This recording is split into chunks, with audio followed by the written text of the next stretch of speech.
Hello everyone, welcome to the stream. I'm your host, Atrum, and today we're joined by Almighty VenVen and British Trash Panda, and we're going to be discussing... what are we going to be discussing? We're going to be discussing the Endwalker expansion, and it's going to be very spoilerific, guys, very spoilerific, so if you are avoiding spoilers still at the moment, then I would recommend closing your ears and eyes, or maybe just watching up to the bits where you've got to at the moment. But yeah, let's go. Hello again. I can hear you. There we go. Quality stream. Yeah, there we go. I can hear you now. To be honest, I think possibly everybody else heard you, and I just didn't hear you because I'm dumb. But you know, it's fine.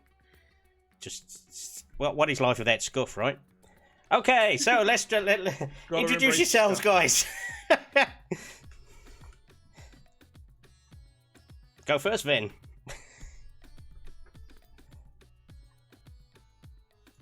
Oh, sorry, I can't hear. I think my headset's broke. Ah, no. Okay, good. What was the question? The question was, who are you and why are you here? Who am I? Yeah. I am Almighty VenVen. I am a variety streamer. I'm a VTuber. That's about it, really. I play variety games. I've been playing Final Fantasy XIV for about 6 years now. Yeah, and right now on my channel, I'm going through Yakuza for the first time, and that's pretty much all I have about me. Fair enough. And yourself, Trashy, you introduce yourself to the world. Hello, everybody. I am Trashy, the British Trash Panda, and a good friend of Atrum, or hopefully still will be by the end of this. Yeah, variety streamer. Currently playing. Oh, what am I playing at the moment? Well, I've been playing a bit of Hard Space Shipbreaker on PC. Also, been playing the PS5 version of it's Star Wars Jedi Fallen Order. I keep getting the name wrong. I keep wanting to call it Jedi Outcast, which it isn't. That's old. Dark Souls, Star Wars. Yeah, it's kind of like a Star Wars Souls-like game, that one. But yeah, also been playing Final Fantasy XIV for a long time. I actually played the very first version of it, which was terrible, and then played it since constantly since the release of A Realm Reborn, and yeah, it's just the best MMO there is out there at the moment. I'd say go play the trial, but you can't right now because they've taken it offline because Endwalker's too popular. But try it when they do bring it out. Only. And yeah, as I said in the intro, hello, I am Atrum. I am the channel person of channelness. And yeah, I've been playing FF14. So you know what? I never joined 1.0. So I was still on 11, FF11 for a long time. You before... didn't miss anything. No. So I have watched all the story bits from 1.0. Like you can get like a 3-hour long videos of like all of the cutscenes from the various from each state. So I did that like years ago. I caught that up that way, and then I read plenty of the lore and all that sort of stuff. But yeah, I didn't actually join until patch 2.1 is when I joined, and I know that because it was in fact it might have been 2.2. Anyway, I remember that just not long after I started, basically Crystal Tower launched, so that's when I started playing. Yeah. Which was, that was an interesting introduction to raiding when Crystal Tower first launched. But anyway, I digress. So, yeah, how you both been? Have you been good? Have you enjoyed your Endwalker experiences? Or, I mean, obviously, don't give the whole cart away. We're going to discuss it. But, you know, have you enjoyed yourselves? Have you enjoyed queuing for the rest of time just to get into the goddamn game? Or... What's a queue? Shut up, you dirty North American server person, you. Look, also you people are suffering, man. Big time. As I've said before, though, as well, like, myself and Trashy are on Phoenix server, and Phoenix server's very busy because it's Zeppela's server, so basically everybody flooded that data center, the light data center, and you couldn't do the transfer thing, so... it didn't matter which one you went on. Everybody was still trying to get on and transfer to Phoenix. So it's like, great. Cheers. Yeah, very, very busy. Unfortunately, I had to wait a couple of hours to. Actually, I don't think it was a couple of hours, probably an hour and a half to get in this evening, which is the best that it's been, I think, for me when trying to log in the evening since its launch. So things are slowly getting better. Yeah. But yeah, it's not quite there yet. Fair enough. Fair enough. Yeah, we do actually have one other guest who is going to be joining us, Trashy, especially for you. In fact, so he's gonna appear in that alleyway behind you just now. Just bear with me for a moment there. There he is. Hello. You got your. No, get it away! Get it away! No. Urianger has come all this way just to see you, my friend. Look, he's just patting you on the shoulder there. Look, you're good. Is thou not your best friend? Urianger doth visit. Sorry. Urianger, kindly sod off. Go visit Ven. She likes you. Oh, verily. Verily. We'll get into the verilies for sure. A bit later on. But I'm being bullied, chat. I'm being bullied. No. Company for you. It's been literally bullied to death by like astrologian cards and healing. That's literally what he's been bullied with, and old English words. Also, I'm pretty sure I know who's responsible for that particular piece of artwork as well. I don't know what you. I don't know. I couldn't possibly reveal my really? sources. Really? Could you not? No, I couldn't. No. No, I'm pretty sure they're fairly close by. I don't see anyone. I mean, there's no one near here. Ven, do you see anyone? No, not really. Okay, no. cool. Yeah. Okay, we'll put it. It's okay. He can go away for a little bit. He can go away for a little bit. There you go. Other than that, you can please leave him away. Please delete Urianger. You can have your delete him. You can have your rainy alleyway back. There you go. So yeah, I think without going too much into it, I think this expansion in particular subverted a lot of. There were very high expectations, but actually the amount of misdirection from the trailers and stuff that was there was quite surprising. Just a lot. We knew there'd be misdirection, but I don't think anybody thought there'd be quite as much misdirection as there was on those trailers and stuff. No, I don't think anyone's really expecting the. What comes to mind specifically from the trailer is the character changes during the section with the twins battling, and the first time that we see Alphino as a sage. Yeah. So I think we might as well start from the start, right? So we very much in it was. I feel like the expansion was very much split into three parts, which is the ones on the screen. But essentially, we had the first section, which was 80 to 83. You know, you start in Sharlayan, you get used to doing the stuff in Sharlayan. We briefly go over to Thavnair to establish what's going on over there and get a foothold there. Then we end up in Garlemald as well, almost immediately, before ending that section on the moon. And then, I think nobody was expecting it to be 90 miles an hour out the gate. And I think obviously those first establishing quests in Sharlayan. We're just laying groundwork for getting you used to the city, getting used to new characters that are there. Sprinkled a bit of humour in there. But yeah, within the first 20 minutes, we're obviously on the ship ride over to Sharlayan. And we get a meeting with Hyderlin, or Venat. Which I didn't think we'd be speaking with her quite so soon. I don't know about you guys, but...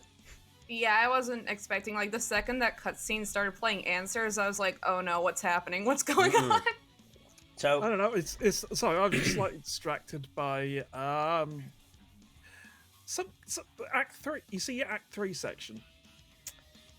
Yes. Oh, yeah. Level 88 to 90, Sharlayan to... Somebody else. Something else. Yeah. See, you know what I've done there, don't you?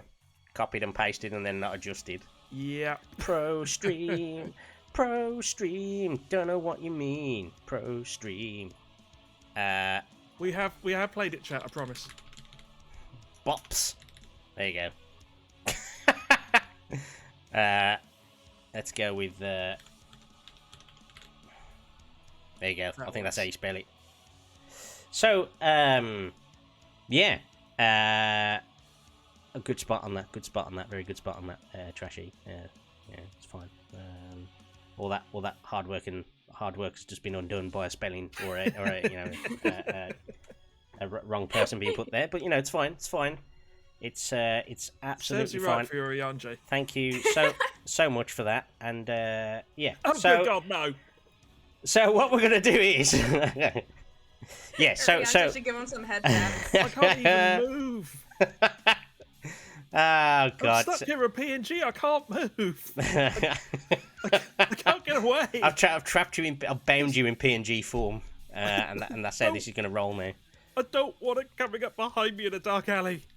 He's been watching this entire time. It's your dark alley. That's the weird part. You know what I mean? Like, but yeah. So let's talk the first section then. So yeah, we get on the boat. As you say, we've had a bit. There's the obvious like bits of levity in the port and all that sort of stuff, and then we get on the boat. Answers plays. Everybody's like, what? Wait, what? Everybody I've seen playing it, every reaction I've seen to it is, oh shit, is something happening already? Answers is playing what? We have our conversation with Heidelin, and obviously the Warrior of Light is quite wary of that, and he's like, well, no, I can't really trust what you're saying. And she's just like, well, yeah, you've been to the first, I totally understand. So, yeah, that ends with us ending in Sharlayan. We have a very boisterous receptionist there when we arrive, or a check-in desk person, but like I feel like she was literally playing Papers, Please in Sharlayan for that. Like she wasn't going to let us in if we didn't say the exact correct things, which is kind of funny. Like a bit of a job's worth later on, you know, when we're getting towards the end when they reappear. Yeah, exactly. But it did offer a slight moment with Justinian where he's like, so what do you even do now? And he's like, like he freelances. Yeah. He's I'm the former dragoon of Ishgard. Yes, former. So what do you do now? And he's like,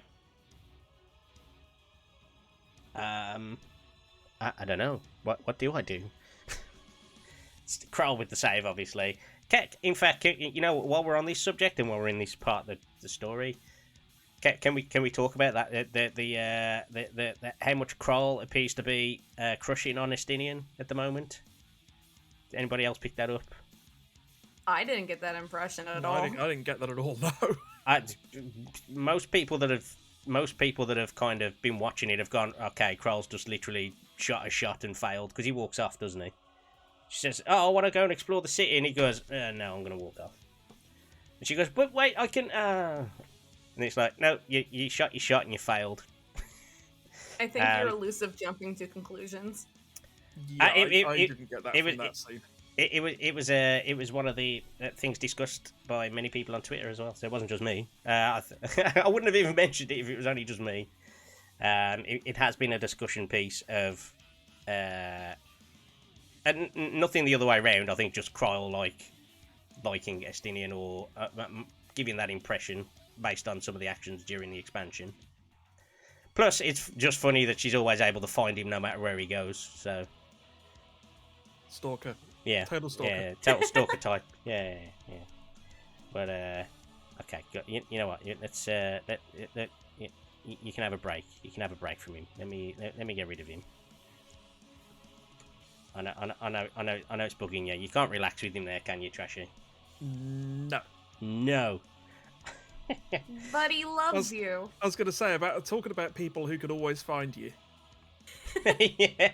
Yeah. So yeah, we get to Sharlayan. We obviously get a bit. It's a bit of short shrift really from most of the population. They're like, yeah, go away. We don't really want to speak to you. Obviously, we get a bit bit ahead of ourselves, and we go into Labyrinthos, and yeah, we only get really the first little section of it, and we meet a very important bun boy that they put in immediately in the story. It's like, we've added bun boys to the game. What should we do? Oh no, let's introduce a character that's a bun boy immediately. Which was, oh god, what was his name now? I've already forgotten his name. Is that important? I don't remember either. Nope. Oh god. How depressing is that we've done that and completely forgotten his name? He's super important for the whole story later on as well, like with the gleaners and whatnot. But hang on. No, is it? I think it's something with like Aaronville? No, it's Oh right, yeah, I'm with you now. It's what's Bun his Boy, name? Bun Boy dude who gets all the stuff for us. The gleaner. I think it's Aaronville. No, it's it might like Erin. I think it might be. I think you're actually right. It is Erin. I was thinking Aaronvold then. I was like, wait, no, it's not. That's not Aaron. Oh wait, no, that's Aaronvold. Anyway, yes, Bun Boy comes in and he's like, oh, well, we're gathering loads of stuff at the moment, and they've got us working to the bone on extra things that we're collecting. I mean, I don't know how many of the side quests in the area you did as well, but all of the side quests, all of the people in that area are flustered, and they're doing collections for some unknown purpose. And then we get stuck essentially because we can't go down to the next ring down. Is it in Labyrinthos? And when we're saying collections, this is collecting items from around the world. It's not some sort of mafia operation that he's running. Yeah, it's they've been tasked with getting all creatures, great and small, all plants, all fauna, all wildlife, all even like fruit seeds and things like that, and whatever they can get their hands on. If they can get it, they need to get it to there, as long as they think it can survive in some unknown climate of some description. Yeah, definitely not going up to Lopporits and saying, "Oh, give me your money or I'll break your legs." Yeah. And I think it obviously they set this mystery out of, we knew the forum was up to something, didn't really fully explain it still, but it's like, we're doing an investigation. There's definitely something going on here. So yeah, as part of the further investigation, we managed to get down to the completely unguarded section through the caves where they were like, no, you can't get down here. It's like you're not allowed down this level and down this lift. No. It's like, I'll just go to that cave over there, then we'll go down. Is that okay? Can we do that?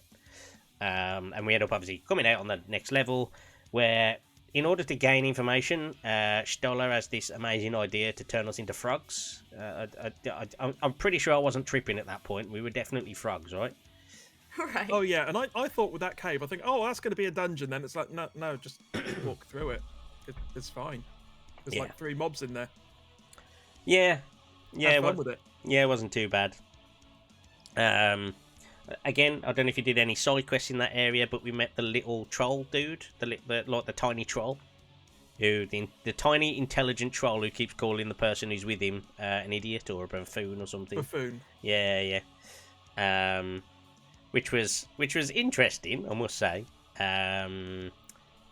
Again, it depends if you did the side quest and stuff, because he links up with another side quest later down the line, and you can get a bonus side quest, which involves one character from the second part and one character in this character. But yeah, there's a lot that not a lot goes on, but you were given the lay of the land, you were given the general situation of what's going on, and you're given this deepening mystery about what Sharlayan exactly is doing. And I don't think too much of note really happens in that segment particularly.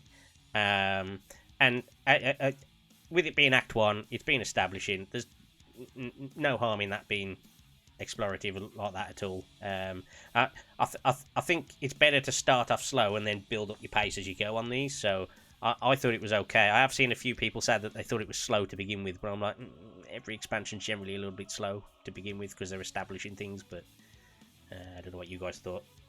Yeah, well, also, just to kind of carry on slightly from that, that where it finishes up in Labyrinthos is you get kicked out and sort of pretty much being persona non grata to Sharlayan for trying to dig into what they're doing and that type of thing.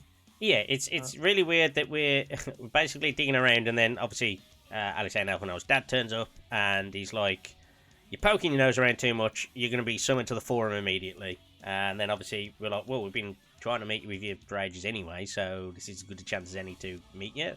So thank you for plot advancement for us there."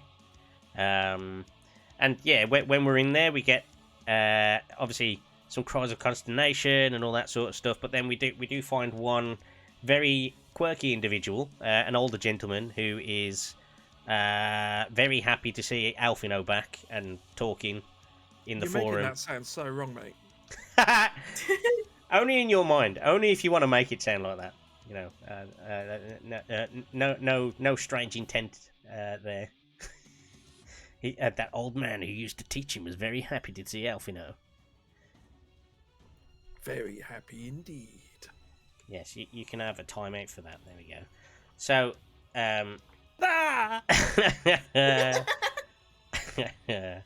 so, calm yourself down. Cool yourself off. Urianger will help you cool down. Sorry. There we go. Take him away. Yeah. So yeah, but as you say, we're pretty much banished from not banished, but certainly restricted in what we can do. And Kral's just like, yeah, just go to the other place because you can't do anything here. I can work a bit quieter on my own and do all these things, with Graha just reading books. But we also had that big introduction to the Elpis flower. Yes. There. So I was going to say there was one more thing with Graha as well, where he was in the archives, right? That's in the beginning section where we're trying to get the books, right? Or is that later on? I forget. No, I'm pretty sure it's then. We met him when they took us to the forum, and then he was like, we were like, oh, I hope you. Basically, our cat boy couldn't help himself, and he went to the restricted section, and he found out the info that he needed or that we needed. But yeah, he was in the naughty corner for. I'm surprised actually they didn't take more action on Graha specifically for that, but it was just like, oh well, your group's just restricted from even eating, so you're allowed to be in the annex and nothing else. And then yes, while we're during that segment, we are introduced to this Elpis flower, which leading up to it, Kryle was having. It was almost like the echo was activating on her, but it wasn't doing anything, so she was just getting the headache. And they kind of foreshadowed it a little bit with that quite a few times until we got to that scene. And then obviously she was just staring at it like, flower. Yeah, and then it was like, oh, she's been called by something, but what is it? And honestly, until it actually happened, I wasn't even sure if it was Heidelin or if it was something else, but obviously it was made abundantly clear once she picked up the flower. So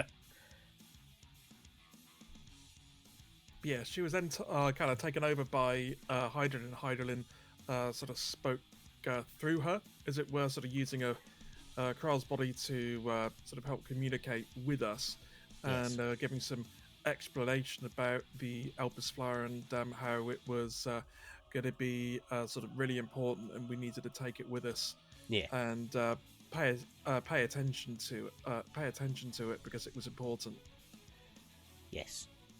Yeah, and throughout those cutscenes, she had like major death flags for me the entire time. Like I was expecting her to just drop over at some point. Yeah, and there were a few moments, obviously later down the line, where that looked a little more likely as well. So Krall was very much the red flag bait for a lot of it, right? Right. I feel like that was the case, and I mean we will get on to red flags and red herrings at some point, but yeah. So the other establishing section then, so I forgot to mention this was a split, so you could either do the Sharlayan bit first in Labyrinthos, or you could do the Thavnairian bit. You could do them interchangeably, or you could do them one at a time. So the other section was Thavnair. We get some establishing stuff there, where we arrive in a port town, The port's obviously closed because they got the terror and everything else that's been going on has just absolutely battered them from a trading and financial point of view. So they're all struggling in the port. But we do meet one of the best boys from this expansion, Matia. Matia, I feel, was a great character that they introduced in this expansion. He was very, what's the word, emotive. And I think a lot of people warmed up to him very quickly. Oh yeah, I definitely did. Like I was like, from the first quest we met him, I was like attached instantly. Like I must protect this boy. Yeah, because so the English voice actor for him is the oldest sounding one. In every other dub, apparently he's only supposed to be like 12 to 13 years old or something like that. But obviously because of his race, he looks bigger than he. I think he's maybe a little bit older than that, but because of his race, he looks bigger than. He looks older because he looks bigger, and then the English voice is deeper compared to every other language. Right, because in the Japanese version, he's actually voiced by a woman, and I just didn't know if he was like his gender was changed between like the voices, but that'd be kind of strange because it's all in one game. Yeah, where you can switch it at any time. Yeah. So apparently it's just with the English casting they went with. I still feel like the voice they picked was a good voice because the voice actor did a good job. Again, something to discuss later on when we get to one of the other sections, but I felt like the voice actor played him well, even though he was and I wouldn't have known any different if I hadn't have read information afterwards. Yeah, I didn't know he was like 12. I think he might have been like 14 or something like that. But I know he's younger than you think he is, put it that way. And he's a 14-year-old fisherman from the port, basically, who struggling to make ends meet because the tradesman in the area is also struggling to make ends meet, and he's obviously feeling the pressure, and he's trying to make some big trade deal happen, basically, in order to make everything survive. The trade port survive. We also meet I don't know if he did the side quest, but I think it was Ogdana or something like that, or I can't remember her full name. I think it was like Ogdana or something like that. And she was a was that the Aura girl? The Aura girl, yeah. It was Ogdar or something like that. The Aura girl who is scared of the Matanga, but then ends up working for a Matanga. Yeah, the Matanga being a large sort of elephant-like race. Which is what Matia was. Yeah. So, obviously that's Matia's race as well. But I actually found those quests. Initially I was like, okay, it's going to be one of those, it's going to be a quest line and this person will grow and then blah, blah, blah, she'll get used to whatever. Anyway, she ends up becoming like number one mercenary in the area from this line of quests. Because that's apparently how it is. And we get from that quest line, I think that's where we get our first taste of the sneaking around missions. Because we have to follow the thief. I didn't get to that point in the side quest yet, so okay. I can't say for sure. That wasn't my first experience, at least. Gotcha. So, it's something they introduced in this expansion very heavily was two elements that we kind of hadn't really seen before, or if they had done it, it'd been in like a limited fashion. So we had one was these stealth missions that they're just plastered all over the place in this expansion, and you know what? Most of them were great. I know there's one that gave a lot of people headaches, and again, we'll discuss that in a little bit. But I like them adding a bit of variety and spicing up the overworld gameplay, as it were, which is fine. And then the other thing they introduced was the follow NPC follow mechanic, where they follow you around. And it's basically an escort quest. Because everybody loves stealth quests and escort quests. Yeah, I like them. They're everybody's favourite, in games that otherwise don't need them. Yeah. Just shoehorn them in there because everyone loves those so much. So, the only thing better is fetch quests. Why do you do this? You're right. You should combine them. So, Oh, for God's sake! I thought opinions were meant to be involved. No, I just know it winds. I just know it winds you up. It's fine. How am I? How you doing, mate? But yeah, yeah. So to continue what I was saying, to be fair, so the escort quest they have added, they're not your standard. You must protect and all that sort of stuff. There are bits of that if you get to a battle part of like on the open world, but in the cities and in the towns, you just go to points and get conversational pieces. So it's not actually that bad. Just don't teleport away or accidentally get on your bike and leave them behind, like somebody, not me, may have done at some point during the quests, and had to go all the way back and find the person where you left them. Yeah, that wasn't me. Yeah. Who'd you abandon? I think it was Alphino, actually, in Camp Broken Class. Something like that. I was like, oh shit, okay, I'm gonna go do this, and then you know when your brain switches off and you just go, oh, it's over there, I'm gonna get on my mount, and I just went, and then all of a sudden it went, oh, the person you were with is gone. I was like, oh, I was with someone, wasn't I? Oh, whoopsie, bad times. But yeah, once we're done with that town, we move on to the next area, which is basically.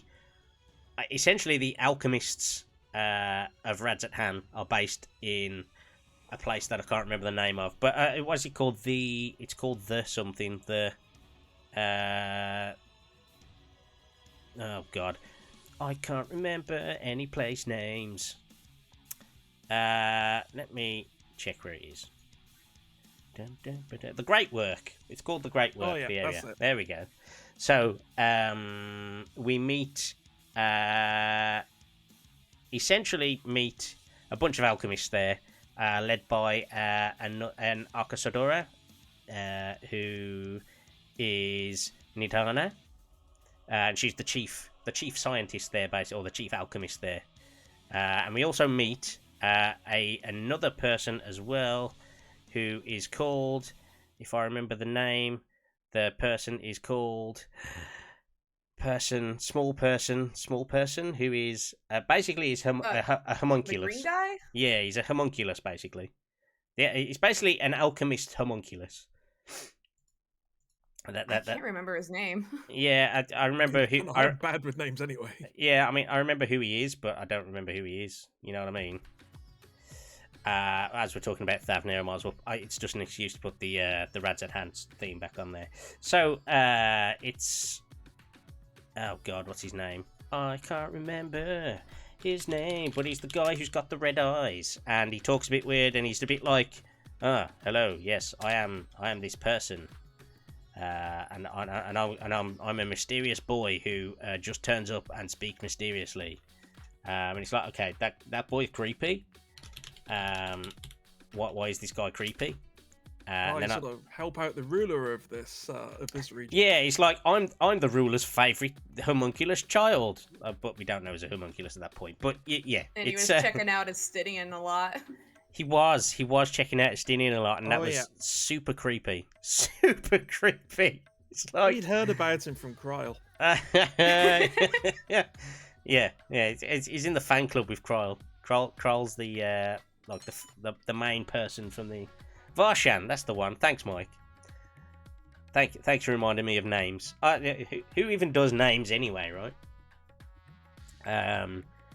Yes, we meet Varshan. He's a bit mysterious and all that, and then we essentially get given some dragon scales when we're trying to figure out a way to tackle the tower that's on the island, and that's the Tower of Zot. They call it the Tower of Zot, which is previous Final Fantasy nodding, if ever there was any. Kneel before Zot. Kneel before Zot, yes. So the staging ground for testing this, basically culminates in us trying to get this talisman to work. And when we're getting the talisman to work, we find out that it's made of dragon scales. We're like, where'd you get the dragon scales from? But essentially the alchemists find a way to protect us from the corruption, or not us, but specifically anybody who doesn't have the echo, from corruption, which allows our party to finally join us somewhere where they could have been potentially tempered, and it's no longer the case, which is pretty cool. But during this testing phase and finding all of this out, Fandaniel appears. It's our first sighting of Fandaniel. He's like, what are they up to around here? Wait a minute, they're developing something?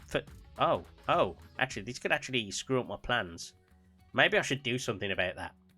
And then he disappears for a little while and goes back into his tower and does nothing. And you're like, he kind of goes, no, I kind of want to see. I'm kind of curious about this. I want to see how they're going to manage this without having, any kind of experience with this. I kind of want to see what happens here. Yeah, and then to his consternation and surprise, they succeed in creating a thing. But then he obviously steals Nidhana, isn't it? Nidhana. Nidhana, yeah. Yeah. He steals her away, and obviously that's our first big flashpoint. Leads into the first dungeon. Where which is called the Tower of Zot. And I think as first dungeons go, it was pretty solid. The mid-boss theme is a banger, so that really helped as well. But I felt like the boss mechanics of obviously the first two sisters in particular were quite unique. The third sister was just third sister. It was fine, and obviously they joined up at the end. I don't know how you guys find that dungeon and the boss fights and mechanics and things like that. I loved it. It's my favorite out of all of them so far. Yeah, it's fine. It's a solid dungeon. I don't think there's anything wrong with it. I don't think there's anything massively special about it, but I thought it was absolutely fine dungeon. And that sort of along, with some of the good ones from from the game so far. I mean, it's certainly certainly no. I'm trying to bring up the duty finder to remember what the bloody hell it's called. One of the level 40 somethings from 40 somethings. Yeah, it's certainly no Aurum Vale. Let's put it that way. Oh Jesus! Why would you swear here? Don't make me get a Urianger back out. I felt like it flowed quite nicely, put it that way. I felt like this for pretty much all of the dungeons that we have had so far. I feel like there weren't too much, there weren't like massive log strings of unnecessary trash.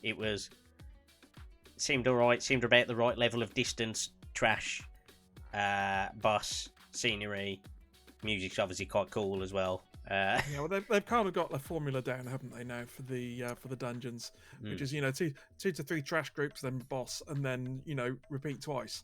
Yes, and then the boss we had in this was the Mega Sisters, obviously previous Final Fantasy entrants.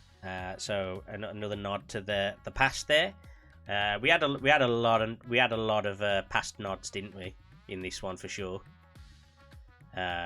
Which was fine. I have no problem with the nods to the previous Final Fantasies at all. I thought the Magic Sisters were pretty well done. They had the Delta attack at the end. That's all you need from them. Like they've got their strange, unique look, and Delta attack. And one of them's a derp goon, so she was ready to tank the floor whenever, really. But yeah, once we finally get a foothold in there, beat the dungeon, and then we kind of trigger our resident Catboy again to do something heroic. So when we defeat him, the tower essentially disappears, but all the people are in it, including us, and Graha essentially overexerts himself again, as usual. Yes, because it's not just us that's in the tower. It's all the Aquasadora. Everyone that's been captured by the tower and has been locked up in there. Yeah. Oh, and that was also before the tower even fell. That's why Y'shtola saw a human limb within the core of the tower. They made quite a big deal of that, didn't they? And they were like, she was like, that's a human hand in there or something like I that. honestly, Like, yeah, I didn't connect the dots until like way after like the revelation happened. I was like yeah. level like 88. I was like, oh wait, that's what that meant. Never mind. Yeah, I was just like, what, is it just random body parts, or what's going on there? But now it makes sense, obviously, once we get to a bit later down the line. But yeah, so Catboy decides to use a new levitation magic that he found while he was in the restricted section in Sharlayan. It's implied that he learnt it there, and that he was annoyed that he couldn't use it in battle, and then he needed time to use it, so it wasn't practical for battle. But he used it to good effect, and we essentially saved ourselves and hundreds of Akrasadoras, hundreds of the Akrasadora who were just littered around us. And like the satrap, who we haven't mentioned yet, turns up, I think, at this point, right? Satrap being the leader of Razatan. Yes. So we get Varshan turns up first and says, "Oh, I want you to come and I want you to come back to me with to Thavnair with me, basically." We get introduced to the satrap, and essentially during that cutscene, we get the revelation that we get there of Vrtra's there, basically. And the satrap is a front, is not real. Well, he is real. The person who is the satrap is real, but his role is kind of ceremonial. He's basically a puppet to the dragon. But he's a benevolent dragon and not a dictating dragon, so at least there is that. But I think with obviously this is where we get like the revelation, or small revelation of Varshan being basically, he has one of the eyes, doesn't he, of Vrtra? Yeah, and his heart, where his heart would be. That's basically what's keeping him alive, and that's how the alchemists were able to, and the dragon were able to fashion what is essentially a fully formed homunculus with a dragon eye as a heart. But he uses it as like a conduit to see out in the world. So even he's literally just been chilling there for 1,000 years or so, or maybe a bit less. But he's basically been chilling, sat there behind that curtain for most of it. Man, I'm like, surely you need to go out and get the groceries at some point, right? Like, yeah, well, I mean, stretch your Grace wings Felgar occasionally. chills too. yeah, He doesn't really do much either, so maybe just took after his brother. you're right. But also, Race Felgar's got that massive open space to fly around in, if need be. Vrtra's got like a very small box room with a curtain in front of it. Well, maybe he's an introvert. It's fine. I don't want to talk to anyone, man. I like a Harry Potter cupboard under the stairs type deal. Yeah. So, in terms of that part of the story, was any of that like a big surprise for you? Was that a big twist? Was that expected? Was it like, oh, we're going to find out how the dragon's involved somehow? Or was it like, oh shit, he's actually the leader of the city? Or... yeah, what did you think of that, basically? I was honestly kind of expecting what the revelation there of Vrtra being the real leader. I was kind of expecting something like that, honestly.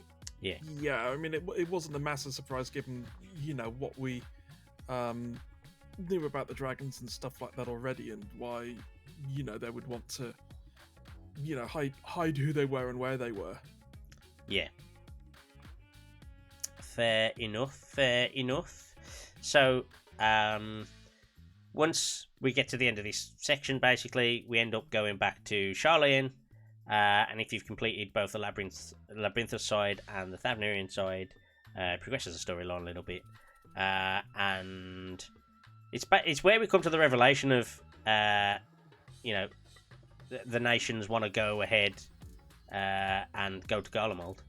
It all of a sudden picks up massively, where it's just like, right then, we want to go to a meeting in Alimighty, and all the leaders are going to come and discuss this thing, and we probably need to deal with Garlemald, because Garlemald is essentially a puppet state at this point, because they're all tempered. Their armed forces have essentially been tempered, and the provinces are in turmoil. And in order to try and bring things under control, the allied nations decide, or the Grand Company of Eorzea decide that actually they should take the fight to Garlemald. But only a small token force essentially is put together of diehards, which is who we go with. But when you walk into that room and you see all those people, like for me, I had a moment of, oh yes, this is great. Look at this. Look at all these people. I was wondering if that cutscene was actually going to change depending on which job quests you had done, because at that point I had them all done. And so like I saw like all the bard people and like the pugilists and like just all these like random people, but I kind of have to wonder, and I'll probably check once I get my other character up to that point to see how many are actually there if you don't do those job quests. They're probably all there, I would imagine. I doubt they would have gone through to that much effort to do otherwise with that, to be honest. No, Ven is correct. If you if you haven't done those job quests, if you haven't done certain quest lines, certain cutscenes in this expansion are very empty. Really, I wouldn't have expected that. But then again, I've done pretty much all of them at one point. Or another, I mean, I've done the vast majority of it anyway, and as long as you do like the main story beats and the Omega, Bahamut's Coil, all the job quests and things like that, you'll get more people. Whether for that particular scene, I don't remember if it was, the characters might be there and you just can't speak to them, like they're unselectable maybe, but they are there. And if one particular noteworthy one is the Dragoon. If you've done Dragoon, so Albert, I think is his name, right? Yeah, because obviously Estinian spots him, and obviously if you've done those quests, you're essentially the Azure Dragoon, and so is Estinian, and so is that guy. So there's 3 Azure Dragoons in the same room, and Estinian's like, I didn't know he was going to turn up as well. Jesus. Yeah, I had to wonder if the scene changed, because there's like a lot of cutscenes that actually change depending on what job you are and what you had done. So I had to wonder with that one specifically, with everyone showing up. Yeah. Apparently the room gets a lot more sparse if you haven't done many things. Yeah. So that's a thing, and I think that's the first time they fully flexed that as well in the main scenario quest. Like they've done it with like the odd comment in the past. Or like it just like when we've had like the Eden raids and Breen and what's her chops? I can't even remember it. That's the one. Couldn't even remember her name either. My brain is just broken. It's like after 10 o'clock and I've been working. Yeah, it's been that kind of week. Yeah, it has been that kind of week. So my brain isn't working anymore. But I think with that in the past, they've done it as like, they maybe change a sentence if you haven't seen Gaia yet, and they just she just says, oh yeah, I'll meet friends here. But if you've done it before, she says, oh yeah, I've got Gaia to be with me now. Like, it's like, okay, cool. My favorite one is the one in Stormblood where if you're a healer in that cutscene, Kryle, like where everyone gets like invaded at don't just stand there. Kryle will yell at you if you're not healing anyone. Yeah, she just don't just stand there gawping, get healing. Yeah. Yeah, and they have done little bits like that before, and they've done that since Realm Reborn. Like I knew they'd done it with a lot of the Dragoon stuff as well for Heaven's Ward. If you go in that office with Hoshafant, and he's like, oh, only the best for the Azure Dragoon, and blah blah blah. Yeah, and especially at that point, since the Realm Reborn Dragoon quests involve Obsidian, and then he's in the story for Heaven's Ward, he'll acknowledge he met you before. Yep. But I feel like this was the first time they fully flexed doing it with character models and like a massive set piece cutscene as well. Yeah, I had no idea that they'd done that. That is, quite impressive given the amount of effort that would go into that.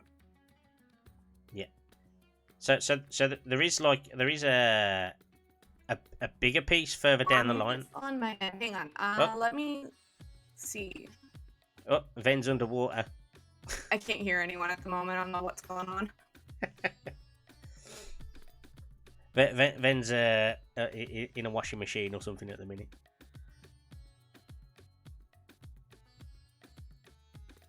Give her a sec there. Oh, Ven's gone. Oh, she gone entirely.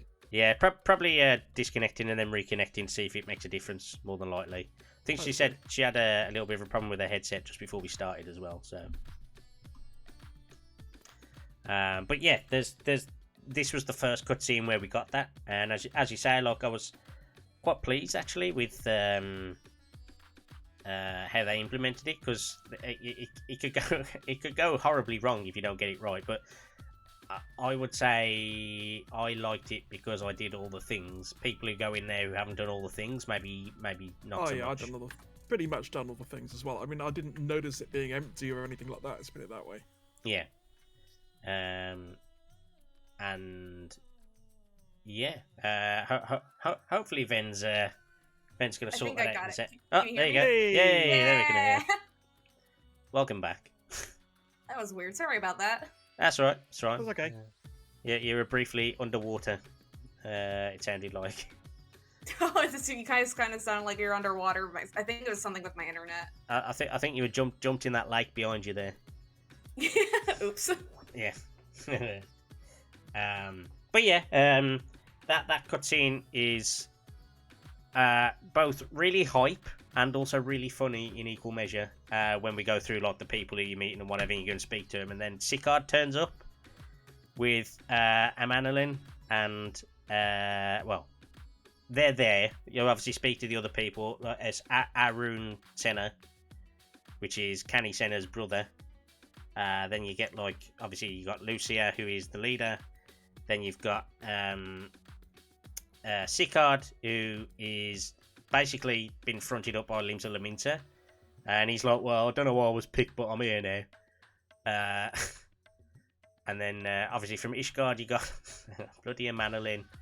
And you got Lise as well. And they obviously tell you... Basically a who's who of everybody level 50 and under. Yeah. Who's who of level 50 and under, and what they're doing, and why they're here, and, you know, the roles they're going to play. But we get a little bit of the fun and games between Sicard and Amanolin in this cutscene as well. Which, yes, that has a strange character development arc over the course of this expansion.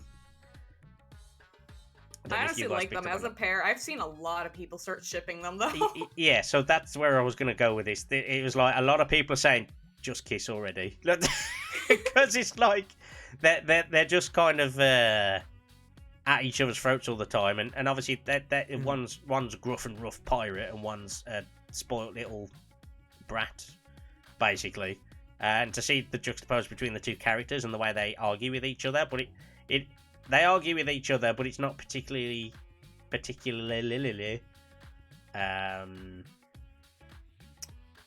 aggressive per se. It's just they seem to annoy each other. It's kind of bickering, isn't it? Really, it's bickering more so. Yeah. Yeah, like a light rivalry. Yeah, which is funny because Amanolin can't do anything really. So it's just like it's kind of comedy argument. Yeah, because I mean, in that cutscene, he's literally like, "Well, I'm not a soldier. I'm still shit at fighting. But if you need any ballroom dancing, I'm your boy. You know what I mean? Like, I'll ballroom dance the shit out of you." The thing is, I think Thanks he was pretty. As a character, I think he's pretty serious about that, though. Which is yes, yeah. He's not meaning that tongue in cheek. So, I don't know where. So, well, I'm skipping well ahead here, but basically, that character relationship between Sicard and between Amanolin, obviously they take the piss out of each other in Sharlayan later down the line as well, and while they're in Garlemald and all that sort of stuff. The very end scene, I don't know if you caught it, but they basically like high five each other and go in for the hug, and then the camera goes away from them. So. I didn't see that. So that's why I didn't notice that. That must have been a background bit, yeah. Yeah. So it's like when it zooms back in Sharlayan, and then obviously everybody's going "Wah," like this, and then they're like look at each other like this and go, and then it cuts away. Think of the fan art. Yeah, so I think that's why a lot of people immediately started doing. I mean, they were from the bickering anyway, but then if you saw that scene as well, a lot of people were like. Okay, well, Square Enix are basically just baiting us there with that one, you know what I mean? So we go forward as this expeditionary force, essentially, or the Ilsabard Company, is it called? Ilsabard Contingent? Contingent, I think. Contingent, yeah. Where it's bloody cold. Very, very cold there. Colder than anywhere we've been thus far. It's kind of implied that it's like Siberia/Russia cold there. Did you guys wear the jacket Tatsuru made for you? I did not. I wore my own thing which had furs on it already, so I didn't need any. I didn't need the jacket. I was already in character for my area. It's fine. I was all good. So rude. She made that for you. She did, and I put it straight in the bin. With her god powers, and you just threw it away. Look, if she wants to be the god of craft, or the goddess of crafting, I'm all for it. I mean, we know she's going to morph into something more later, but it's fine. And can I just add, by the way, something that I skipped over earlier on, all the early ominous music scenes in the game involve Tataru. Oh my god, you're right. Do they? Yep. Anytime something ominous is on in the background, during like the first sections when you're getting used to like Sharlayan and all that sort of stuff, it's all of them involve Tataru and something Tataru's doing or has done or is about to do. Tatu is really Zodiark. Yeah. Yeah, a lot of us have probably seen the video by now. Yeah. But yeah, where were we? We were going to Garlemald. So this is where everything starts. I say it's picking up a bit, but like we've been to 3 zones already, and this is only the start of the game. So yeah, we go over to Sharlayan and Labyrinthos, then we go over to Thavnair, and we briefly visit Rads at Han, and then we go back to Alimighty very quickly for that meeting, and then we go off to Garlemald, just like that, on our airships, and we're treated to what was probably Ven's first stealth mission of the expansion with Thancred. Lady in green. Yeah. I did not like her. Yeah, the lady. Yeah, you didn't like her. She saw me through a rock twice, and it made me so mad. Yeah. So there was actually one before. The one before that I'm thinking of is the one with Thancred, though, where you are Thancred. Oh, the instance one. The MGS style.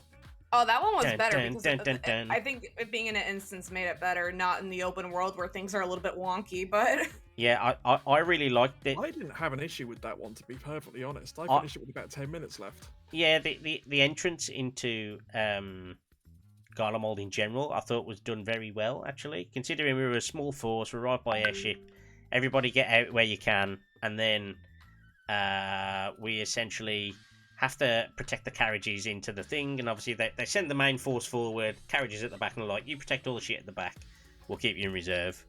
And then you get like this angsty nonsense between Sikard and Imalin again, and obviously you get Arun Senna's on one of the carts as well. He's only defending that. That little sequence with defending the carts was actually quite interesting. It was only a small skirmish, but it's just like, okay, we're in Garlemald. I'm defending. I'm good. Yeah, and then it's like, right, go and help everybody up front. We get the step trio. Well, the trio from the step, not the step trio. That's not a title anybody wants. So we get Sadu and Sirina and Magnai having their little battle. How are you remembering all these names? I'm pulling them out from the dregs of what's left of my brain cells, mate. It's. I always remember Sadu and Magnai just because of the little sun incident. Yeah, I mean Sadu and Sirina I always remember, and Magnai is like yeah. They're easier to remember, for sure. And they're having their like Lisa's been cornered by like this big burly bloke with an axe, and she can't help them. And then they're fighting the main commander of the area and all that sort of stuff. So, oh no, they're gonna get done. And the detail in the instance afterwards, if you were able to pay attention around it, I thought that added a lot more stuff around it. So if you actually watch what's going on between Sadu, Magnai, and Cyrano fighting that general, you actually see them get defeated, and then Lise has to leave the arena and use Phoenix Downs on them. Oh, I didn't notice that at all. Yeah. So so I was like watching, and I was like, where the fuck's Lise going? Because Lise, I was like, oh, Lise is being useless again. So, so she was running off, and then I was like, oh, she's going towards them, and then basically that boss uses like a stack mechanic move on him, but outside the arena, and it knocks them all down. So then Lise runs out, and she uses a Phoenix down on all three of them. And Serena's like, oh, thank you. And Sadhu's like, yes, I live to fight another day. And Magnai's like, are you my Nama? Oh man, I kind of wish I can replay those now just to see the stuff in the back. Yeah. And that culminates in Sadhu being able to be Sadhu. We had a little quip with Estinian and Yustola as well, where she's like, yeah, you removed from the battlefield doesn't mean excitedly kill or something like that. It basically she scolds him for gleefully killing people or happy to kill people. If anybody remembers that. Oh, because he was Yeah, I killing remember people that. instead of like knocking them out or subduing them. Her and Urianger were knocking them out with sleep. She said, oh, that was it. It was removed from the battlefield doesn't mean enthusiastically murder. And he's like, they haven't got any will, so it's hard to knock them out. So I'm just really hurting them. They'll recover. I'm sure it'll be fine. The wounds will freeze. I've just put a lance through him. It's fine. Like that's like bitch boy wound. Like dirty just fine. great hole through their head, but they'll find out it's just a scratch. Put some Neosporin on that. It'll be knock them fine. out. 'Tis but a scratch. Scratch your arms off. But yeah, Sadhu gets to be Sadhu. She gets to use Meteor on everyone, so she's like the happiest member of the step at that point, because she got to blow up metal men, as she calls them. And then we get another thing with Magnai as well, with Serena runs past you. Sadhu Khatun, you can't kill all these people, and he's there going.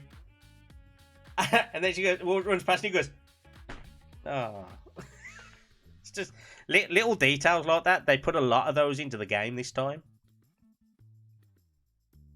compared to before. Yeah, I had to go back and watch some of these cutscenes because I didn't notice some of the background stuff the first time I went through. Yeah, I'll probably have to have a look at myself because again, I've missed out on a lot of this stuff. Yeah. Anyway, we finally get to this settlement. We name it Camp Broken Glass because it's on an ice sheet, basically. Finally get settled in, and then we find that there's no heaters and all that sort of stuff. And we're trying to find out. We're trying to figure out what the hell's gone on, basically. And yeah, then we have the lady in the green dress, Ven's favourite. I love her so much. Yeah. Again, that wasn't the stealth mission I had issues with. I had issues with one of the side quests. The stealth mission from where you're following this boy who's kind of like run away because he runs around and turns around so often. Yes, in the the Garlean ruins. Yeah. Yeah, that one. That's the one. That's the one that I had issues with. I had to redo that 3 times because there's one part where he goes down and then comes back on himself and then goes down again, and you're like, wow, which way are you going? And there's another bit where he kind of runs around a corner as well, round the side of something, and looks back to where you're probably hiding. Yes. I actually didn't have issues on that one. I had issues with Lady in Green, and that was about it. Yeah, I didn't have any issues with Lady in Green, who we should really remember the name of because she was an important emotional driver character for Alphino and Alice in this zone. Don't remember her name. I don't remember her name. Random Garlean person who was meant to, like, basically they were a plot device point, that group of people, to point out what's gone on here, what the hell's become of Garlemald and the battered, because Garlemald is very much it's basically like over exaggerated Russia, right, where everything's they have to be patriotic, right, to like a fault. Like, everything must be this way, and our ruler is great and all that kind of thing. Well, I think there's a fair point on it with the whole like their history of being like pushed into that zone to begin with, that they would not like Eorzeans a lot. I mean that whole thing was obviously orchestrated and helped along by Emmett, who exacerbated the situation at the time, and he kind of made obviously this happened and they were driven north, but obviously he then used it to his advantage. He was like, yeah, I'll drive them a bit further north. Right, we're going to establish this empire, and that was the doctrine for the empire, wasn't it? And that's why it's in the mindset of other people. For the most part, Varys was a fair guy, like for at least like his people. Obviously not for us, but yeah. He was considered a moderate. Varys was considered a moderate, so he didn't want to lean too far one way or the other. He just wanted to go through, keep the general ideals, but he was fine. Nothing like Solace, or as we know as Emmett now, or Hades, however you want to call him. And I think it would have been much of the same if Nerva was in charge as well, to be honest with you. But yeah, we get this scene with the twins, basically, where we're trying to help these, what are essentially now refugees, who quite obviously bamboozle and trick Alphino and Alice very easily. And basically, Alice is like, yes, I'll go and do that thing with the person who can already go and do the thing, and I'll leave Alphino on his own against 5 people. That sounds like a great idea. Yeah, that was nice enough to leave a small child with these strangers. Yeah, I think it's kind of like they're just trying to do. It's like, okay, we know you're up to something, but we're going to be as helpful as we can in order to try and win you over. Was kind of what they were doing. They knew they were planning something, but I don't think they expected, Alphino to, get sort of attacked and such as he did.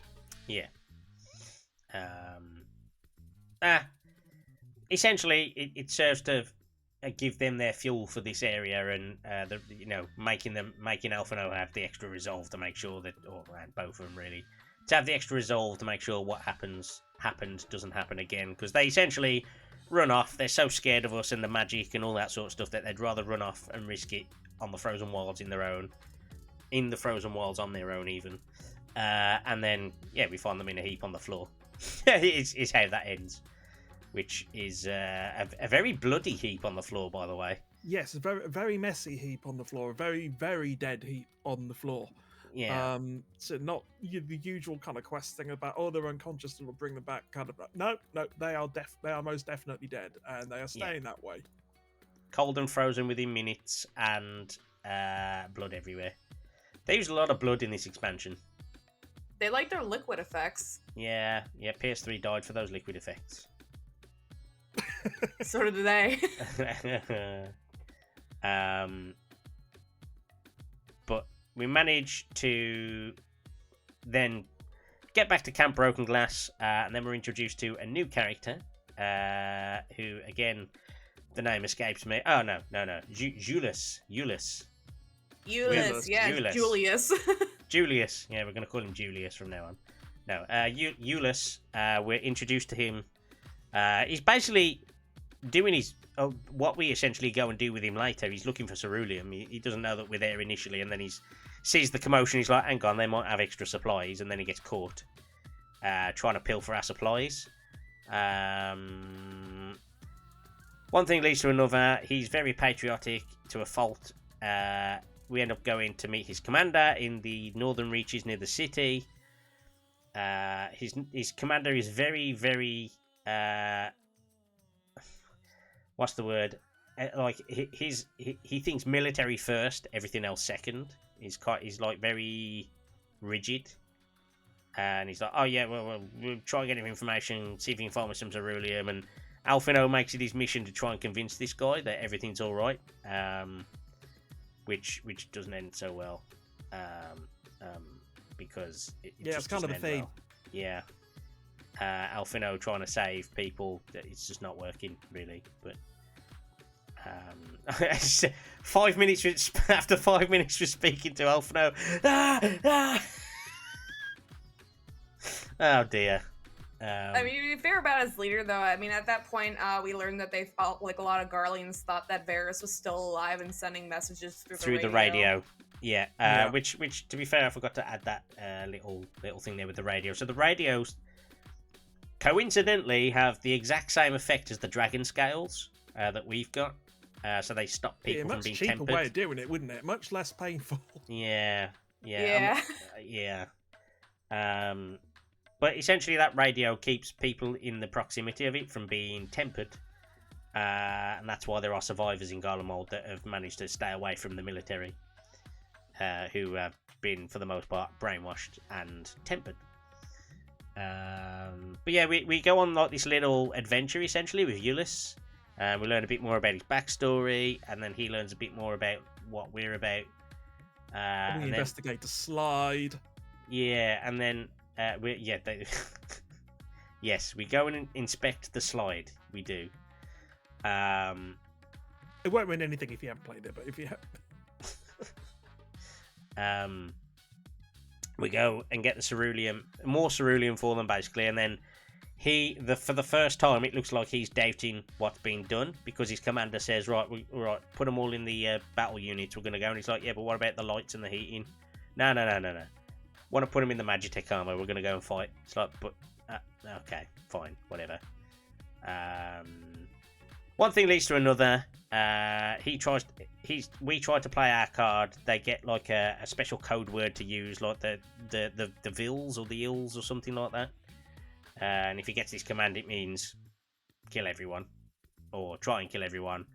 An ambush occurs in the village because obviously nobody's ever ready for an ambush. Even though we were ready with information, but not ready for battle. It's like, oh yeah, we've already spoken to the 10th Legion. They're not coming, mate. And he's like, wait, what?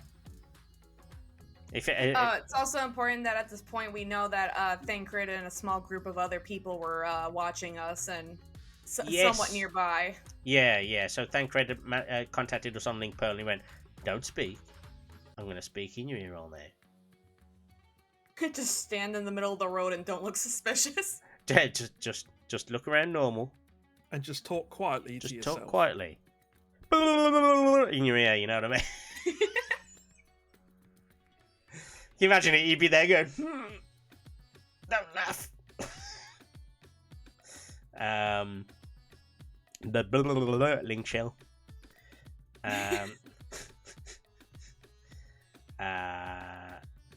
Yeah, so everybody's in position. They know where we are. They've pinpointed where we are. One thing leads to another. It ends up in Ulysses thinking he's got the jump on us at Camp Broken Glass. Turns out he hasn't. We've managed to get to Alfino and Alisei. That means we can fight back. And also we then tell them that the 10th Legion and elements of the 4th and the 8th or whatever legions it was joined up with them and said, yeah, sorry, we're going to have to go crawl into Eorzea for some help because we can't keep the provinces in check. To which their commander is not very pleased to hear. I think he was a little bit upset. Just a little bit. I mean, he stands down. I think that's stand down. He does, but he's like, "Oh, we've just surrendered everything. What's the point?" But he's to say that he's quite upset about it is probably underplaying it a little bit. I mean, you know, the Garlean flag essentially gained some additional crimson colour. Well, once he's done taking his nap on the floor, I think he'll be much happier when he wakes up. Wow. Might be a while though. So that scene, that scene though, I thought that scene was actually really well done with the radio playing and stuff as well. And you can, even though it's it's limited on what a character can do on the stream, on the game, brain is gone. What a character can do in terms of their model, but you could see like based on his body movement and his facial expression, and obviously you got the radio in the background and all that sort of stuff. It's like the despair is just like, oh, my Garlemald's gone kind of thing. What's the point? I'm not leading anymore. They won't want to speak to me. I'm just gonna peace out. Oh yeah, and then the duality of Alisei being excited to go to go talk and to see them. him. Yeah. Yeah. There's also the possibility that he might have seen his own end coming anyway, because I mean they've fed a lot of propaganda about Eorzea and what Eorzeans are like. Yeah. So I mean he may also, I guess, have thought that he might have been thinking that he would have been executed anyway. I suppose. Possibly, but I think it's kind of more that it's sort of like what's the point anymore? The Garlean, the Garlean Empire is gone. This is what I've worked my whole life to build. So I think that's more where they were going with it. Yeah, and I think I think a lot of essentially it was just a general in the Garlean armies thinking, forget it. I'll just release everybody from service, and I'll just take myself because there's no hope. It's all gone now. So why? Just why? So this all culminates again in just sad moments, but we kind of pick up all the pieces, get all the soldiers together, try and get them some food in them and things like that, and what little we got up there, we try and reconcile with them there and then basically, and then we get to the fun part where everything just suddenly ramps up to 90 miles an hour for the end part of this act, shall we say. So we're all just there eating some soup or some stew or whatever the hell it is that they made Ulysses try, and he's like, "Oh my god, this is the best stew I've ever had in my life. I'm crying." And then something happens from the tower, and everybody starts getting tempered. We've got the scales on, so we're protected, and then obviously a kerfuffle breaks out. Everybody's trying to not get tempered. Don't get tempted. So yeah, while in the confusion of what's going on, good old Fanny Dan appears, and he's like, "Oh no, adventurer, please save me." Yeah, I'm taking you with me to see Zenos, and off you pop. And then we are catapulted into probably one of the bigger gasp scenes we've ever had in the game, right? Where we're in a different body. We're sat at a table in not our body. Yeah. I was still stunned just being on a dinner date with Zenos, honestly. Okay, so it's important to note at this point you're on a dinner date with Zenos. No, it's dear. I loved this sequence. Now I know that this sequence of events has been quite divisive with people. They either really loved it or they really hated it. I don't think there's an in-between opinion. Unless one of you's got an in-between opinion, but it was very much an "oh crap" moment. Yeah, very tense, very oh man, this is going all kinds of wrong. Yeah. So a lot of people thought that scene from the trailer where it was like we're in the throne, it was like, oh, maybe we're being used for something, or Zenos needs us to do something, or he's subdued us or whatever. No. That the lights are on, but nobody's home in that body. We're in the Garlean soldier, and if that wasn't terrifying enough, Zenos is trying to hit on us with dinner, and if that wasn't terrifying enough, Fan Daniel's prancing about the wine bottle, dressed like a waiter, like a proper Meta D waiter. Were you a Lala during this section? Yes, I was. How was that? It was really weird considering what comes next. Yeah, so all of this culminates in Zenos trying to woo us, essentially, in the only way he seems to know is I thought we could have this civil conversation, and I thought we could have some dinner and then maybe have a fight over some candle lights, and it's like, no, we're not interested, mate. And then he's like, okay, well, you're in a different body. I had to learn how to fight in a different body. You're going to have to learn to fight in a different body. And while you do that, I'm just gonna go and take that one over there on the throne. That one over that is that yours? Is that that's yours? That's your body. I'm taking your body. I have never been so nervous in that until later in the expansion. At another point, I've never been that nervous watching during any point in the game when Zenos uses the resonant and takes over our body. I'm just imagining Zenos potato. Yeah, the grin, the sort of when he's sort of walking towards the towards Camp Broken Glass later, and does the evil grin. Yeah. Yeah. It's the full potato evil grinner. It is full potato evil grin, yeah. And, doing the whole Ladderfell sort of stridey waddle. That's the bit. That's waddling to your That's the bit. That's the bit that gets me the most. Or if he's like, it's like a sexy role playing Mikote or something, or a bunny girl in like a skimpy outfit. He's just like, yes, I can rock this. Like Zenos. I should have put on a bikini before that cutscene. Yeah. In the snow. Yeah. He's just like, yeah, we got this. We're all good. Obviously, turning up in a bikini in the snow would have surely raised some eyebrows with people, but no. We. It's like, that's our warrior. This is the moment. This is that moment. Then, so he runs off with our body, and then Fandaniel's like, "Oh no! What could possibly happen? Oh God! If something's gonna happen, I wonder what it could be." And he's like, "You bastard! Like, you better get back there. Yeah. You better get back there really fast, hadn't you?" Yeah, but you're going to do it like Let's this. drop your hair in the middle of nowhere. And then boss In the music starts. ruins. Literally, the meme with like, why do I hear boss music playing? The boss music actually starts playing. The ominous boss music that is essentially, I'm gonna play this one. This one plays. This one plays. I don't even know if you can hear it because you're on not on the thing, but this music's playing, and essentially, how ominous is it to get that music? You're in a body that's not yours. You've got two or three moves as a gladiator, and a timer comes up on the screen, and you're like, "Oh fuck!" That was probably a lot of people really hated this section. I found it quite fun. I liked it. I liked the change up and the fact that you had to find a way of doing it without using brute force.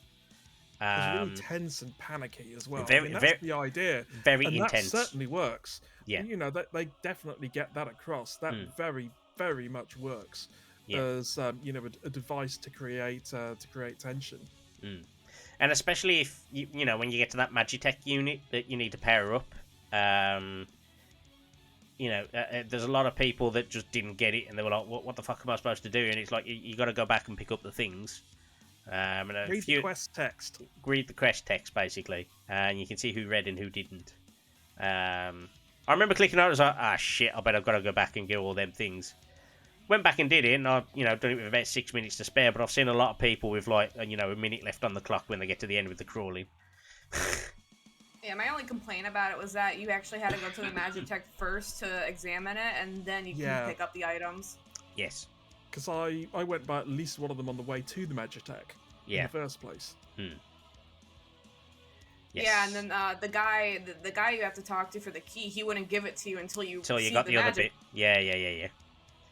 That was like the only thing that was like weird about it, but otherwise I loved it. Yeah, I loved that sequence. The whole thing. From the moment he went into our body, I loved that entire sequence to the moment it ends. And the instance was done really well. Very, very pressure filled. Very intense. The music helped sell it as well.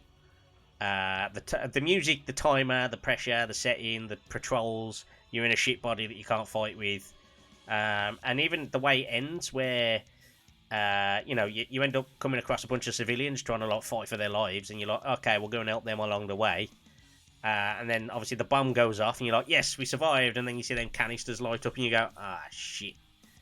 And obviously that you get blown across the thing, and it's like, oh, you're almost dead. What are you gonna do? You're gonna have to crawl all the way back to camp. What's it? And you're like, what? I can't crawl that far, and I'm not gonna get there in time. So yeah, just that whole sequence was just really, really tense. Which is like usually most instances you do in 14 are just almost you can brain dead them pretty much essentially. Yeah. Just like don't have to pay attention, just zombie your way through. But like that entire time, I was like focused, being like, okay, what's my next course of action? Where am I going? What's happening? Yeah, and I think that tenseness, I think, set the tone for the next probably 5 levels, really. for me, or 4 or 5 levels worth of quests. Well, one brief slower part in the upcoming bits, but the vast majority of it was like, okay, we're going into this, we're going into this, we're going into that, we're going into this. But yeah, this ends with Zenos basically approaching our friends. Stola kind of senses something's not right, but she just puts it down to not being able to see because the ether in the area has been affected. Graha and Ali say nearly get their heads chopped off by Zenos, but we save the day. We throw a sword at his Reaper form. Stop them getting killed. It's still really cool. I just thought it was really cool the way they've done it. So we've obviously got to ask the question. I have seen the scene. How did it feel tackling your Lala self, Trashy? Odd. Yeah. So every other race I get, Lala's. I just can't imagine that scene looking serious. I'd imagine like being a Lala in that scene would take you out of the build up you've just had. Yeah, because me and Atrum's characters almost look like normal, like, protagonist characters. Meanwhile, Potato Boy over there. Yeah. Yeah. I mean, you know how powerful that your character, or your body is compared to everyone else, and how easily, Zenos would be able to take everyone down. Just, if what are you planning there, Dad? What are you planning there, Atrum? Nothing. What are you planning? Don't spill it. Are you planning on covering the camera in those? Oh, mate. So that clip has now been seen by over 10,000 people. I'm like, fuck. I haven't seen it yet. I'm not one of them. I need to go look it up. I was there live. Yeah, she was there live. As it sounds. It's really funny. She's there live, and then she was watching it later. She was watching like the highlight reel thing, and then she was like, she had to do a double take. She went, "Wait, what was that?" I was like, wait! I've seen this before. Why is this on Lulu's channel? So I actually had a message, Fen, as well. A new user come in, followed me, and they said, "I came for I came for the Ritz. I stayed for the Emmett dancing." So I was like, shit. You need to change the intro music for your channel. What, just to the Emmett dancing one? No, putting on the Ritz. Oh, okay. Oh, and have Emmett dance to Putting on the Ritz. That'd be great. Yes. Very fun. Yeah. Well, I'll settle for the Thavnairian theme, the bass boosted Thavnairian version of the Thavnairian theme. You need a Ritz cracker emote. I do. To be honest, I need new emotes in general. I need to sort that out at some point. Now that I've got loads of extra slots. Have you got your animated ones yet? Have you given access? I've got access to them. I just haven't got any yet.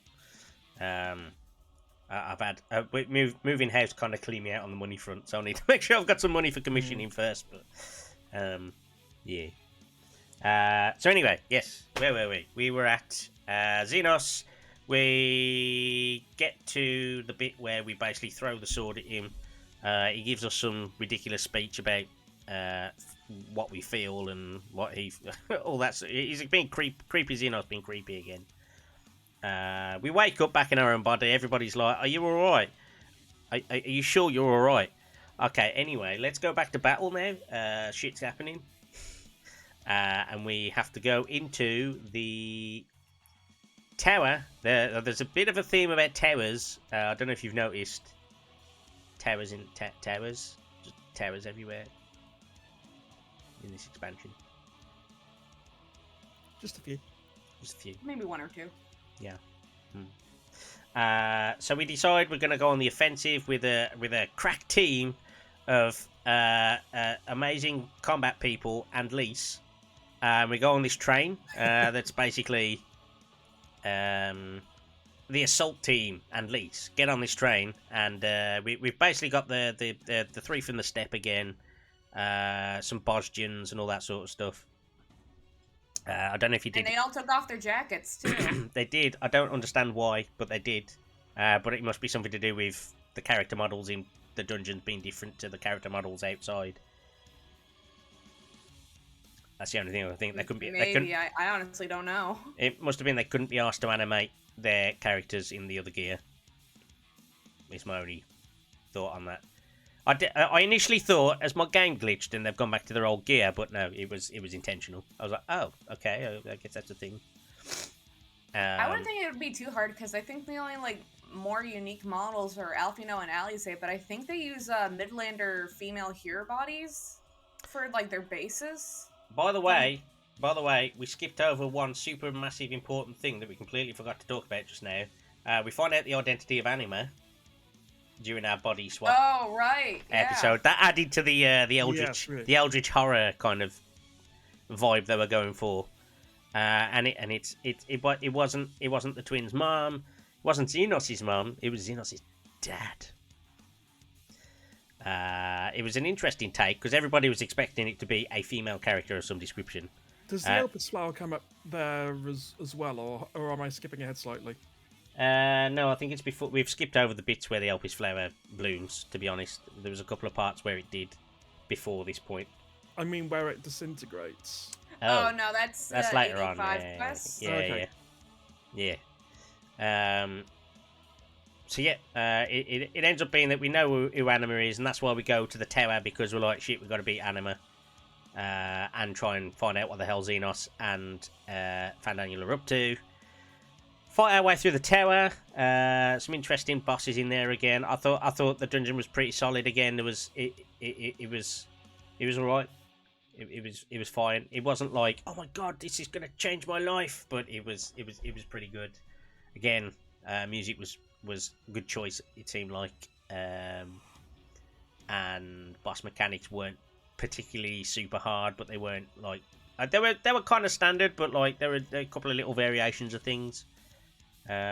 Although I must admit I was doing it on tank, so I got tank privilege of getting hit by things sometimes and not having much damage. So yeah, not immediately, dying to the second mechanic you get hit by. Remind me which one that is.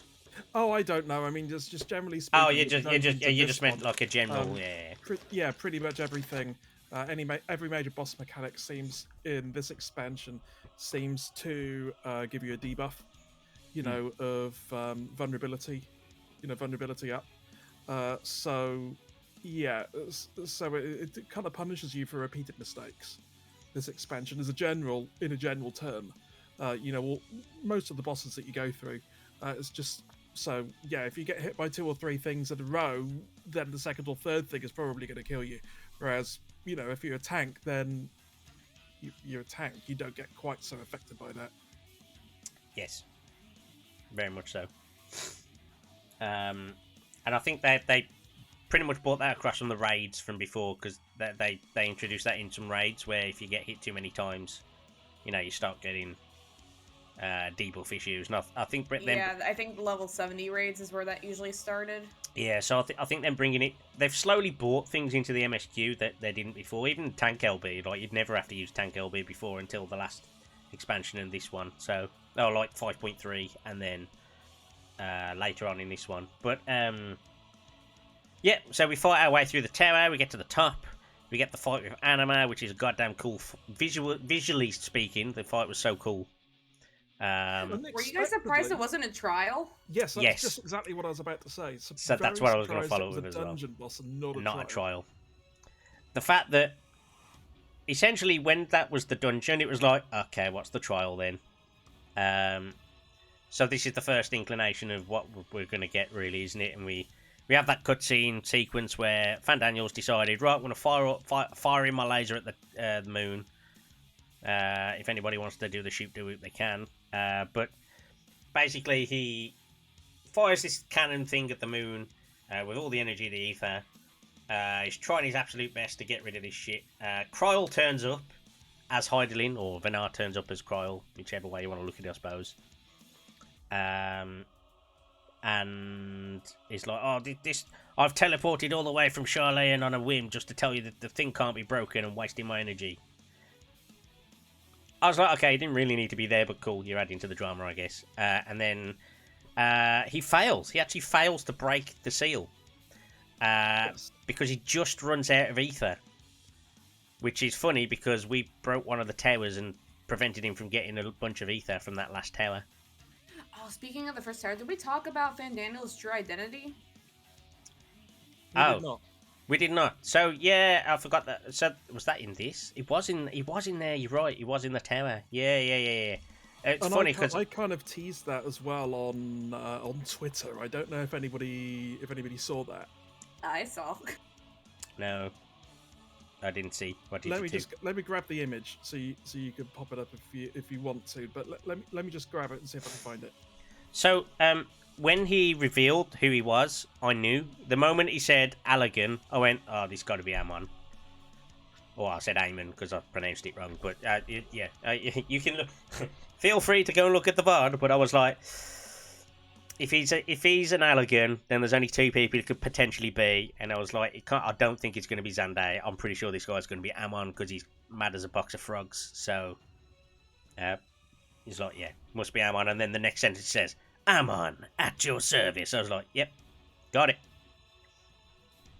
Yeah, I was kind of hoping like that would like lead into more of talking about Amon's backstory, because I know you've talked about it, how it's like a lot of the stuff is in the lore books, but I mean, it's the main thing I don't really like about WoW's story is how like all of it's all in the books, not really much in the game itself. So I was hoping they would go more in depth about Amon and his stuff. So the stuff about Amon that we get in the game so far has been the Crystal Tower and the quests around that, a couple of side quests in and around, and something I can't remember where the side quests were, but they were to do with Allagan tomes or technology or something. As law, maybe? Possibly, and it mentions Amon, and I think there must have been. I think there was something in Encyclopedia Eorzea or whatever it was, which I've never read or anything, but I think there is something in there a little bit about it. But most of what we get is in the game, but it's in snippets and bits and, you know, historical records. There was one in a dungeon where if you pick it up and read it, it talks about Amon doing tests. I think that must have been Azizlar, actually, with the dungeon there. That's called. I'll have a quick look. Yeah, I don't remember them talking too much about like Amon and like the games at all, and I was kind of hoping they would delve more into that. I see what you've done there. See what you've done there. Let me see if I can save that image a sec. Actually, we'll just copy the link and I'll add it as a thing. I know how to do this now.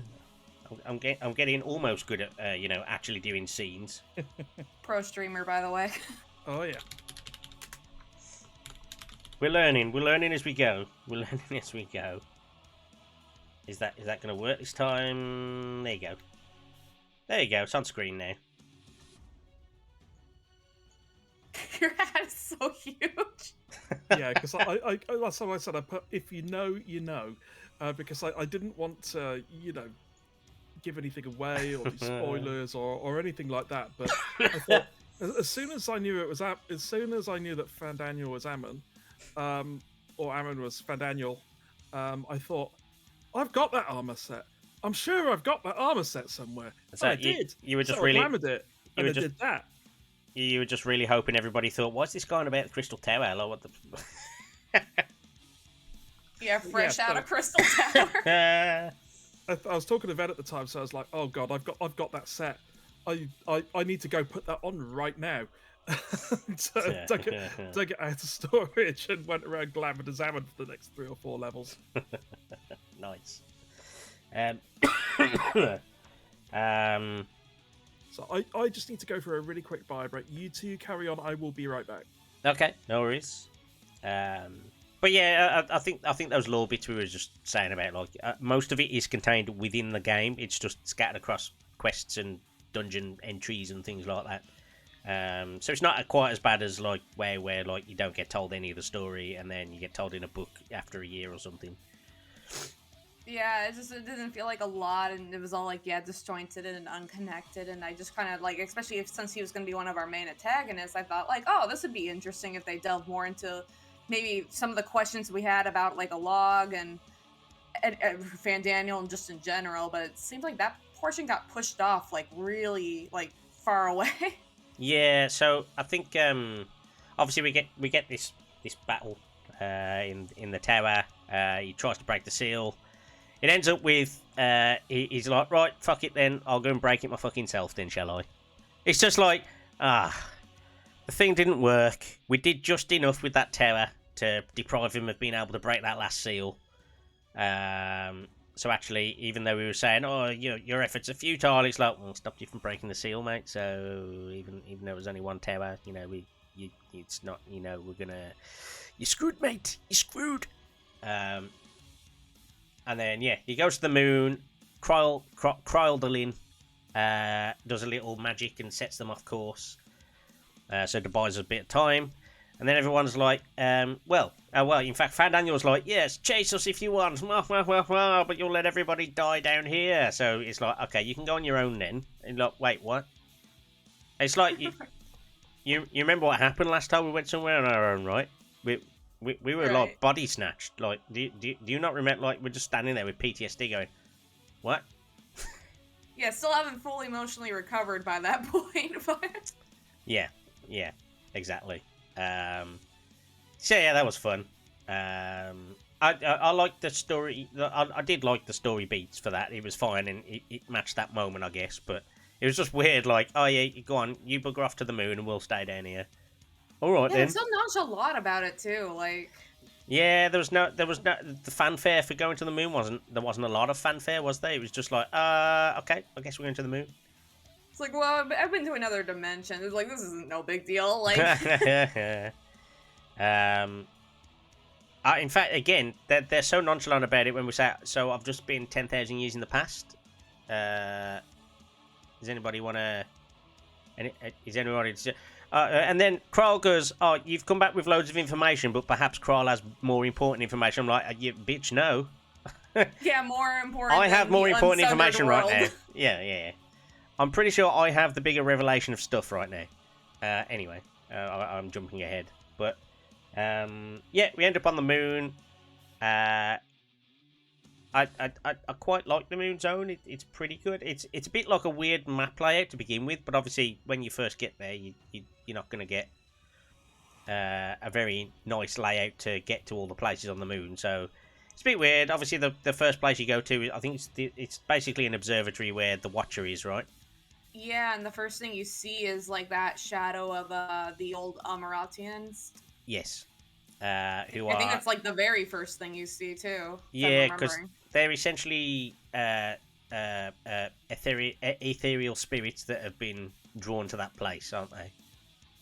Yeah, I think they're specifically the ones that were sacrificed, if I'm remembering this right. Yes, which is why they're in the proximity of Zodiark.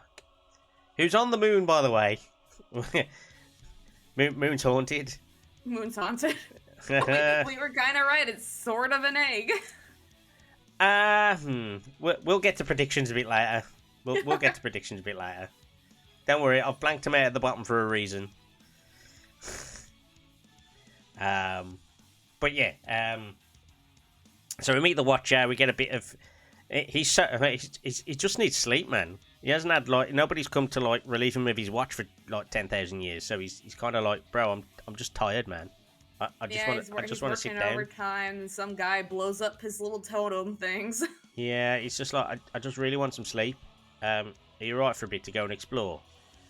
And then we go and explore, and then we're joined by. No, wait, we're not joined initially, are we? We're on our own for ages, aren't we? I think that's when The Argos sleepy stuff shows up. Yeah, it is. Yeah, you're right. Because we jump down and stop the spirits from getting a bit Orion out of control, don't we? Yeah. And then the Watcher turns up like, oh hello, oh hello. Oh, hello, thank you. Here's a puppy. Yeah. Why don't you fly across this divide and do this thing? Cool. Okay, we'll do that. And we're in a fight. Wait, what? Who are we fighting? What are we doing? Zenos is here. Fandaniel's here. What? But yeah. Oh, and we met the real Hythlodaeus. Yes. Well, it's not the it is the real Hythlodaeus, but it's also not the real Hythlodaeus. It's like an after image echo of him, Our isn't it? super dead best friend. Yeah. But we do recognise him, and he's like, hello, again. I recognise you, sort of, again, maybe, again, maybe, again, maybe. Sorry about that, I'm back now. Hello, welcome back. Welcome back. We were just getting to what the event's on the moon, so you haven't missed too much yet, because we're about to get to the juicy bit. Okay. So essentially, we meet the Watcher, go to the tower. The spirit's all about. We have to go and quell some angry spirits for a little while. They're the ones who were summoned. They're the ones who were sacrificed for Zodiark, which is why they're in the proximity of Zodiark. Who's on the moon, by the way, because the moon's haunted. And we end up going on this, finding this strange dog that takes us places and gets us over. Basically, Zenos and Fandaniel have turned up. They're about to break the last seal. We just stand there and watch as normal, because that's what Derplander does. And then that leads to this grandiose, not out of nowhere, but kind of like all of a sudden, the stakes are just set out of, right, the seal's broke, Zodiark's about to get loose, and then obviously Zenos is starting to, get wet at this point, because he's about to get his grand fight that he wanted. It's kind of like, what? We're doing this now? We're level 83. What's going on here? Yeah. So I was expecting the credits to roll soon after that. Yeah. So that's the point. Because actually, the amount of stuff we had done up to that point as well was basically an expansion's worth. Maybe a few frills missing, but you know what I mean. And if they'd have ended it after this next point, it'd probably be, you could have said, yeah, that's expansion. Next one in 6.1. But nope. We got this. We got like three half to 3/4 size expansions, all in one expansion. Which is why after an hour and 50 minutes or whatever it is, we're still talking about Act 1. But yeah, I think probably should actually speed up that. Try and skip over a few bits there. But we get this speech from Zenos, and he's getting so excited. And he's like, "Yes, maybe we'll have a taste of this battle, just us out here." And then Fandaniel goes, but just to interrupt a little bit. He's like, I don't want to ruin the mood that much, but yeet, bye. I love that face that Zenos made when he realised he'd been betrayed. By Right. Yeah, like that. It took away his moment when he fell in the chasm, and at that moment, I thought Zenos was going to fight with us against Zodiark. I was kind of expecting that too, a little bit. That was kind of my expectation, and whilst we didn't get that, what we did get was really good, and actually the music was perfect. The fight was very intense. That bloody mechanic with the spinning square platform thing was a bit of a pain, but I can't wait to see how they do that in the EX version of the trial. Yeah, it's going to be interesting. They'll probably do it in split it in 4 and then spin it in different ways or something stupid like that. Yeah, that bit did kind of break my brain a little bit while I was doing it. I feel like with that, you either looked at it and immediately understood, or you looked at it and went, huh? Yeah, after about 6 phone stacks, I think I got it down. Yeah. I kind of knew what they were trying to do. It's like, oh, this is what happens. But it's like, okay, but what goes where? My brain won't work like that way in the middle of this fight. Yeah. I did that fight with you, didn't I? I think I did that fight with you, didn't I? Was it you? No, I don't think that was me, no. Maybe it was Mike. We didn't group up this expansion, so it wasn't me. It must have been Mike. I must have done it with Mike, that fight or something. Or Craig and Sim, can't remember. Maybe, I don't know. I'll double check. I definitely did it with somebody anyway. It was me, yeah. Hi, Mike. Yeah, and Craig and Sim, yeah. I really liked that fight overall. As a set piece, the fight was good. And even the ending of the initial part of the ending of that fight was really good. But then, so this is my first controversial moment or hot take. The bit with Amon afterwards, I was just like, we've just had this epic set piece with Zodiark. It's been 11 years in the build up and making, and you got Amon whining to himself about like shit that happened to him in his life that I don't care about really. Yeah, he's having his Kingdom Hearts moment, just floating there, reminiscing. Yeah, Amon's little scene there didn't do anything for me personally, and I thought, well, why have you just brought all this down from that epic moment to this? I didn't know that's the first Because time. Fandano has to ruin everything. I thought that at that moment, that was the first misstep in terms of, because they'd hit all the story beats up to that point for me. That was the first time I felt there was a misstep in this expansion, and it's not a major one. Like, it wasn't like one of the fight set pieces they've got wrong, but it was still like, I don't really empathise with this character, and I don't think a lot of other people will either, but yet they're going through basically the monologue of why he did what he did, and it's like, I kind of don't care. You made it quite clear that you just wanted everyone to die, to be honest, so... Yeah, that's kind of why I wish they went more into, like, a Mons, like, thing, because maybe I would have cared at that point, but, like, that was, like... Yeah. The whole, like, being nonchalant about the moon thing, that was, like, the first kind of, like, stumble for me, but then, like, that moment was, like, where I started getting slightly disappointed with the story. It's kind of like all really. It's like, well, if you wanted to kill Zodiark, there are easier ways to go about it. Surely, I mean, you know, if there would have been easier ways to get people to the moon rather than sort of, you know, making us want to try and stop this from happening. You could be, I mean, this is what Ascians do. I mean, they manipulate people into doing stuff. So, I mean, and we would quite happily have taken down Zodiark anyway. So yeah. I think in a way it kind of makes sense the way he did it, because in the next section you kind of learn how Fandano is kind of it doesn't really think things through at all. Yeah, exactly. And it was just so odd how they went about that little scene there, that 10-minute scene with Amon, or 5, it felt like 10 minutes, I think it was about 4 or 5, but you're just like, but why though? Like, I don't understand why you've put this scene in at all, but they did, and there you go, it is what it is. But then we go through that, so for me, that's pretty much the end of Act 1 at that point, the Zodiark fight and the conclusion. Now, I know we stay on the moon a little bit longer with the Lopporits, but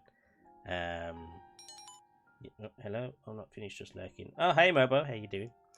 I think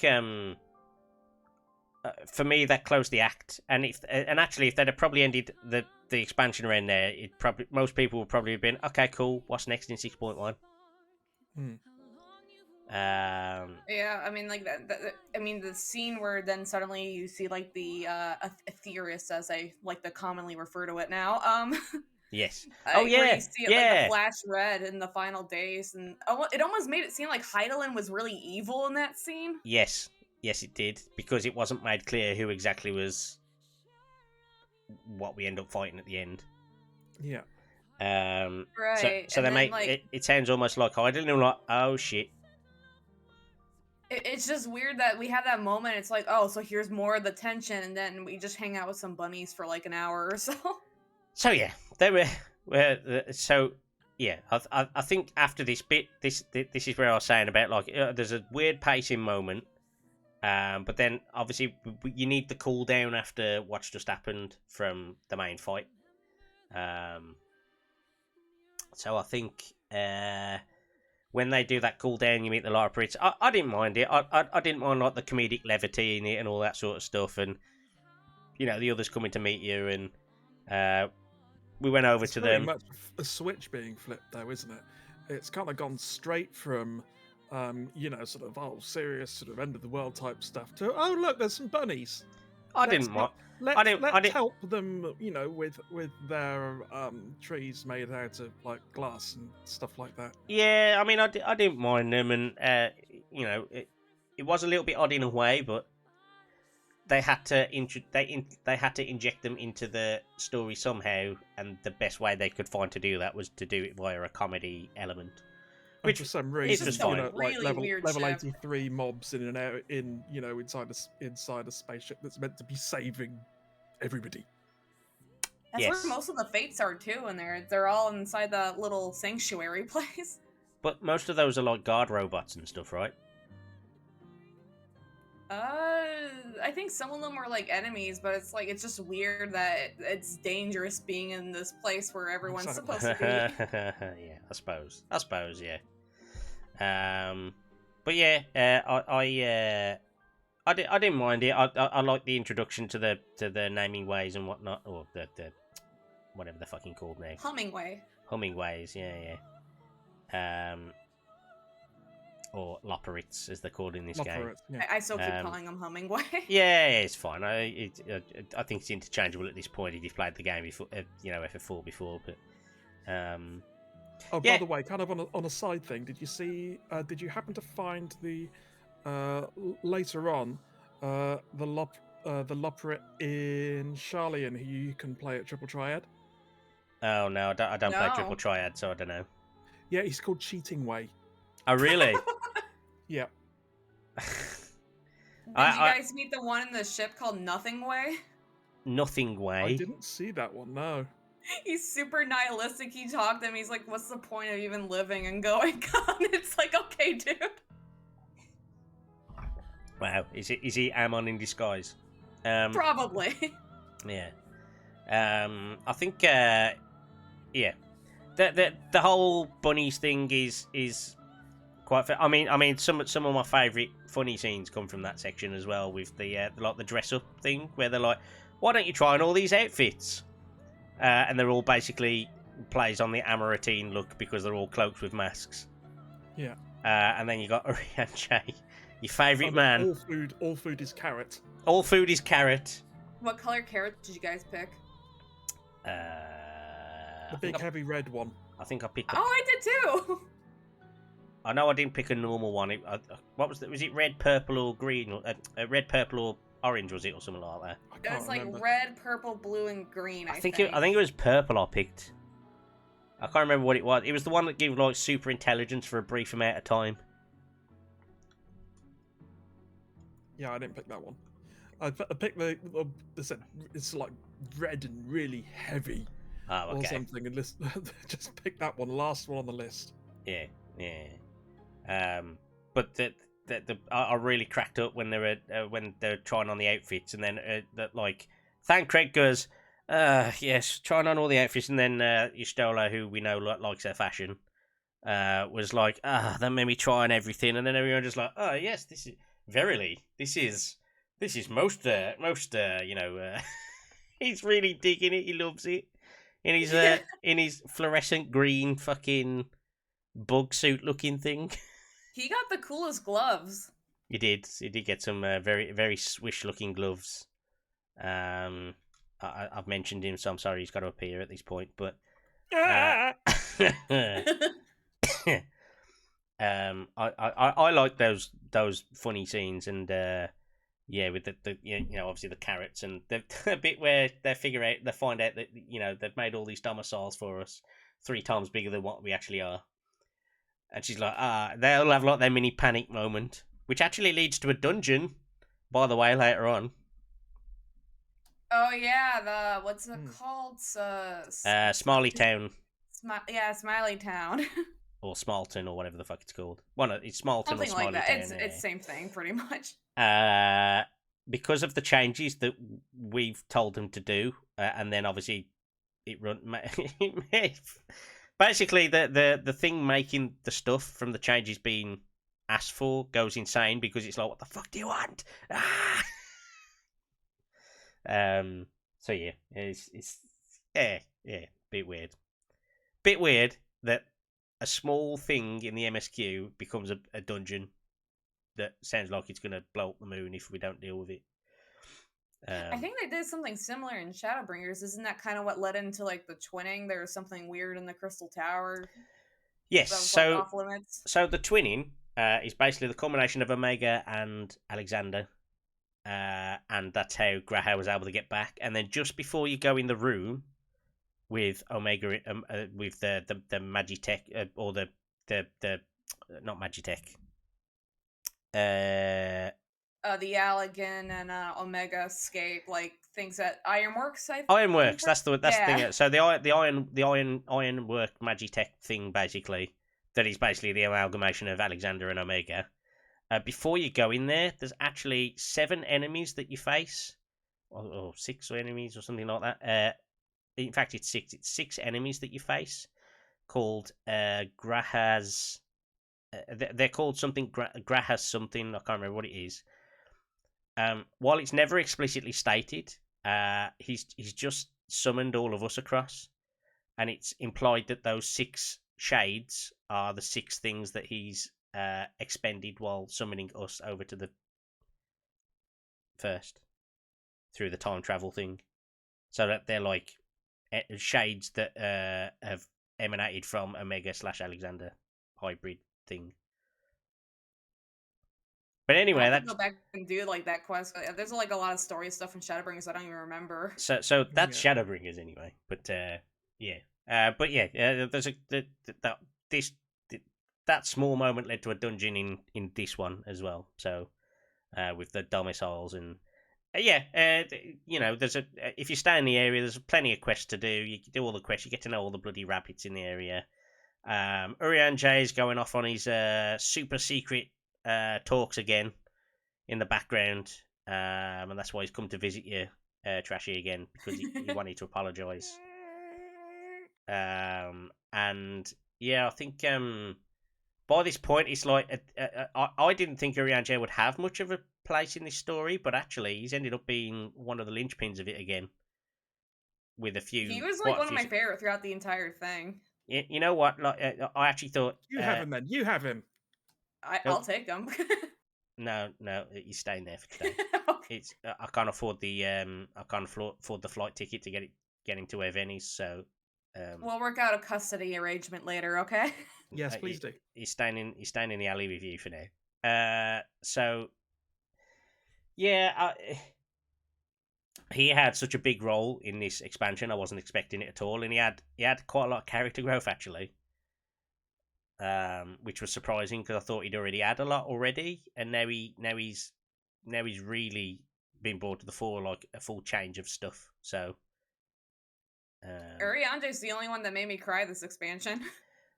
So yeah, there was a lot of moments that were meant to make you feel sad or meant to make you cry and stuff like that. But like, if you're not, excuse the blanket statement, but if you're not an over, especially if you probably agree, but generally speaking, if you're not an over exaggerative American, you're not going to cry at most of these scenes. Really? No. I the only scene that almost got me tearing up a bit was Urianger later on with Moonbreeder's parents, and even that's the one that got me. yeah. And there was one other scene. It wasn't in that last zone. That last zone was nothing was emotional in that zone for me. I was dead. The Christian rock kind of killed that last zone for me. So yeah, I was dead inside by the end of that zone. Aitiascope dungeon. Aitiascope dungeon. Yeah, that. I mean, the Aitiascope dungeon was okay, but it didn't make me like I didn't feel like, oh no, I'm gonna cry kind of thing. Like the only one that did was Urianger. There was one other scene as well, but I can't remember it right now. Maybe I'll remember it a bit later. This expansion didn't have me tearing up at all. I don't know if that's just me. I like a lot of the reactions. Like I don't tear up. I was bawling through most of Shadowbringers. Yeah, so this is what I'm getting at. Like Shadowbringers had loads of moments where, in fact, like it's actually really bad because I'm trying to put out some reaction videos of my own, but there's not many flashpoints in this game where I'm like, oh, I want to see the reaction to that. Nowhere near as many as Shadowbringers, even though it's like twice as big. I feel like there's not many moments that I'm going to look back on this and go, I really want to see what the reaction was to this moment. There's not as many, I feel. Or there's less impactful moments. The big one is the whole Freaky Friday thing that we've talked about already. Yeah, that's the main one. That's one of the main ones. Zodiark, and then maybe the 87 zone, and that's about it. It did for you, Mike. Well, I know why it did for you, Mike. Because you just seem in Philia's spirit. So, yeah. Yeah, there's only two. I can't even remember what the second one was at this point. So, I did like obviously the cutscene at the end of Act 2, which we'll talk about in a little bit at the end of Elpis. But that was a really good cutscene. but where had we got to in the conversation? I think we went off on a bit of a Lopporits. Okay. We talked a lot about the Lopporits, the carrots. We talked about the outfits. Yeah. The dungeon. Yeah. So basically, it ends up being that they basically need us to teach them how to learn for things. It ends with Urianger doing a speech to the three Lopporits where he says, like, you need to do this thing without me, and you need to do it without doing it like this subverted way of doing it. And Hydaelyn bestowed this thing on you because she trusts you, and your living way, and you're the embodiment of this, and your mapping way, and mapping the stars is great and everything. And I don't believe we've met you before. I'm Pudding Way. Yeah. His face is just. Yeah, and Pudding Way has a side quest later as well. Yeah, I've done it. I've done the Pudding Way side quest as well. Yeah, Atrum and I had a discussion on whether he was even talking about American pudding or UK pudding. Yeah. I like that he kind of speaks his way out of it. He does actually speak his way out of his. Yes, perhaps better described in delicious deeds than words. But then he just casually puts in that he's gonna like drug her later on, where he says, a judicious use of fey magic may be in order later. That was a bit weird. I still don't know how I feel about pudding way, just because they only eat carrots, raw carrots. Why is his name Pudding Way? There is that too. Yeah, I did think that myself, yeah. But yeah, it's fine. Culminates in us ending up going back anyway. We go back. We're like, oh, you're back from the moon then? Yes, cool. Okay, cool. Let's go then. It's like, I've just been to the moon. Can you not is this not a big deal? Or is everything fine? No, it's not. It's not a big deal. It's a big deal? No, it's not a big deal. Yeah, been to the moon, killed a god. You've been to the moon, killed the one thing that was keeping the planet, and obviously we get the cutscene of some stuff's about to happen in Thavnair, right? So we come back, and we're essentially thrown immediately into going off to Radzatan or Thavnair again, which for this section in particular was this was the other one that was quite feelsy, the Matty a bit with the baby. Oh yeah, that whole deal, but that was later on. It is a little bit later on, but this section in Thavnair was probably. So remember me saying earlier, that's the most nervous I felt when Zenos had my body up to that point. This bit in Thavnair, the revisit to Thavnair was probably the most nervous I've been during playing the game, because the atmosphere and the music playing, and speaking of music, there's no music playing. The music that was playing in the background in that zone, made you oh shit, everything's on fire and I need to go and do this thing. Because when we initially get there, they just throw us straight into a dungeon, don't they? And it's not a dungeon; it's basically in the forest, and the forest is on fire. It's basically the first dungeon of Shadowbringers, but on fire. Rasaspati or something like that. It's called Vasapati. Oh yeah, yeah. Dungeon, yes. Vanaspati. There you go. I knew it had a V at the beginning. Vanaspati. I knew the patty bit at the end, but I wasn't sure about the rest.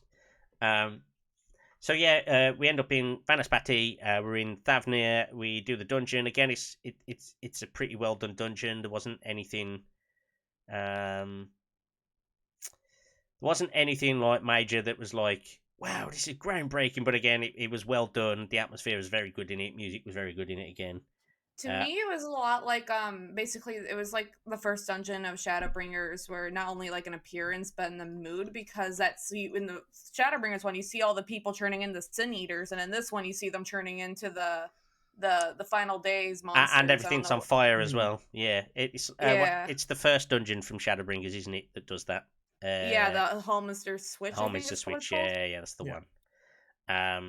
and to be honest, at this point, I'm fully invested because they built it all up. The final days are finally here. The sky's on fire. The music's playing. There's a sense of dread. Everybody's running, turning into things. Everything's on fire. It's just, yeah. It's really good. The dungeon's great. Estinian goes off with Dragon Boy, and goes off with, or Dragoon Boy goes off with Dragon Man, dude. And he finally gets his Link Pearl. And he finally gets his Link Pearl. Yeah. He has his little chat in the sky with Vrtra to say you need to kind of get to grips with this shit. And yeah, we end up then going to Radzat to find out what the hell's going on. And when we get to Radzat, we have a bit of a chat with the satrap and all that sort of stuff. But then, unfortunately, one of the people reacts quite badly to what he is saying. And they're like, how can you protect us when my boy's over in this village or whatever? Because this is when Mattia turns up as well again to say, oh, Palaka stand it needs help or whatever. Oh, we also learned a tidbit of information that people started churning before, like, the final days even started. Yeah, before the sky was on fire. People turned before the sky was on fire. Yes. And not after. Yes, you're quite right. We did get that information, didn't we? Where it was, everybody was surprised. That Mattia was talking with at the beginning when we first went to Thavnair. He was the one that turned first. Yeah. Yes. And I don't remember his name. Yeah. No. I don't remember his name either. He was the merchant from the earlier part, isn't he? Yeah, the one that told Mattia he couldn't sell his fish anymore. Yeah, he was the one trying to keep all the shit together, basically, and it was like that's not working. That's not working. Yeah, and things got worse, and then they got almost better. It was hopeful, and then it just went straight to shit. Like there was nothing he could do, and that's when I think that was the thing that caused him to churn, right? Yes, because he lost faith. Basically, he was like, "Well, this isn't really working. Then is it?" Right. And yeah, that leads to a chain. It essentially leads to a chain reaction of turnings. And yeah, the like I said, for me, like the whole setting and the music and everything set the scene for me. It was very well executed. It led to basically what is an Attack on Titan moment with the satrap.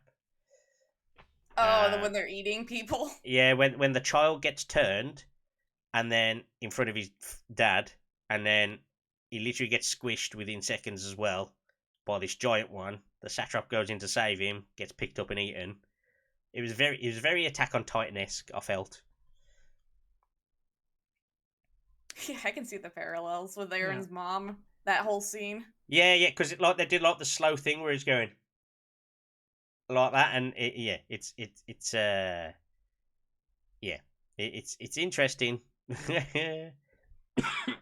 Sorry, but we have kind of skipped past is that the reason why everyone is what causes people to turn essentially is despair. If you've kind of lost all hope for anything, and then this is then what turns you into the monsters, which which are named in the game as blasphemies, and that's a name that kind of sticks with them. So that the whole thing is that people start turning because they've lost hope, despair, sort of almost don't want to live anymore, and that is what causes them to turn. Yes, yes, because of the negative emotion is what is. They're basically beings of nullness. They are null energy. They are nothing. Because Y'shtola can't even see them. Yeah, it was something that they briefly brought up at the beginning. With the energy that's not, what do they call it? Like Oxasa or something? Yeah. The emotion one. Yeah. They briefly mentioned it, and this is kind of where it all picks up. Yes. Very much so. And the only reason Y'shtola knows it's there is because it's nothing. Literally nothing. So she's like, well, that must be something because it's nothing. Oh, and this is what the scene where like the flower disappears that you're talking earlier, Trash Panda. Yes. Oh, right. Yeah, of course it is. Yes, it is. Yeah. But yeah, Grahak decides that he needs to go into exarch mode and get the people calmer, get everybody in, back in line. The the town's guard go and guard people and help Thancred and whatnot. But again, we got this apocalyptic shit going on in front here, and it's making it look like it's hopeless. And then, Grahad does that, calms everyone down, goes into his epic Crystal Exarch leadership role phase, and he even goes, as if to say, "I've got to do this, haven't I?" That's my cat boy. Yeah. So that leads us to Matzia. He takes us to Palaka's stand. We managed to get to the village, or get him to the village after a couple of attacks and things. But the zone music at that point is excellent because it conveys like the seriousness of the situation. Oh, we actually missed a thing because like right before that, that's actually the first time they introduced the role quest for the very first time. Oh yes, it is. You're right. Yes. Which was really strange that they gave us like a side distraction during the final day stuff. Yeah, a little bit. Was it then, or was it not after the first? Was it not? No, Was this not it's after while we were Palaka still in stand? Radzat Han, before we have the meeting, I think, with the Scions, before like a lot of the stuff goes down. Oh, okay. I thought it was after this Palaka stand bit. That I might be mixing it up. I thought it's like in that area though. Yeah, it's around then, but I thought it was just around slightly about after the 85-ish, yeah. Yeah, so, which would kind of make sense that Palaka stand would be I think it's just after that you get that. Let me check. So you unlock Palaka stand at 85. The last quest of 85 is where you unlock role quests. I've just looked it up, and you get the Radzatan crystal that you can attune to. So it is just after that. But that's my bad. It's in that area, so it's fine. Yeah, it's around that time. It was just like a really weird thing. It's like, oh, by the way, the world's dying. Now go off and do this other thing. But anyway, we get this scene. We go with Matzia. We go to the village. We go to Palaka's stand. The village is empty. We essentially have to go and find all the villagers and bring them all back. Well, it's not empty, but it's deader than it would have been. Save some villagers. In the process of saving some villagers, we learned that a couple, who are, their names escape me, but the couple and their child fled into the forest, trying to escape from somewhere, and we're like, okay, cool, we'll try and go and find them. During the course of trying to find them, we end up saving 20 other people near a temple, and then they say, oh yeah, I saw them going off in that direction. Come across the father. He's been killed, and then we come across a little bit later the mother with the child. They're under attack from one of the mobs, and she decides that the best thing to do in this situation is throw a very small rock at this big monster, which doesn't end well, can confirm. And that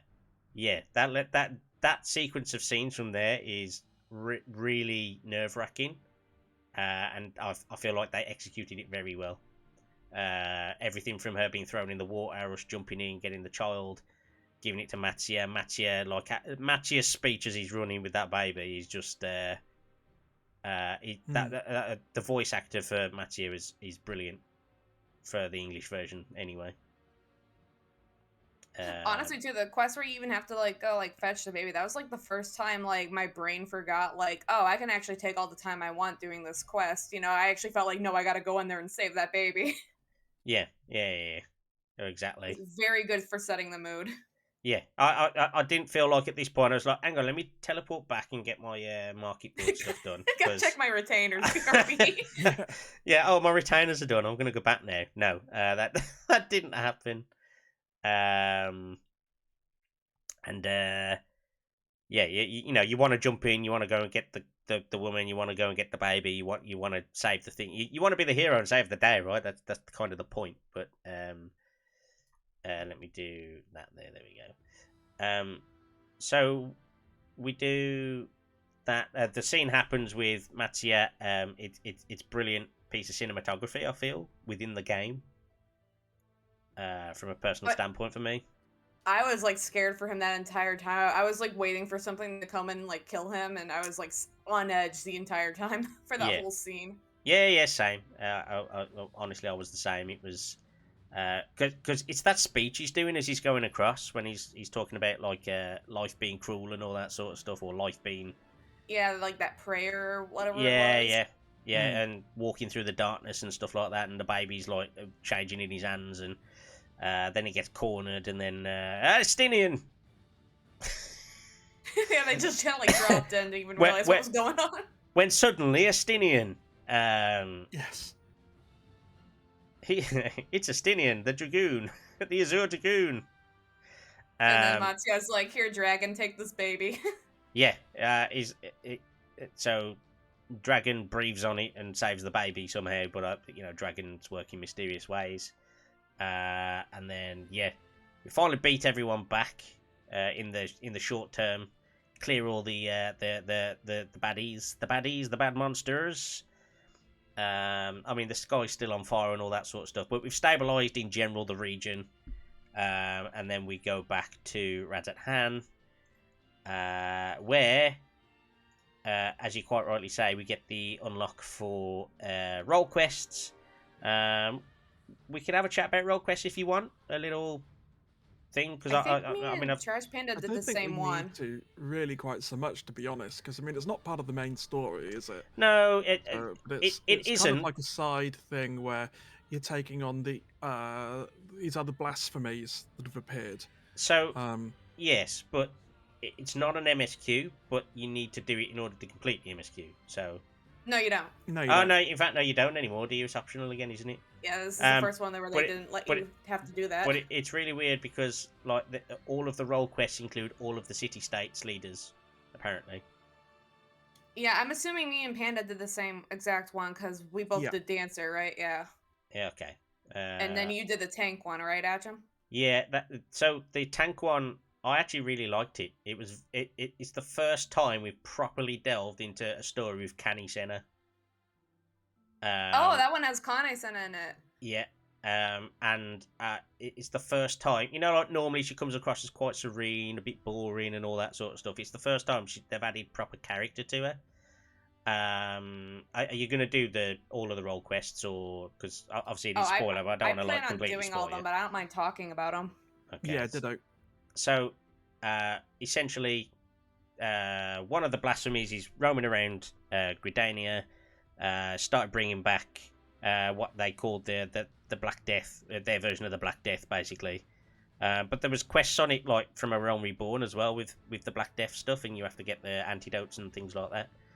So they've essentially revived that, and this blasphemy, it literally if it manages to like claw or bite or like hit its horns on you or anything, you get this poison, this incurable poison, which is why it's impossible. It's like makes it almost impossible to fight because you only had like one scratch and you're dead.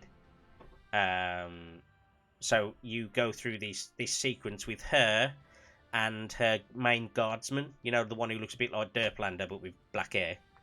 Yeah. Him. And you get a little bit of his backstory. You find out he's actually not a Gridanian. He was a former conscript in the Garlean army. And he had the chance to attack Kani Senna, and he ended up joining her instead. Because they were on the battlefield or something. Because he was injured or something. And he had the chance to like spear her, basically. But she went and healed him, and he went, why you done this? And then from there he's kind of put his lance to her side, basically, to say, you know, I'll follow and protect you and all that sort of stuff. So it was a little bit of a quick backstory for that guy, but also for Kani, like this blasphemy ends up being a Pajali, that had turned into something bigger. So obviously, you know, he'd reached the bottom of despair or whatever, and turned into this blasphemy. And the reason she knows him, so when this attack, the first attack happens, where we meet the blasphemy. I'm explaining this story really badly, but basically, we get the echo happen to us at that moment, and it turns out that Canny, it was based. They were the same age, and they were in the same. They were both being trained to be the next C tier.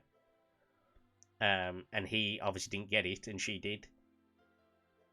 And the reason he didn't get it is because he broke one of the taboos with the elementals, but it was to save the elementals, so he felt a bit hard done by, but it meant he couldn't be C tier anymore, so he went off on his own.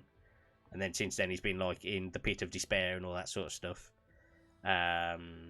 It was fairly interesting, to be honest, and you know, there's a scene where basically we get, or I say we get defeated. Our part, like our character doesn't get defeated, but Canny Senna and the other guy does. And there's a scene basically where she's like tossed around like a rag doll and thrown into the water, and she basically looks like she's dead. So she you know, the tree where we got your Stola back, the main ancient tree or whatever in the forest. Yeah, the white mage I think so. thing. There, that's where you fight the thing, and you know that there's water around it as well. Yeah. Basically, he throws her that far that she goes in the water, and she's basically drowning in the water. So you have to try and beat away this thing without getting touched, essentially. But then he recognises that it's Canny, because he's the Pajali from before. Like, there's a semblance of his memory from before, and he runs off as like he like mouths her name and then walks off. And then obviously you have to pick up a heap of body parts off the floor and take her back to Gridania. And obviously they're like, bro, you took our leader with you, and now she's come like a broken mess. What the fuck, man? Because you're the tank as well. So it's like, sorry. Yeah, my bad. Lost aggro for a bit. Yeah. Oops, hit Shirk. So the only reason Didn't have my tank stance on. Sorry. Yeah. So then it's like she has a bit of recuperation with like her brother at the Conjurer's Guild or whatever. Then she comes back into action before she's ready and all that sort. Yeah, it's like, you know, leader pushing themselves too hard because they need to get to the bottom of this thing, and then she's like, oh, to get to the bottom of this, we're gonna have to plant some stuff. Basically, you enroll the help of the Mughals, which depresses me, and you have to get rid of the corruptions around the forest, because the forest is screaming because the forest elementals are screaming because this blasphemy is on the loose in the forest, and they're scared of it, basically. So you have to get rid of all the corruption points around. We don't do most of it, the Mughals do most of it, and we just do one or two. And then you get to North Shroud and at Forgal Float, and we're trying to plant a sapling or something. And obviously, by this point, all the you've met civilians around the thing who are scared and everything, and they're like, "Oh, what? Elder City, what are you doing here? You never come out to here." And she's like, "Oh, we've just come here to, you know, cleanse the forest because we need to, you know, we use the elementals for this and whatever." And he says, "Begging your pardon, but there's a crisis going on. The Black Death's back, and there's a killer on the loose, and you're planting a tree." So that obviously makes her go, "Oh shit, no, that's not what I meant." Like, the way she said it meant that it just looked like she was planting a sapling. It's like, we've got bigger problems. Why are you planting a tree, love?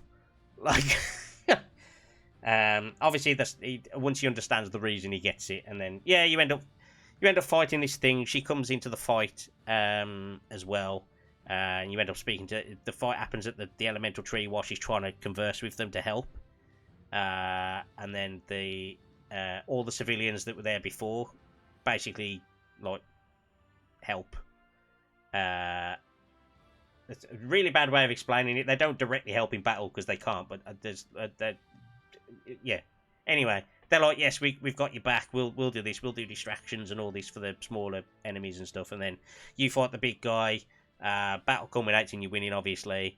The guy with the spear, the lance, basically takes a hit for the seeds here. and he's like, he literally gets flung across the battlefield. So like, the thing charges him, and he says, "Oh, I don't think I can fight much longer." And then you just see him yeeted across the battlefield. I'm like, "Oh shit, he might be dead." But then I was like, "But because I'm the tank, I'm like, was I supposed to have aggro for that?" I was like, it's happening again. Yeah. But then he gets back up, distracts it just long enough, and then you give your ether to the C tier, and then you finish it off because you take away the poisons and stuff that it had before. And you win, and it's the end, and Canny Senna's had some character growth for the first time in a long time. Yeah, it's really hard to imagine her doing anything but just standing. They did a lot of humanizing in her quest. So I don't know what the ranged physical one would be like, but yeah, the tank one was surprisingly good. Not surprisingly good, but surprisingly good considering who the character was that it was based around. Yes. I'll have the level tank. Yeah, I just got one of my tanks to 85 today, so I'm going to be starting that one soon. Yeah, nice. Obviously, it's the Far East one, the range DPS. Oh, is it? Okay. Nice. So you get to see Hien and Yugiri and stuff. Yeah, they're basically like, we don't know how to throw or shoot things, so we needed someone who could. Wow. I mean, Yugiri can like attack from distance, but she has to renounce her attack first, and that kind of gives up the game, really, doesn't it? So she's not great for a ninja, that is it? No, like Yugiri's one of my favourite characters, but also she's one of the dumbest characters. So, like she's smart when she needs to be, but she's also dumb when she wants to be. She's got passion. Yes. For fiend! It's like, no, you're a ninja. If you'd have charged, he wouldn't have blasted you in the face, would he? Don't make me get on Urianger if you say anything to that.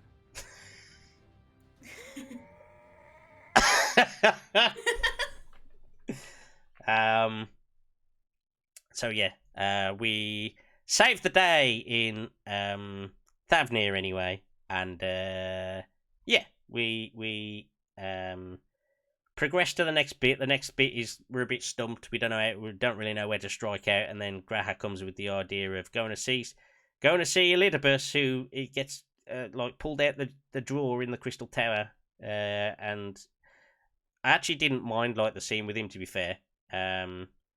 I felt very so it didn't bring me to the close to tears thing, but it made me feel very melancholy. The reason why we've done this, by the way, is because it turns out that some certain memories can persist or come back after death. Yes. Is that it? Or yes. Is it, so when some of his memories remain. When the soul returns to the live stream, basically you get your memories back, and all the corruption stuff gets scrubbed off it. So. Yeah, Elidibus would remember things, and also we think other people might remember stuff that they've lost as well, which is important later. Oh yeah, because we kind of skipped over that small little history lesson we got with the guy who likes Althino a lot. Yeah, I can't remember where that was placed in the story now that I really think about it. Yeah, it doesn't matter. It's fine. Old man likes young boy is all you need to know about that relationship. So, oh no. Again, the fan art. Oh God, yes.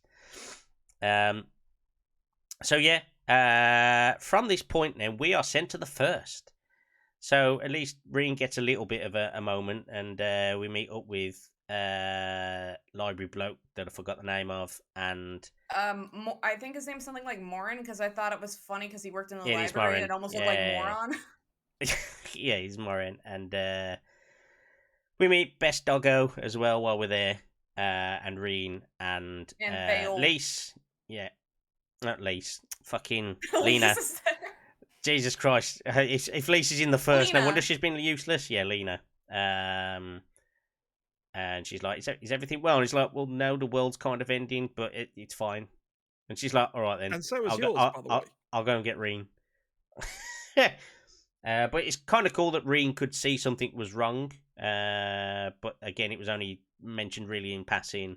We have a brief reunion with her. We tell her what's going on. Then we go and go into the ocular and converse with Elidibus, which was kind of a cool conversation actually. and then he just drops on the bombshell on you of, by the way, you're gonna have to go 10,000 years in the past or 12,000 years in the past or whatever it is, and do this thing. And I'm like, I beg your pardon, you're gonna do what now?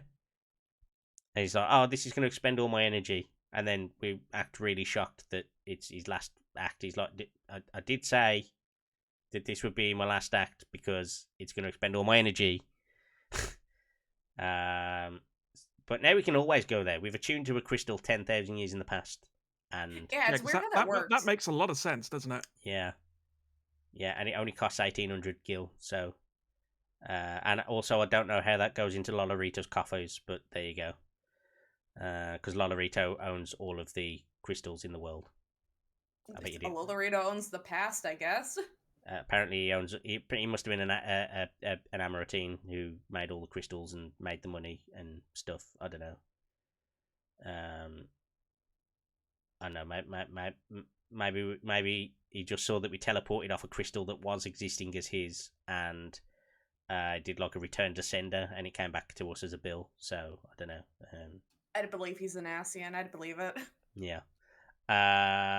Anyway, we turn up on.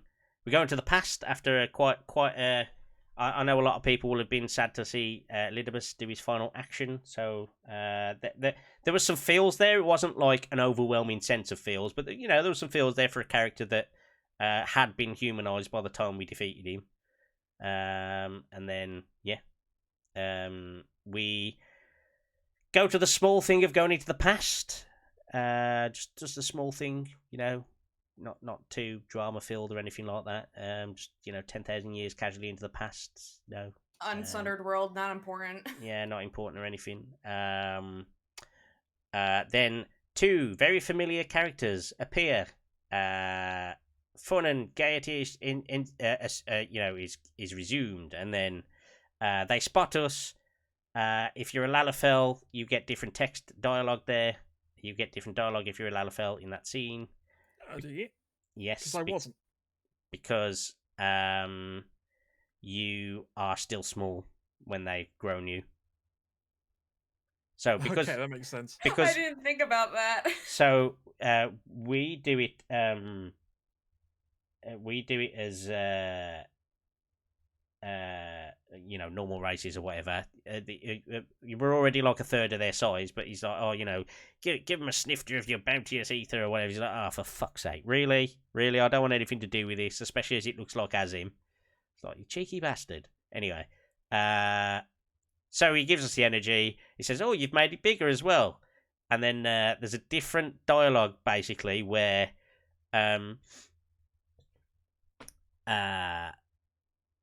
we get the dialogue of, oh, you've made it bigger. He says, yes, it just makes it easier for conversation. And then he says, oh, you've made it bigger, but it is still rather small. And then he says, but I suppose it's the the density that matters and not the size. And then Hyphlodea says, well, you would know, wouldn't you?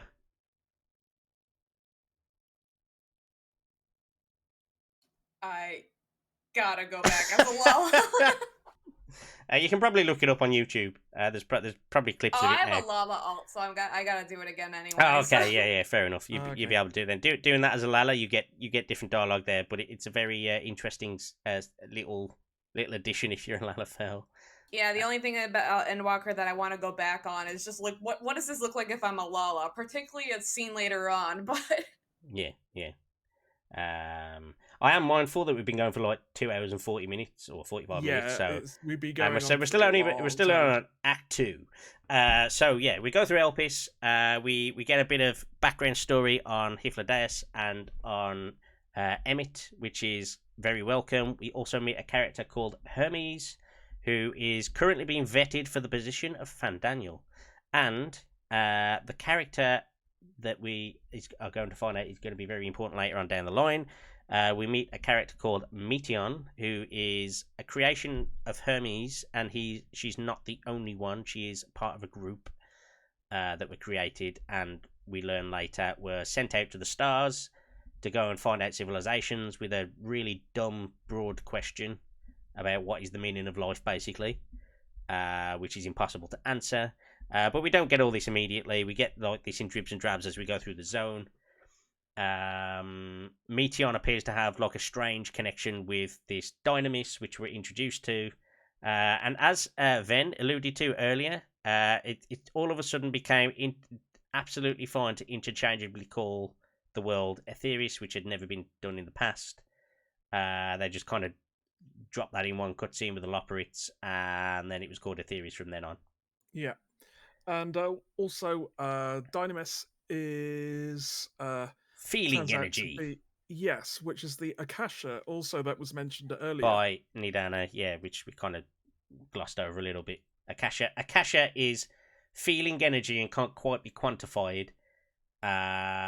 It is also Dynamis, which if any FF11 buffs out there, you know what Dynamis is, because it is an alter zone of the zones of the city-state zones.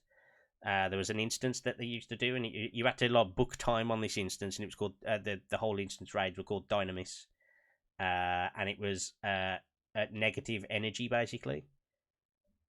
So that kind of it was like a nod to that actually, which is kind of nice to see that they're even nodding to the previous MMO FF. If you didn't know that before, I guess that makes kind of sense because like isn't 11's like kind of like distant but somewhat in the same timeline as 14, just before like I mean after it got sundered and then like way before 14. well they've never confirmed that, and I don't think they'll ever confirm that in lore, but it's been speculated by many people over the years that 11 is just one of the reflections or something to that effect. You know what I mean? I mean, I remember like there being flavor text and the what are those? Because there was a crossover event. They're the crossover event. Yeah. The no, not the crossover. The minion for you get in Eureka. The Mithra. Yeah, Mitra. Yeah, there's like a nod to being like and also in the Tara ones that say like these are the speculated ancestors. Because she's wearing the scorpion armor as well. Yeah. The scorpion harness armor. They kind of allude to them being like your ancestors. Yeah. You also get Shantoto appearing in the Black Mage quests, Black Mage quest line. Yes, correct. So they have had knockbacks to in the past, but yeah, again, it was cool to see it in the main scenario quest where they were doing an FF11 nod back. There's also some enemies in this expansion that are direct from FF11 as well. They're Primivian beasts, which are again negative energy inside, or a lot null energy beings inside something called the Primivians. Those enemies are in this expansion as well. So again, they're kind of drawing on FF11 lore a little bit to like help fuel what's going on in the actual world as well, which is kind of cool. So I like the depth they're going in for when they do like bring things back from the other FFs, regardless of which one they use as well. But yeah, we meet this character. She is very sensitive to this dynamic energy. And she's for want of a better word, she's an empath. She's an empathic being where she can feel feelings. So every time Hermes looks like he's about to go into a rage, it makes her sad because she knows that he's about to go into a rage. And he usually goes them herself. Yeah, she doesn't just sense other people's feelings; those feelings are reflected on her, and she feels them too. And he gets real mad if you start piecing about with his animals that he's created. Which, by the way, this zone, really great to know that I am the architect of the Queen Behemoth, and several other monsters in the zone, like the flying serpent thing. It's like, yeah, I helped create this with Emmett, and he made it fly, and then I had to fight it when I was fighting Bismarck. Yay, thanks for that. Cheers. Yeah. And also like a lot of like minions there. Like there's a Kashi there, Corpicers. Yeah, Spriggans. A lot of our familiar things. Spriggans. Mm-hmm. Very, very angry. Well, very crystal hungry Spriggans there. So yeah. Anyway, we go through this zone. We are traveling along with Emmett and Hythlodaeus and Hermes as they go through their daily tasks, and Meteion also comes along for a lot of those as well. Culminates in a scene where basically it looks like he doesn't really want to be included in the convocation. he's very reluctant to be included, to be made Fan Daniel.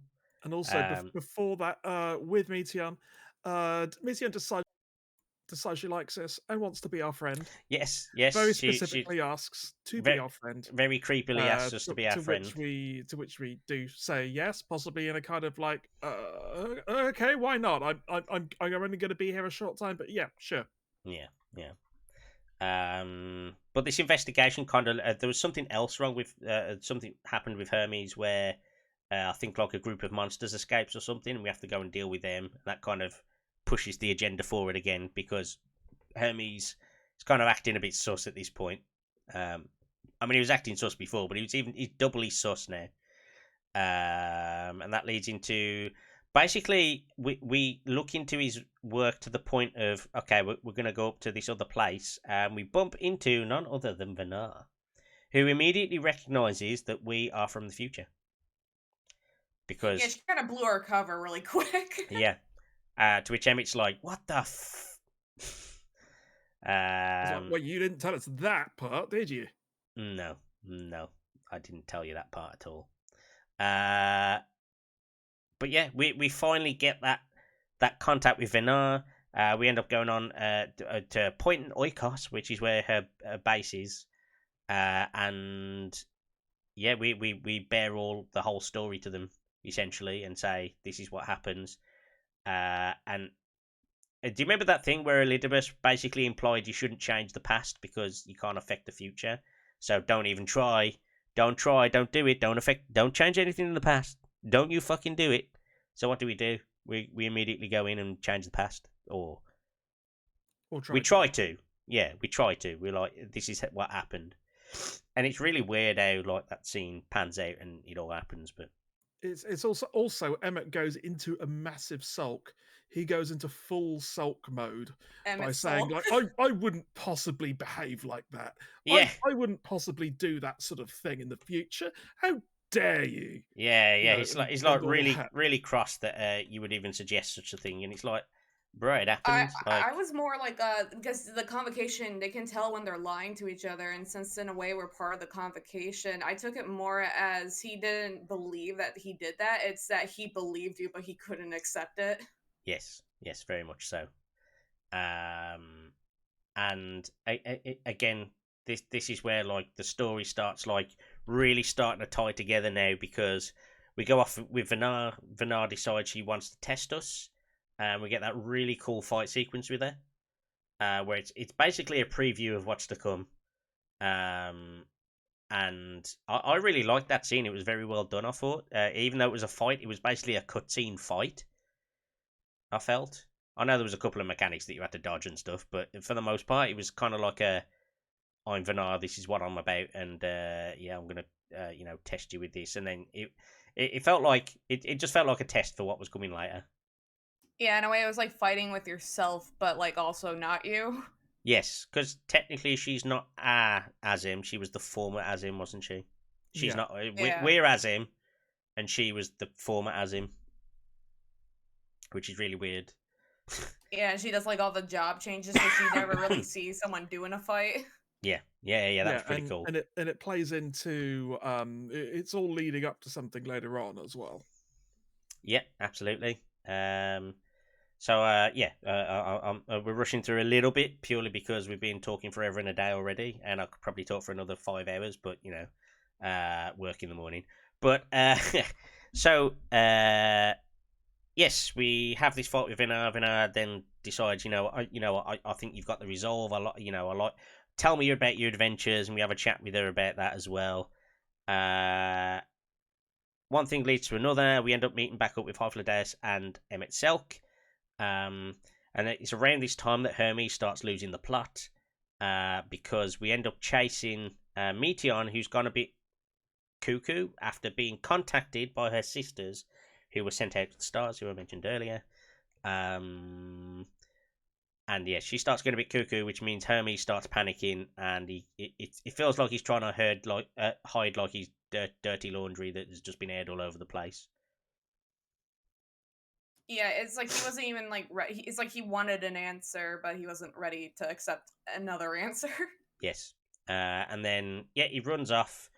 tells her to run away. We end up going on a cat and mouse chase. We have to use Emmett's senses, which is infuriating that we have to work with him. And that ends up leading to a confrontation with Meteion and Hermes. Hermes decides that he's going to use this moment to change into Super Hermes mode, which basically looks like Ammon, by the way. It looks like Ammon's character model, just done up a little bit to make him look slightly different. Oh, I didn't notice. Which is a nod to the fact that Ammon later becomes Fandaniel. Mm-hmm. So we then enter Ktisis Hyperboreia, which is the dungeon. That was trippy. That was a very trippy dungeon. I liked it. It was very trippy though. Like going from the fire zone and the sand zone and the snow zone and all that stuff. I thought it was pretty cool. And obviously seeing there, like, I mean, poor Hyperboreia, he's not going to do very well on them DPS meters checks, is he? If you do it as a trust. I didn't do that as a trust. I did it as a trust. Did you know if you have Emmett as a black mage instead of the tank, he actually will use his spell abilities just by snapping? Yes, so I was tank, so he was black mage. So yes. Yeah. He does his snap for the black magic, which is kind of cool. I'm surprised he didn't do the trust for that one, because that's like a once in an expansion moment. Like we get to fight with the ancients, so cool. Venat is pretty good as a healer, better than Alphino. Alphino really sucked as a healer in this one, I gotta say. Alphino was the better of the two healers in the last expansion. He's No, nice. I think Urianger was better. Urianger let me double pulse though. Okay, fair enough. I didn't explore that. Whenever I had Urianger in my party, I seem to die more often, but it's fine. He's just. I think I had it set up so that characters would occasionally make mistakes as well. Yes. With the trust. But anyway, that's a tangent. Yes.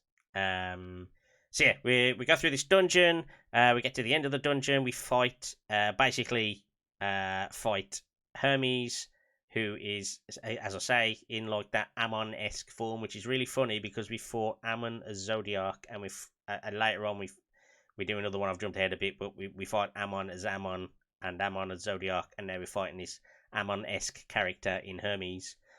That leads to a really cool cutscene sequence. It leads to a really cool cutscene sequence because he basically is going to mind wipe everyone, but it's going to take time to charge up. And I'm just... Yeah, he's charging his laser.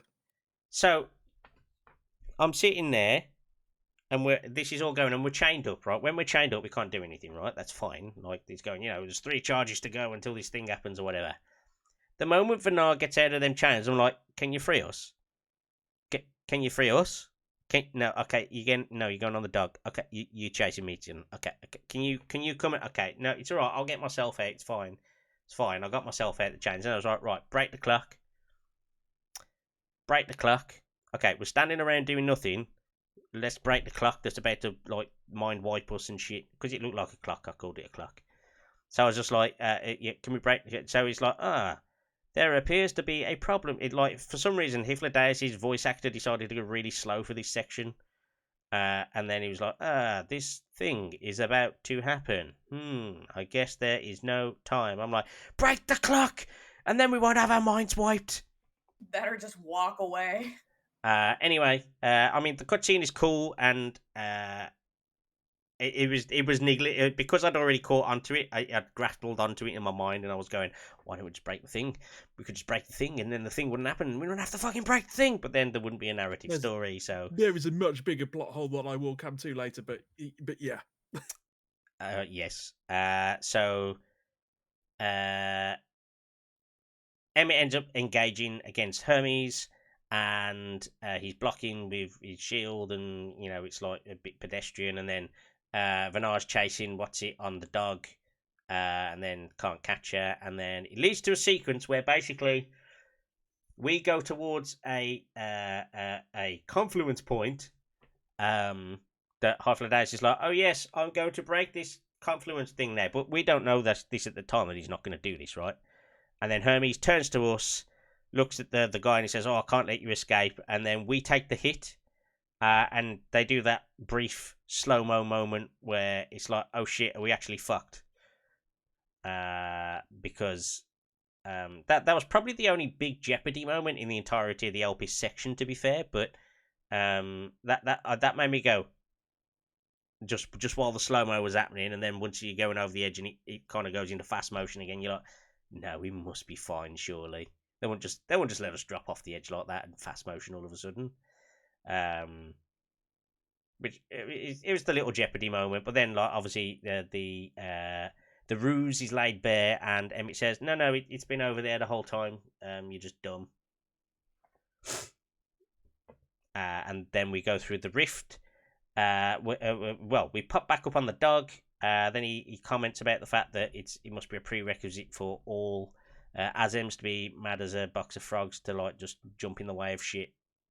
And then he says about do not squander my legacy, blah blah blah, before this memory erasure thing happens, which I'm still confused as to why they just didn't blow up the clocks, but there you go.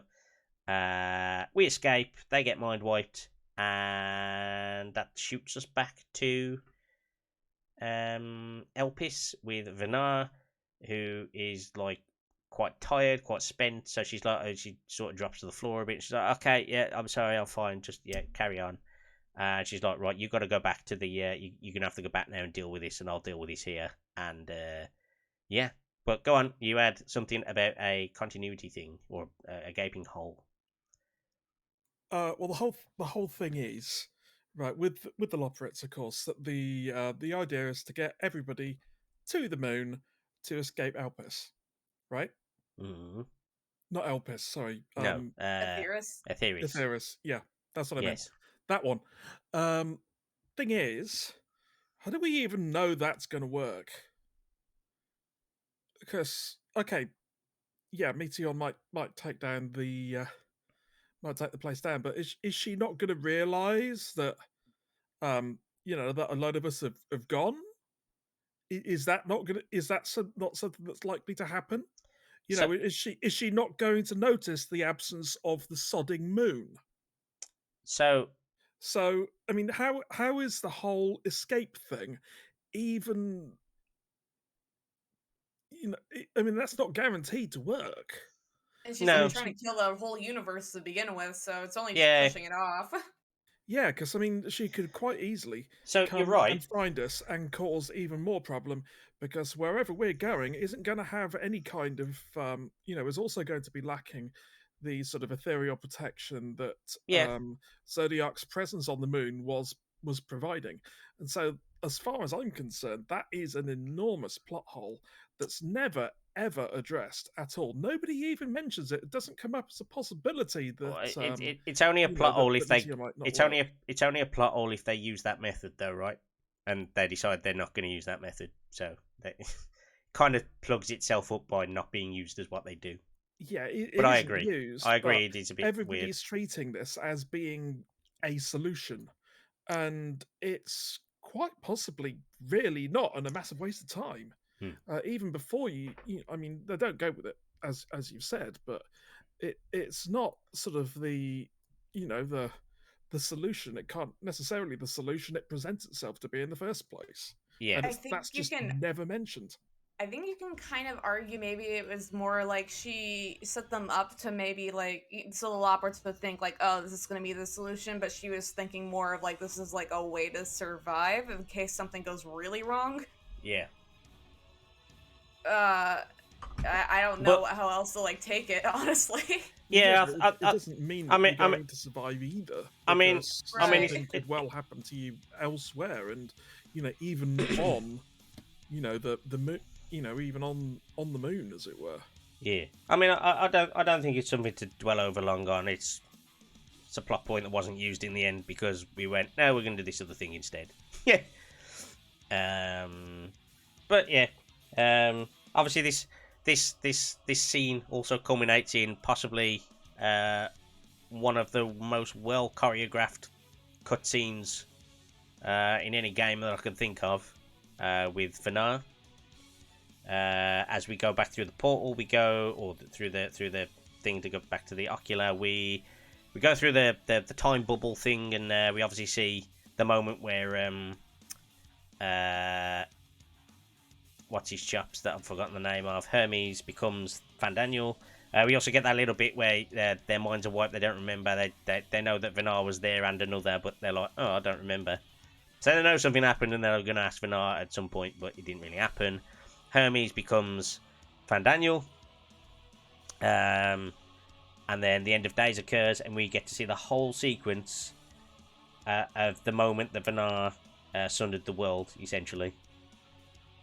And the representation of then that was followed by the representation of her journey through to the current day. I feel like that was like, it wasn't a direct representation. It was just like this is basically what it was like. She's been walking through the darkness this entire time, and every time like a world was resundered or something went wrong, she gets absolutely blatted with that's why she's like covered in the black crap by the end of it, because she's kind of spent by that point.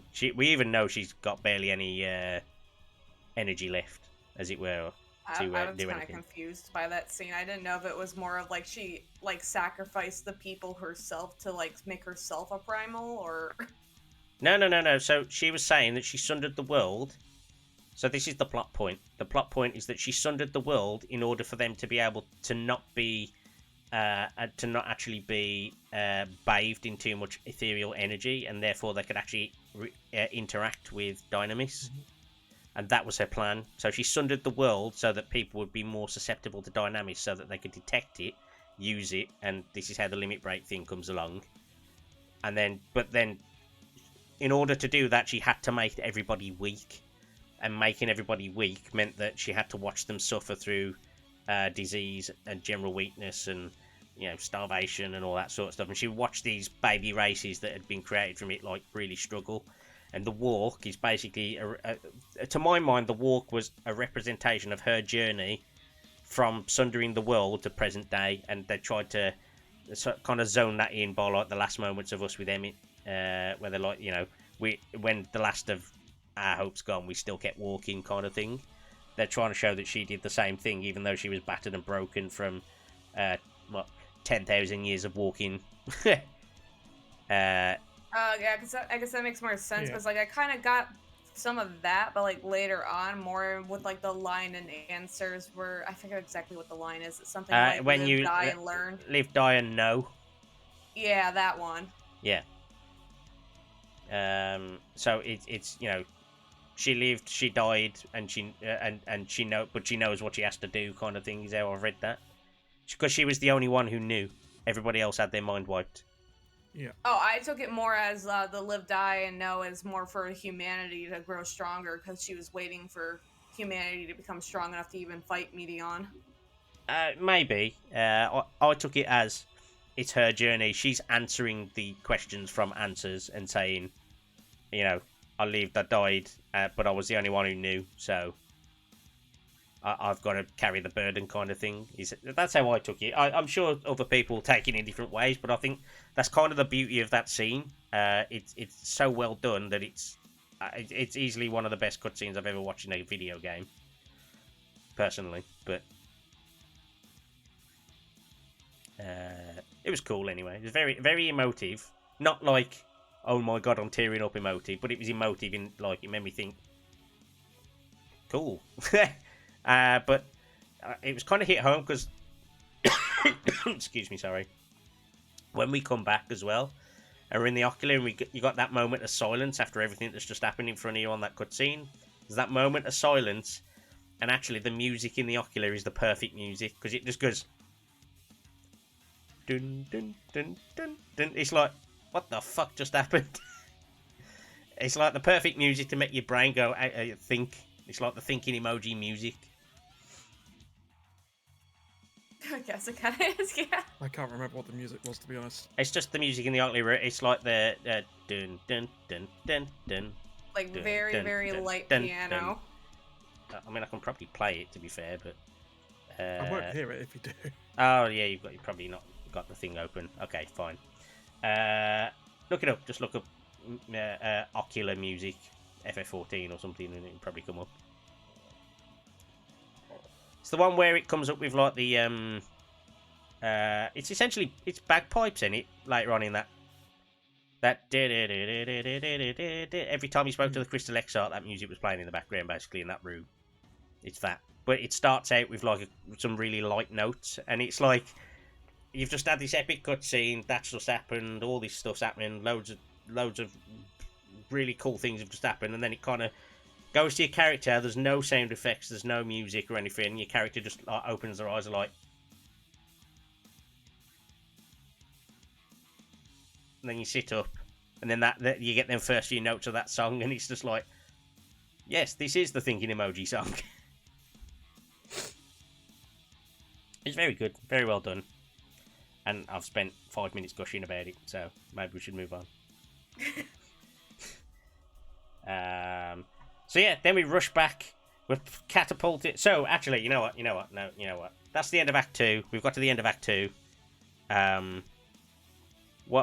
So, no, we haven't. Yes, we have. No, we haven't. Yes, we have. Yeah, we have.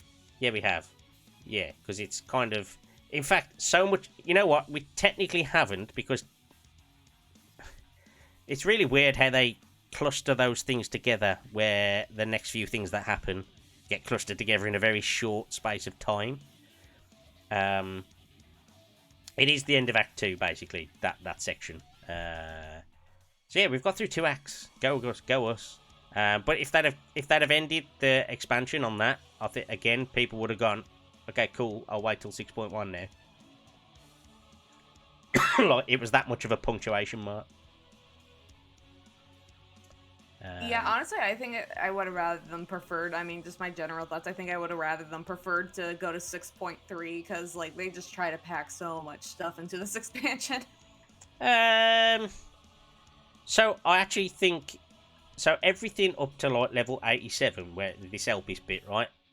I thought they did really well, and then it was this kind of next bit that was really weird. No, not this direct bit, but like the bit. Obviously, we come back. We speak to Kral. Kral's like, "Oh, I've got something really urgent." I'm like, "Bitch, I've just been to 10,000 years in the past. So are you sure this is really important?" Because I mean, no.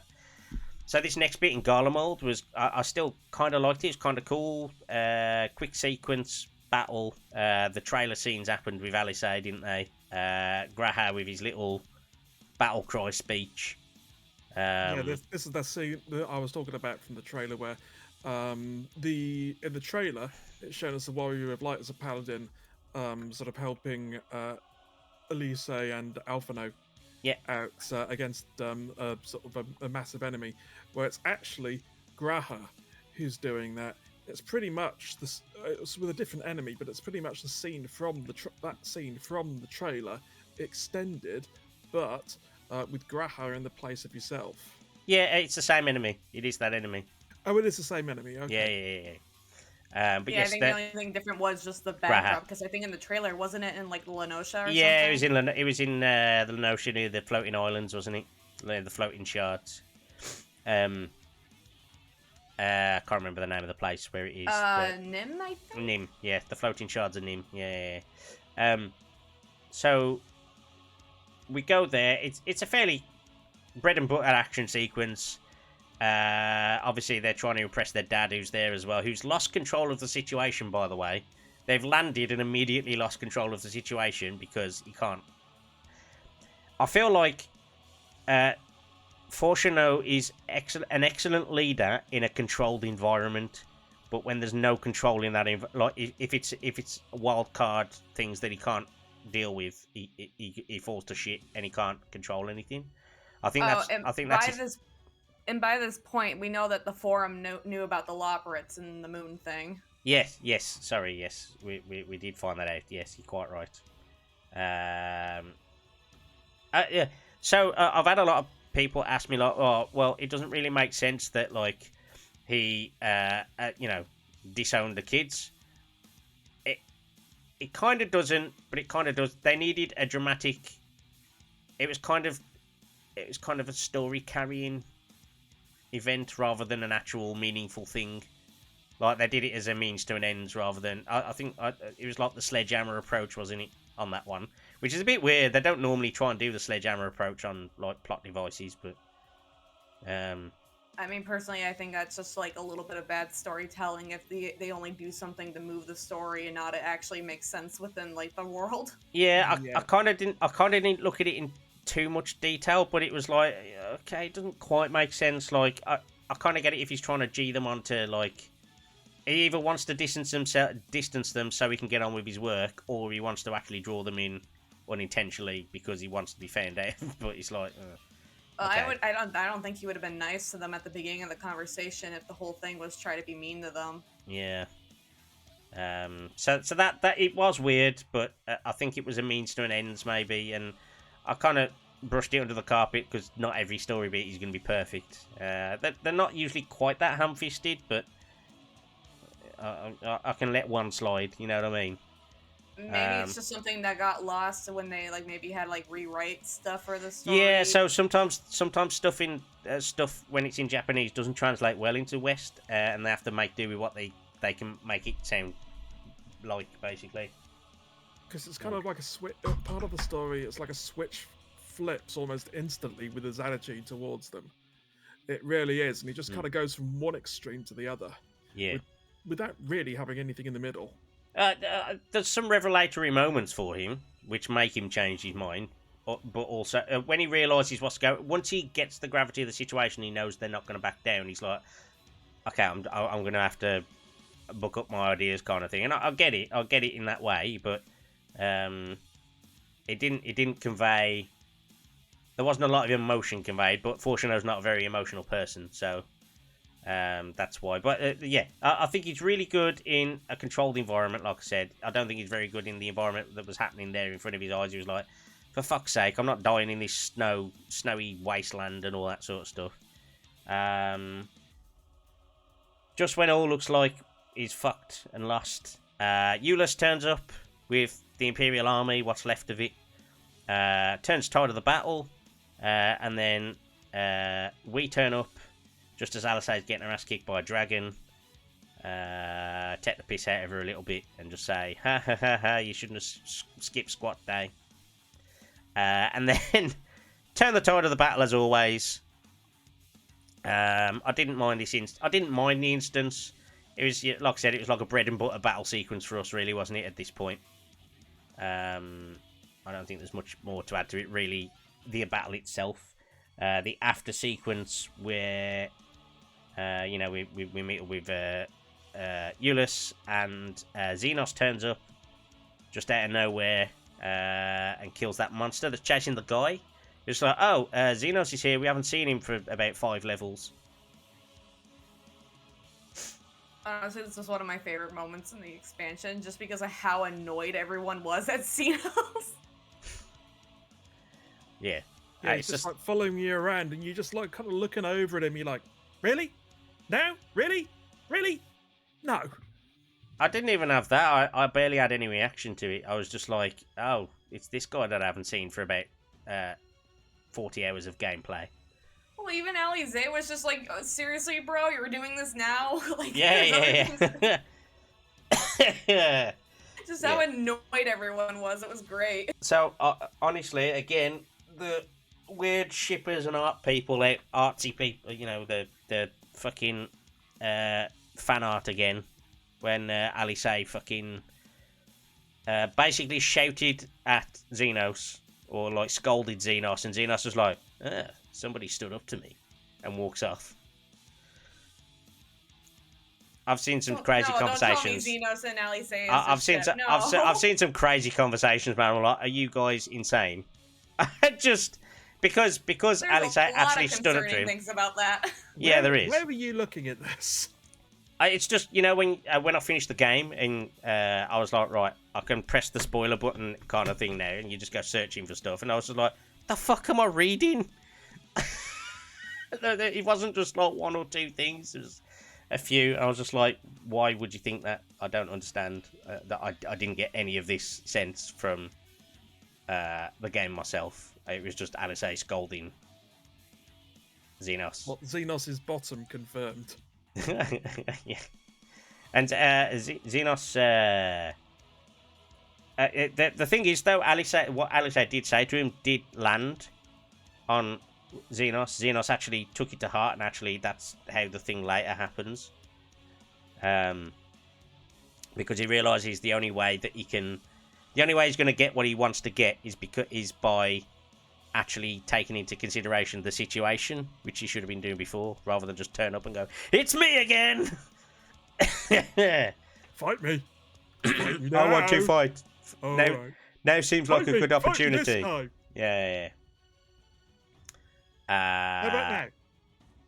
It's kind of like a kid at the back of the car going, "Are we there yet? Yeah. Are we there yet? Yeah. Are we Are there we fighting now? Are we fighting now? It was just a very odd sequence. It wasn't odd sequence.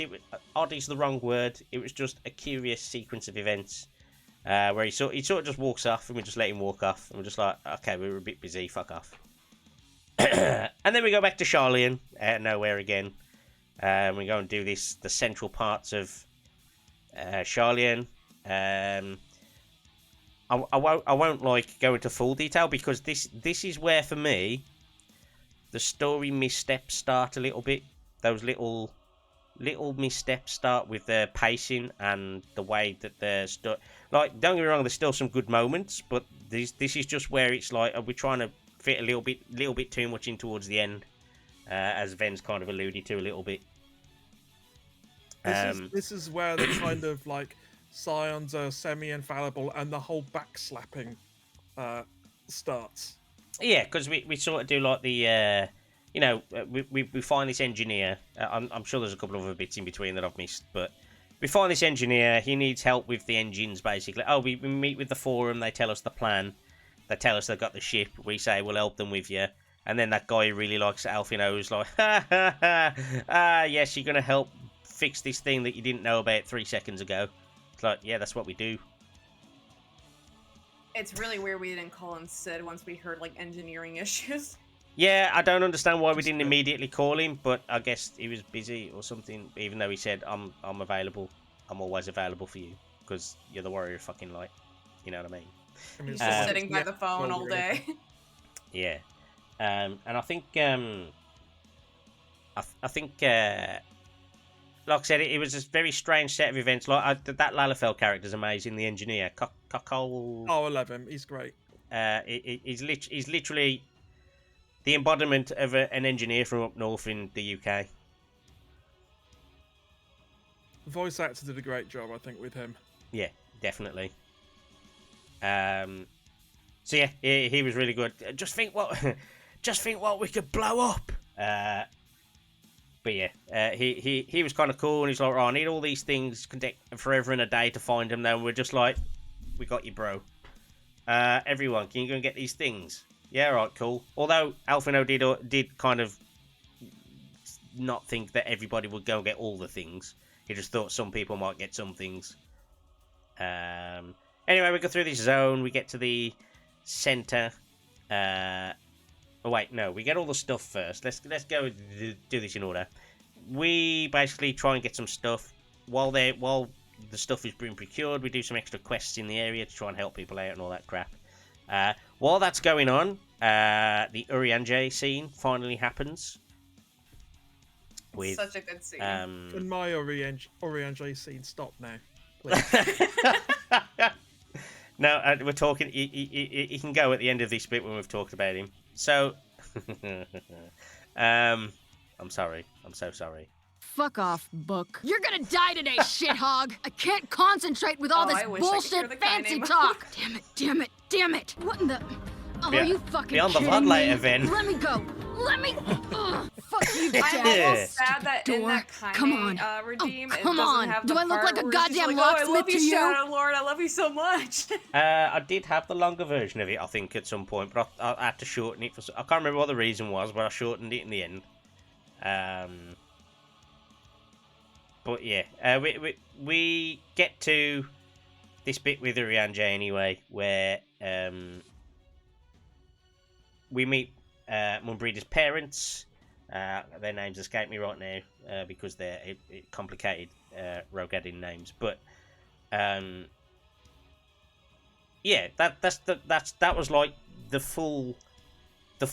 moment where Urianger's fully been humanized again, instead of like a weird, uncaring, antisocial backstabber. Or it's skulker in the back. He's not a backstabber. No, I know he's not, but like because of the way that they've done his story in the past, it's kind of been perceived that way until you get the reveal later on, kind of thing. A little bit. Yeah. The only thing that annoys me about him was the talking and the fact that he made me say and read and think about long and complicated Old English words that aren't used anymore. Really? You mean? Are you saying you agree with me then? There's no need. After all this, there's no need for the spurious English comments, though, is there? Like, I don't mind his character per se, and actually, like the stuff that he did in Shadowbringers was kind of, fine for the character. But yeah, I would rather he didn't speak quite as much Old English. I don't know why you guys have such issues with it. I figured you guys would have an easier time than I would, considering the fact that you guys speak fancier English than I do. I don't. If you think I speak fancy English, Jesus. Yeah. It's just usually when you think of like the UK, you think like, oh, much clearer English, much more better words, just not rambling. But I have no problem with Urianger. So where I live is like one of the last few places in the country that still uses derivations of Old English, and even we don't use most of the words that Urianger uses. So yeah, it's just so weird to think about. I'm supposed to be like the dumb American here. I can understand them perfectly. I understand. There's no problem understanding. I just don't like having to read and/or voice those words.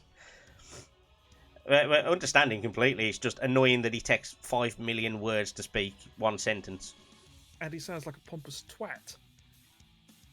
It's not very nice to say to your buddy there on the screen, you know what I mean? Why are you like this, man? He's literally right there, man. Well, You're gonna make him upset. I'm hoping that he might go away, Well, now he needs to stay to rekindle this friendship. Exactly, and he needs to stay and like patch up the relationship, man. It's not going very well for him, is it really?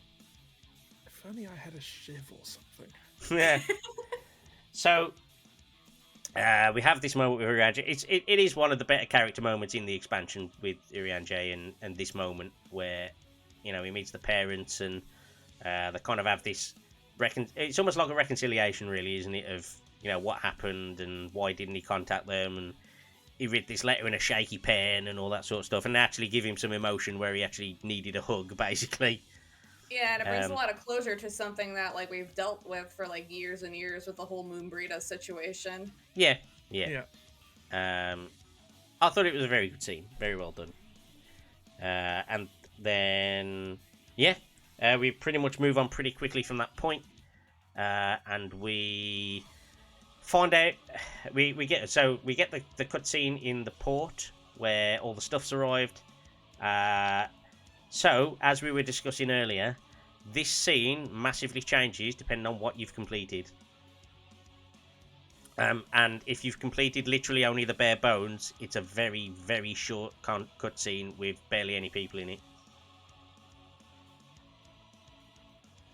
So, it makes sense, 'cause it's all about job connections, quest? isn't it? Say that again, Vin.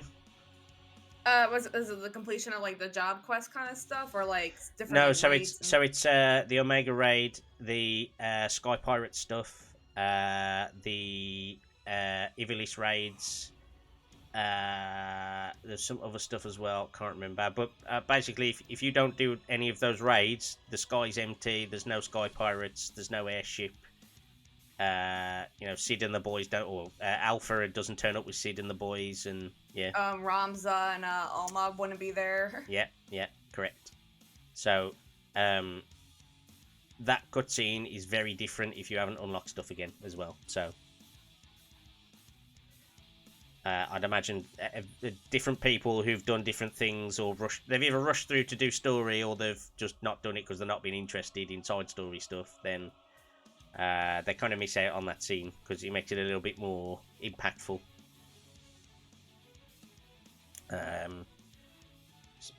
the bit with like the twins and the dad is like, okay, cool, this is cool, but you're doing it in front of everyone, and then somebody says, and then actually Urianger says, yeah, can we maybe get? Oh no, in fact, it is in his Graha, isn't it?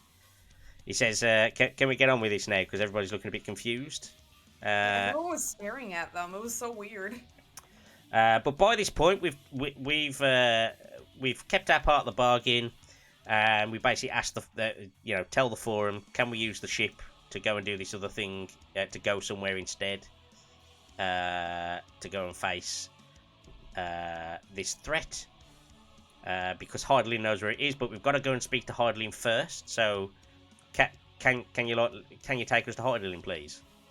That leads us to the Aitiascope, which, for no small amount of people, was a pretty emotional dungeon for people, depending on your connection with certain characters and your connection, obviously, with the final part of it.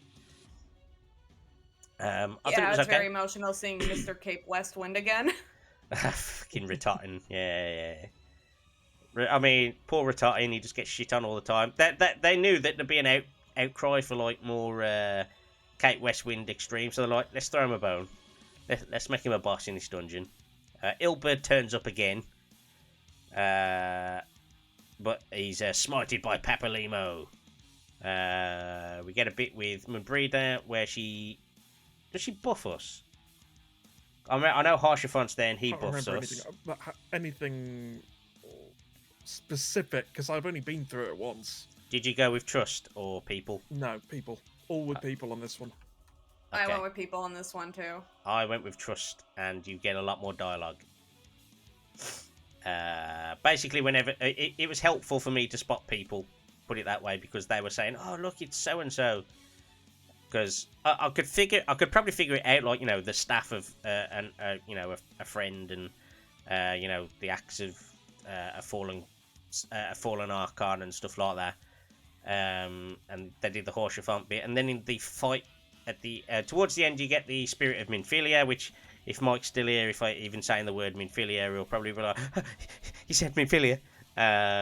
So the Spirit of Minfilia turns up in that dungeon, and then you go into the last boss, and it's Amon, which is really weird that it's Amon, but also it's not weird. Like you knew he'd bar the way, but it's just like the fight's very odd because it's like a souped-up version with less frogs of the fight in Crystal Tower, and when he's about to do his big flame move, Shiva comes out of nowhere and blocks it with ice for you, so you can survive the mechanic, which was pretty cool. Nice mechanic. There are nods back to the Crystal Tower as well, back to Circus or whatever Circus. Circus Tower, yeah. Yeah, Circus Tower. With because he does the curtain call, version of the curtain call move. That's literally what I've just said. Yes. Oh, is it? Oh, okay. I just didn't call it curtain call. Okay. I said his big fire move, his big finale move, which is then blocked by Shiva. Yeah.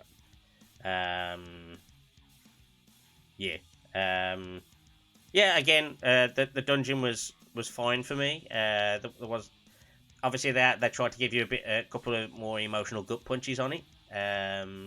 They weren't big hitting punches for me. They were just like, okay, cool, Papalimo's here. Okay, cool, Moonbreed is here. Okay, cool. Harshafont's here, and yeah. To be honest, the biggest contribution was Yazel or Shiva with that block, because otherwise it would have been dead. So that was the actual big help moment. This dungeon was the moment that I kind of thought nobody is going to die in this expansion. Really? Yeah, that's why I kind of thought that none of the Scions are now going to go. Because if they were going to go, they wouldn't be kind of like tugging on the heartstrings now with all the people who Scions and otherwise, who have died and gone before. They're kind of doing that now because they're not going to be killing off anyone new. as it were. So it's kind of at this point where I kind of changed my mind. I was thinking, right, okay, well, it looks like we're probably not going to have any dead scions this time, and that like everyone, you know, everyone that's in the scions is actually going to survive. I thought after doing this dungeon, or whilst or after or shortly after doing this dungeon. Yeah. Fair enough. I didn't pick up on it by that point. I was just going through it kind of thing. I didn't pick up on maybe nobody had died at this point, but I just thought they were just pulling on the heartstrings in general, which is fine. Yeah, because up until then, I mean, one of my predictions was that a scion was going to die, that we were going to lose someone, that they were going to go, because it's been a while since it's happened. But then it was that it was that particular dungeon that changed my mind on it, and up until then, I was absolutely convinced we were going to, you know, that at least one was going to bite it. So I'll get to my thoughts on scions dying a bit later down the line when we get to a certain point. But for me, the dungeon was kind of fun. Sorry, I'm going a bit croaky now because still not 100%. But yeah, I think for me, the dungeon was fine. I didn't have any problems with it. I don't mind them pulling on the heartstrings a little bit. It didn't like super affect me or anything like that. So it was just like, okay, yeah, you know, we're getting callbacks to these characters. That's kind of cool because we are in the live stream where these souls are and all that sort of stuff. Yeah, I don't know if Fenn's got anything extra to add.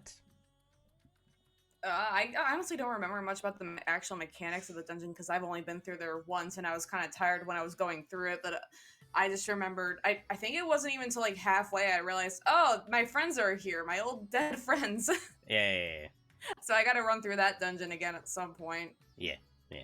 But obviously the dungeon is just the means to the end in this particular section anyway, because obviously the main set piece is the next part, which is we finally meet with Hydaelyn or Venat or Venardalyn or whatever you want to call her now. Again, it was a pretty charged scene, as it were, you know, when you're speaking to her, and then when she pulls out the sword and the music starts, you're like, oh shit, we are actually going to have to fight her. I thought it was pretty cool. Like that moment was pretty cool how they set that up. But this was after some whinging by I forgot to skip over it. It was annoying a little bit because it was followed by preceded by some whinging by Amon and Asahi turning up, which nobody wants Asahi on the screen, so that was kind of annoying a little bit. I mean, at least it was in character for Asahi to be like mad about like being mean to Zenos. Yeah. It was good in the way that it was annoying because he's supposed to be annoying, so it was fine. But I was just like, this guy. But it was like, yeah, I hope we don't see you again. He's you bloody better well hope not, mate. Might as well have said it like that. Yeah, but the Amon thing again at the end of that, like where he's going through his reasons, it just slowed the whole scene down. Like the voice actor for it is really slow and stuff, and I think he had to be because of the way the scene played out. But that scene was just a bit weird with Amon because I just didn't give a shit. I'm used to beating him in Circus Tower every week. You know what I mean? Yeah. Well, I guess to be fair, the one in Circus Tower is a clone. Yeah, I know, but it's essentially it's still the same character, you know. Like we're used to seeing this guy like be like a joke every week. So, other than that, unless you've done all the side shit and read all the side stuff, then you don't really give a shit about Amon in general. So, fair. Him being there whinging about life and the universe and the end of all things, we don't care, Amon, just die. So Asahi done us a favour there, believe it or not. So, we then get to Hydaelyn. We have that cool cutscene in the build-up. We finally speak to her, and everybody gets a chance to speak directly to her, which they're all like, she saved a bit of strength aside. She draws the sword ready to fight us. We get the cool music start with that, and then we get to fight in a trial instance with the Scions. I'm guessing you did it with people though. Or did you do I the did, science? yeah. I didn't do any trusts so far. I see. I did the trust to start with, but they were doing really bad damage, so I left and started with people and went through it. I done it first time, but obviously I was tank, so I could take the extra hit or two as well for mechanics, and I had one drop down, I think, just towards the end of the battle, because you had 3 lives in that battle as well. If you do it with trust, you get 3 lives. Oh, I didn't even notice. Yeah. Oh, okay. Yeah. I expended 1 life just near the end when I missed a mechanic or something, but we were near the end, so we finished her off. But yeah, the fight was pretty cool. I liked that fight. It was very interesting. And yeah, she did the thing, you know, when she does the light smash move. Basically, it's like she did the thing that Reen did before as Shiva, or as Heidelin, basically. But yeah.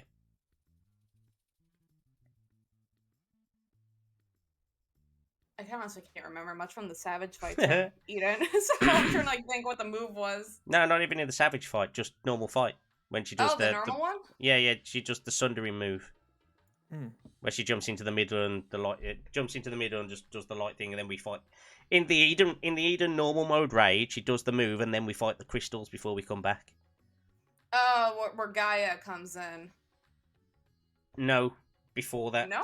So end of phase 1, she uses the move, and then we fight crystals.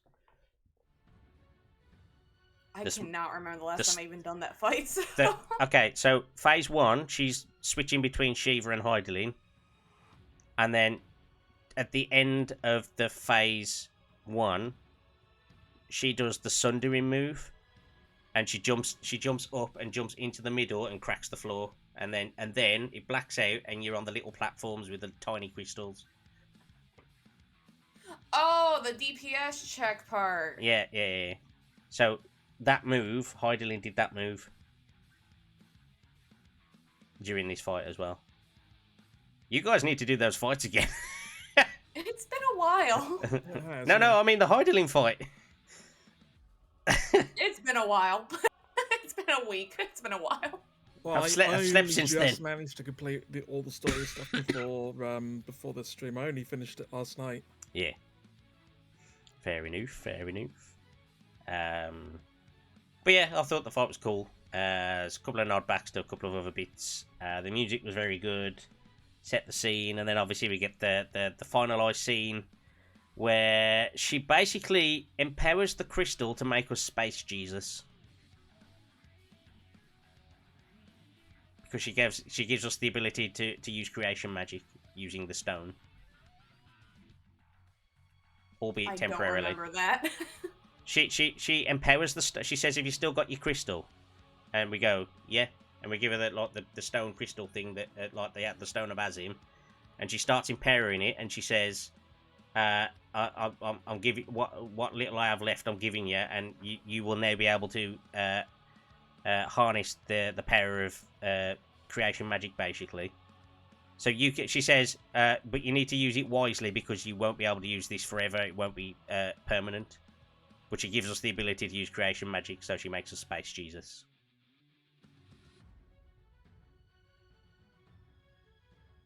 Which is why we're able to use it later for certain other things. Yeah. Oh, yeah. That was kind of like, that was pretty much after that fight. That's where I stopped on that night. So I was really tired. Gotcha. Yeah. So it was kind of cool, but also kind of like it was the equivalent of. I felt like at that moment when she said that we give us that, I actually commented on my stream like, "Oh, so she's basically made us Space Jesus now then." And then when I think about it more, I now think she basically made us Kirito. Who's Kirito? Okay, if you don't watch anime, you don't know who Kirito is. I watch anime. I don't know who that is though. Sword Art Online. Oh, I don't watch bad anime. Yeah, no, but that's the point. But that's the point. It's bad, but we know who he is because it's bad. I don't know. I know him. Is he the one with the black hair? Yeah. Well, I mean, that narrows it down, right? So... In anime, it does. Yeah, but he's the one who's like completely overpowered in that anime. Like the one that looks like a 14-year-old's OC, like edgy OC. That is what he is. Yeah. It is a bad anime. I'm not denying that. It doesn't start off bad. It actually starts quite good, bad. and then it goes bad. And then it tries to redeem itself a bit later on, and then it just doesn't work. So you just like all it needed was the first half of season 1, and that was it. It would have been fine, mostly fine anyway. Anyway, other than have a good child. But let's. he's overpowered, and basically our character becomes. At this point, we're basically an asset, or we're an Amara team because we can use creation magic using that stone. It's kind of it is a little bit glossed over. So if you missed it, then it's because it was glossed over a little bit in the way the conversation went. But she essentially empowered that stone for us to use. So yeah. Yeah, that explains a lot. Cause my reading comprehension definitely dies once I get slightly tired. Yeah. But yeah, we did. Got to that bit, and then what came after that? We defeated Hyderly, and then we had to go back upstairs and tell everybody that we just defeated, the soul of the planet. Sorry, bros, we kind of beat her up. She dead now. It's probably fine. I'm sure everything will be fine. Yeah. It's fine. And then we're like, okay, cool. Well, here's the spaceship to go do the things then. And then we get in the spaceship and we do the things after some lengthy goodbyes from several people in the hangar and all that sort of stuff. That's where Sid actually shows up, doesn't he? Like somewhere like a little right around there. Yeah, and the amount of people that are in that final room are dependent on what things you've done in the past as well. So another one of those where it's like if you haven't done any of the side story shit, then it's an empty room, or a much emptier room anyway. Man, my poor old character's gonna have like no one show up. So we're glossing over a little bit, but we get to everybody's fun part now. So we jump in the spaceship. We get a cool, super futuristic spaceship launch thing happen. We go into like a subspace portal. Everybody's seeing us off and all that sort of stuff. We go to space, and strangely enough, we go to this place that we've made up a name for called Ultima Thule. I was just like, what the fuck is this name? But alright. But it's a JRPG and you need an outrageous name for your final zone, right? In space. So yeah, if it's not entirely Latin, it's not fantasy enough.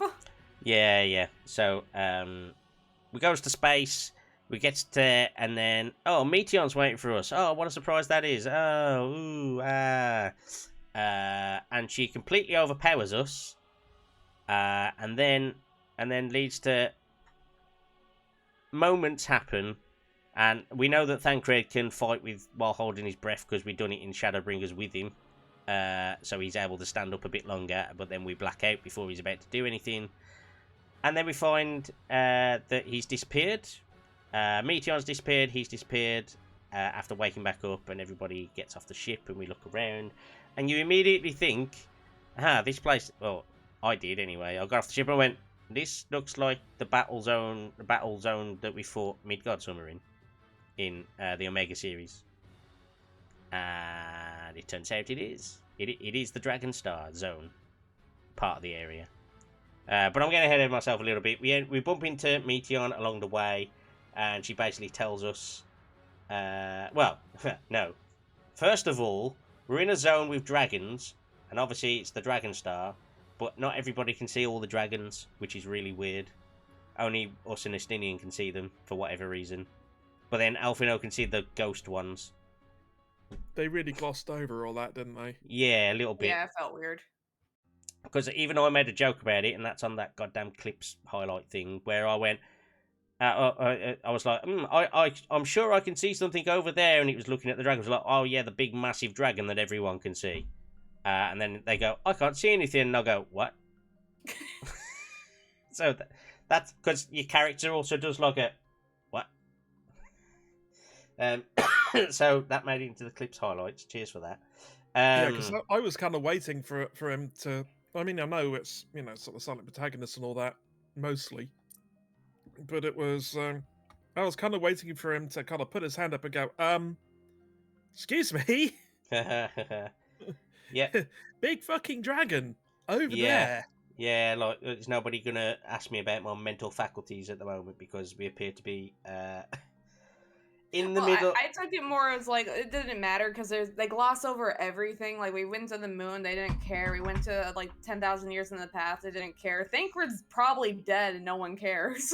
Like yeah, a dragon. Yeah. The lack of urgency about that was what immediately made me think, well, he ain't dead then, is he? So I mean, I kind of thought what my reaction was like. Oh, okay. Well, we've had Thancred, we've had Dad Cred, and now we've got Dead Cred. But yeah. Well, I think for me the thing was we got off the ship, and obviously at this point he's still MIA. He's not dead. He's just missing in action, right? So they just didn't care though. But they were like, oh, we'll have a look around, we'll see if we can find Thancred or whatever, and blah blah blah. And it's like obviously he's in trouble because otherwise he'd have contacted us by now. So we bump into Meteion eventually finally, and she basically says, Thancred, he's gone, he's been dissipated, and he's all around you. He made this place, and this place exists because his soul has done this thing and he's fighting back or whatever. And it's like, okay, that's a bit nonchalant, a bit shit. Thancred wouldn't go out in this way, so he ain't dead really, is he? So I was just like, if that is the way Thancred's going, that is the most disappointing death ever. So I didn't buy it. And then, unfortunately, that's kind of set the tone for the zone for me. I did not like this zone at all. I did not like it either. People don't die off camera. No. But not only the narrative was weird with how they did this, because obviously we get the thing with Estinian. Like that's the thing where it 100% cemented to me, oh, of course they're not dying because they're not going to kill off Estinian in that stupid shit way either. Because they were like such whimpers to go out on for these characters. This is like everyone is both dead and not dead.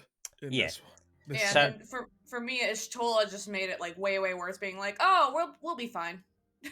Yeah, she's like, "We'll be fine. Crystal. You've got the crystal, but you can't use it because something will happen." It's like, no, it's fine. She's saying we couldn't use it because they would be the ones battling off the things, so we could use the things in the zone, right? Is the thought process behind it, but they didn't convey it very well. I think with this zone is where, for me, the whole story came to a weird grinding halt with missteps all over the place. This zone was awful. I hated this zone so much. I completely agree. I did not like the zone at all. And I liked the music at first. I didn't think it was great. And it really sullied the rest of it, because there are some good bits that happen in the zone with the story, but like the zone itself is odd. Like I like the bit that I like the zones per se, like the 3 zones with the robot bit, the dragon bit, and the ear bit or whatever, and they're fine and that, but the way the story unfolded there was just weird. Don't start me on the music. No. I like the original music. Did not like the Christian rock. I didn't mind the broken music when you first get there. It's kind of just background noise, and I don't mind that. The second bit is just like, and then when it's the full music, I'm like, please stop, please.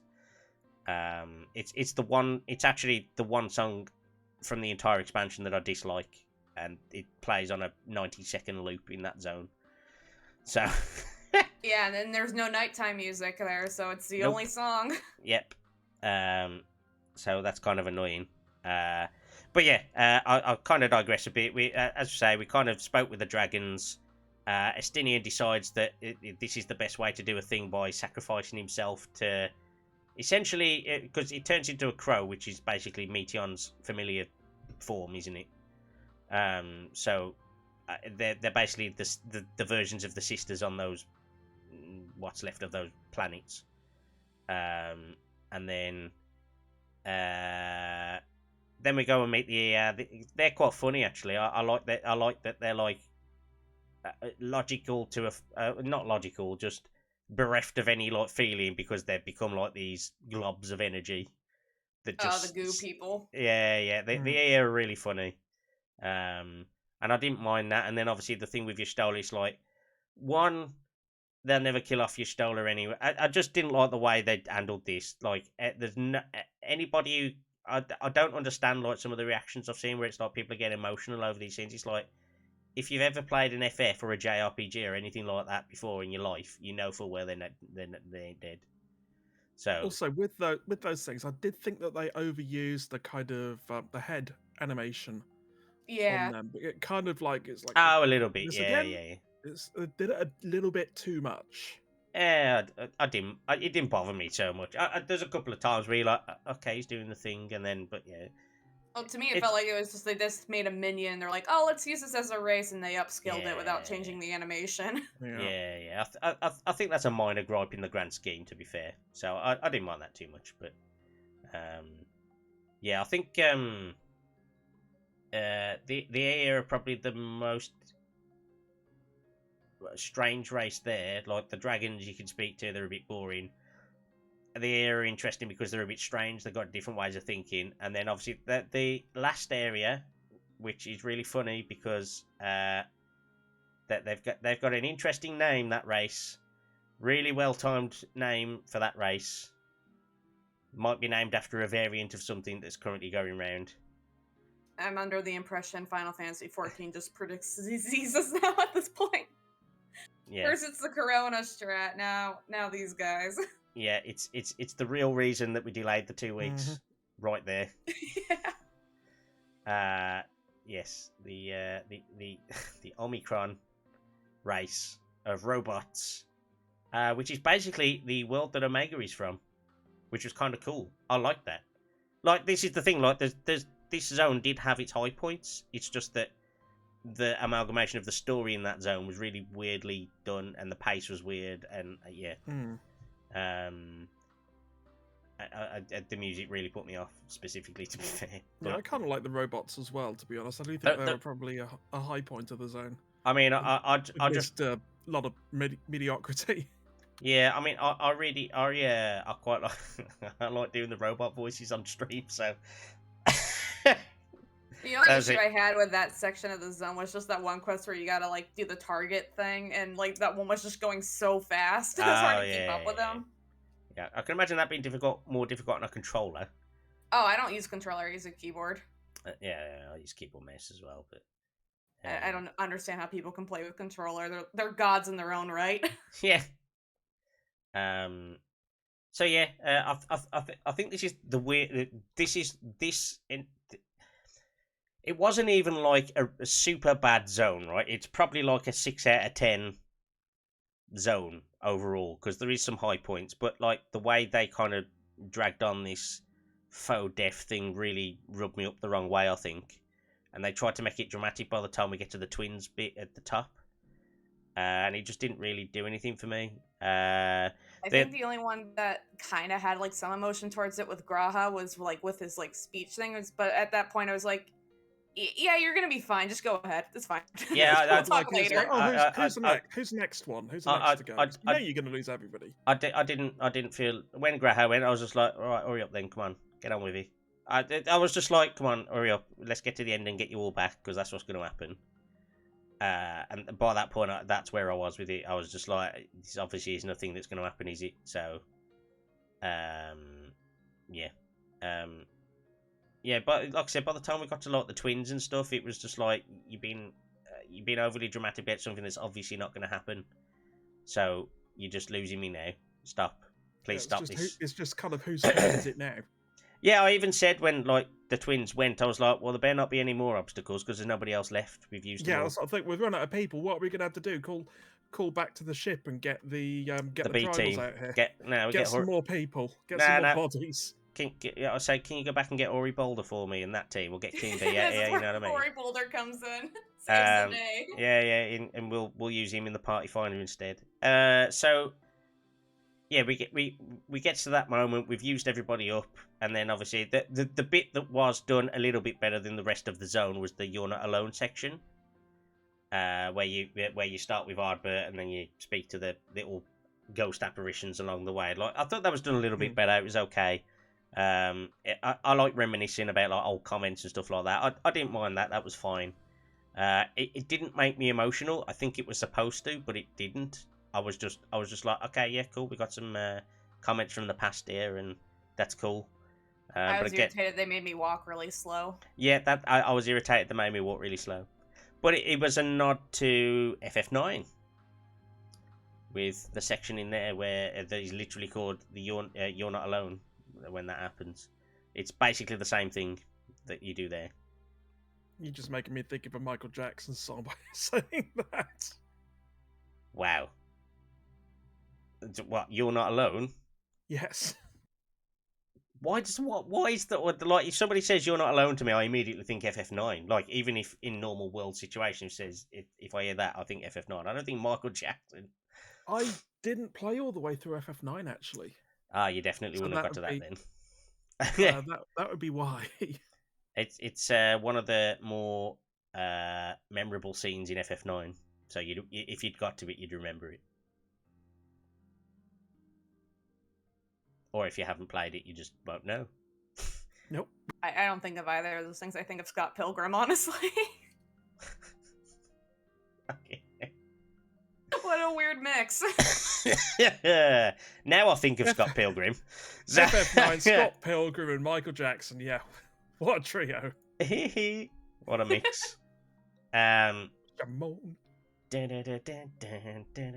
Okay, let's move on.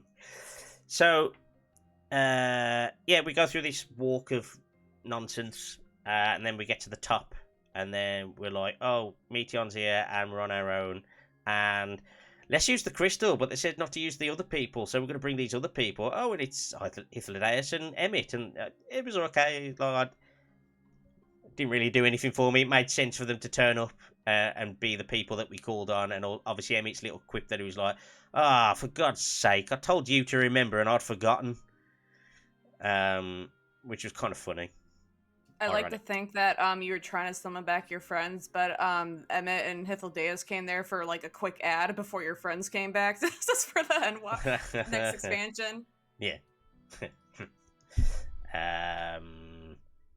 And basically they kind of egg us on to help us out with because they're unsundered Amaretines, they've got more soul energy, as it were, so they can like do the exact same amount of work as the Scions can at maintaining the form of the zone. So it enabled us to be able to bring them back using the stone that was empowered with the creation magic, so we could recreate them using their souls. Space Jesus. Space Jesus. Space Jesus. That's basically what happened there.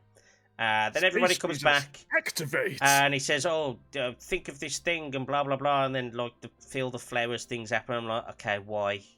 Just, all right.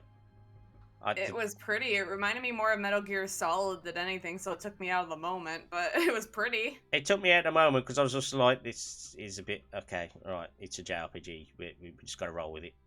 It's kind of like, what are we going to summon? Are we going to summon one of the original dragons or something like this? No, flowers. Oh, it is some flowers. Great. That made this is okay. So the flowers came, and they, were summoned across the floor or whatever. And I was just like, okay, some flowers. What's that going to do? And then she collapses to her knees and starts crying and stuff. I'm like, okay. I did not care about Meteion at this point, honestly. She was not around long enough for me to care. It's not that I didn't care. I just didn't. It was like, on a scale of 1 to 10, she was at 5. Like, we had some association with the character, and I kind of want to know how this is going to play out. But I'm not quite at the 0, don't care. But I'm at the 5. I'm just only mildly sort of interested.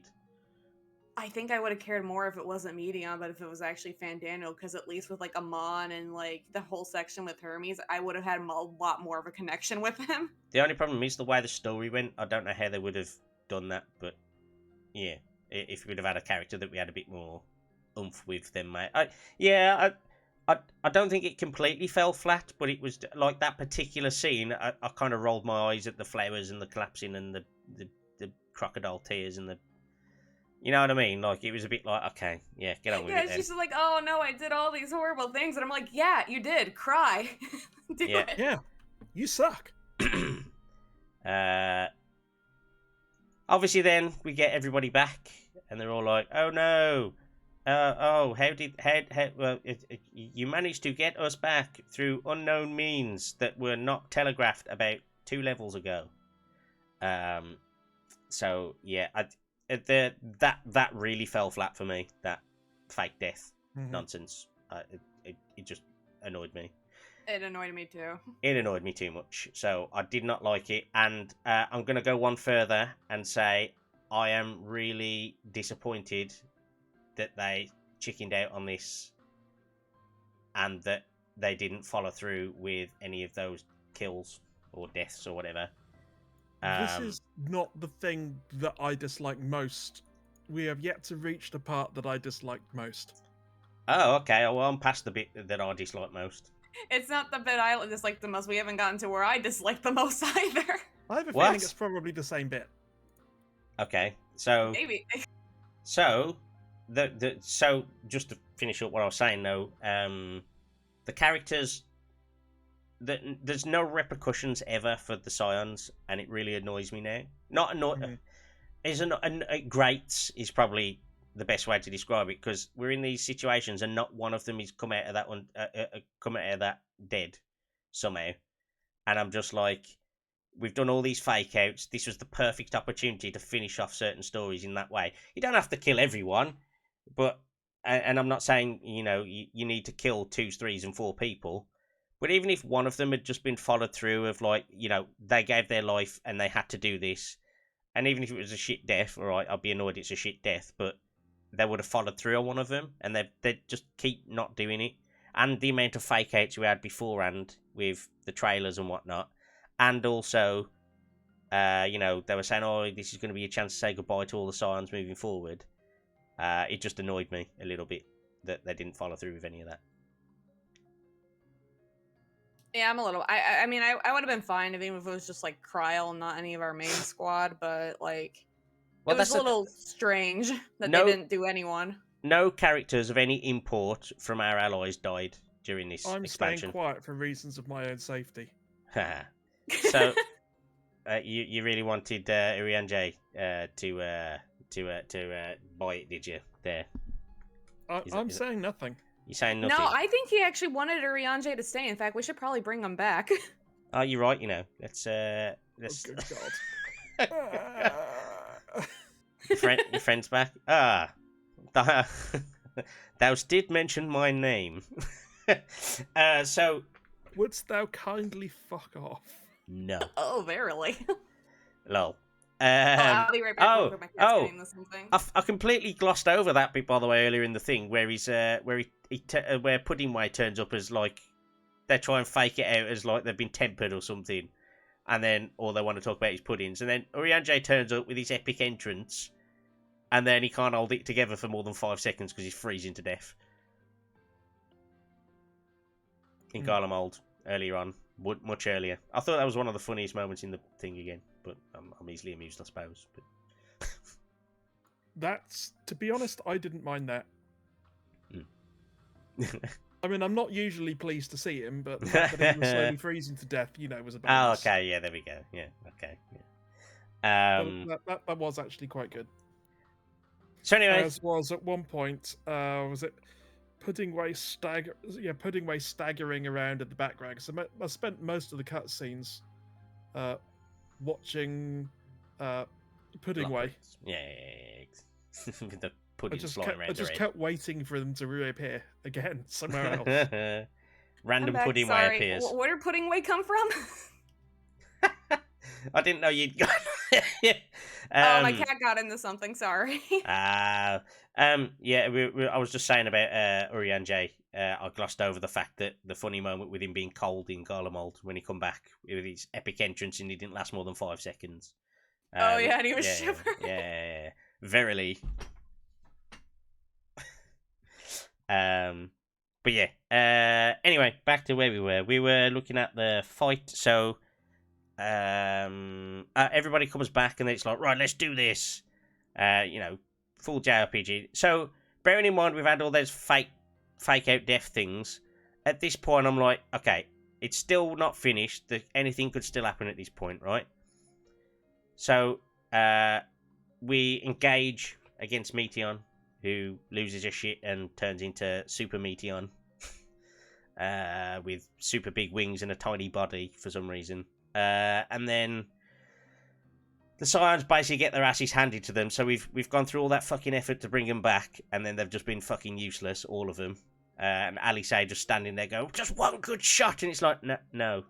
That's not how it works, Alice. One good shot isn't how this works, and you've been electrocuted. I did think it was kind of.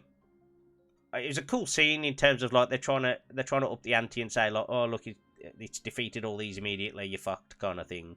It's fine. It's fine. It's like, another one of them 5 out of 10, 6 out of 10 moments. But it was kind of cool with the teleporter thing, which they'd actually that was a plot device they'd put in since the very start with the teleportation to Thavnair when we all get ethereal sickness, because they used the teleporter button.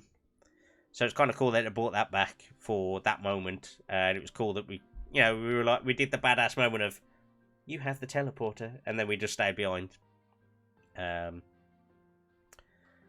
So yeah, she's kind of proclaiming to us about, end of the universe. I want to end all life and blah blah blah. It's a bit pointless, and then all of a sudden we're interrupted. Is this the bit you don't like? No. Okay. Are you Trashy? No. Okay, cool. So, I really did like this bit because it was both funny and hype. So, he turns up, cracks through Zenos turns up as,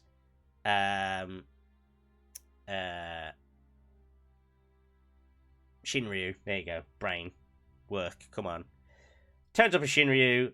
He's flown across the universe using the whatever was left of the crystal back at home. Which, by the way, we need to discuss that at some point, maybe in the future. Not on this one now because it's very late. But he flies all the way to us, and he's basically like excitable puppy, like trying to impress Bay. And we're Bay. He's like, I turned up at the end of the universe. I'm here for that fight now. Is this a good time? This is a good time, right? This is notice me, senpai. And he's like, but who's this bitch? Like, can you just fuck her off? Because like she's in the way. Like, I want my fight. Surely you can beat this bitch. Like, she's in the way. Like, this isn't going to be our moment. It was at that point that I knew we would have a fight after, obviously. Some people don't seem to be able to read into the fact that we'll have that fight afterwards. No, I kind of expected something was going to happen. I just, we'll get to that when we get to that. Yeah. Yeah. But anyway, yeah, he kind of like says, we kind of go, yeah, we don't really want your help, or I'm not going to help you, or anything like that. He says, I don't care, just shut up and get on my back. It's like then the trial music starts, from the Stillblood trial music starts, and that's pretty hype when we run onto him and jump on the thing. And I like that scene. It's really funny. I like the fact that he's coming all the way across the universe just to show off to us and find us and be like, hey, notice me, hello. I found it funny. I liked it. I flew across space for you, and you're like, what are you doing here? Go away. So incidentally, I did not pick up that it was, I think you were in chat at the time, Ven, when he turned up in Sharlayan, I didn't realise it was him. Cause yeah. Didn't really reveal anything of him. I'm like, what, am I supposed to figure it out from a footstep? But yeah, I think you're supposed to connect the dots when he like showed up. That's who. Yeah, It's just weird that Kryl sent Zenos of all people. Yeah, it was a bit odd because at that moment when it happened, I didn't know, and then when he turned up, I was like, oh, he was the one who turned up in Sharlayan. Okay, cool. And then yeah, we get the finale, cough cough finale, hint hint, wink wink. Not quite the finale. The final fight of the final day fight. I liked the fight. It was good. It was quite intense. As you say, like Meteion herself is like, okay, yeah, whatever. But the fight for against her as that incarnation of what I can't remember what it was called now. I can't remember what she was called either. But her fighting as the fight itself was cool. I liked the fight. I love the mechanic with the planets thing with the time reversal thing as well. Yeah, it took me a minute to get that one. It tank privilege wins the day in that one. I can confirm. So I done it on first attempt as well, which was very. That one I think I did as well, actually. I think a lot of people are struggling with that one. It seems on. From what I've seen, like it's usually like 2 or 3 reattempts. I don't know if it's just if you catch a bad party or a bad particular member or anything like that or something like that. I don't know, but I didn't think it was too bad.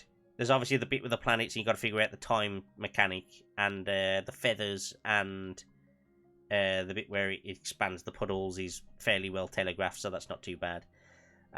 But we so bearing in mind I was tank. I had my. I did the thing with the LB. I did it at the right moment.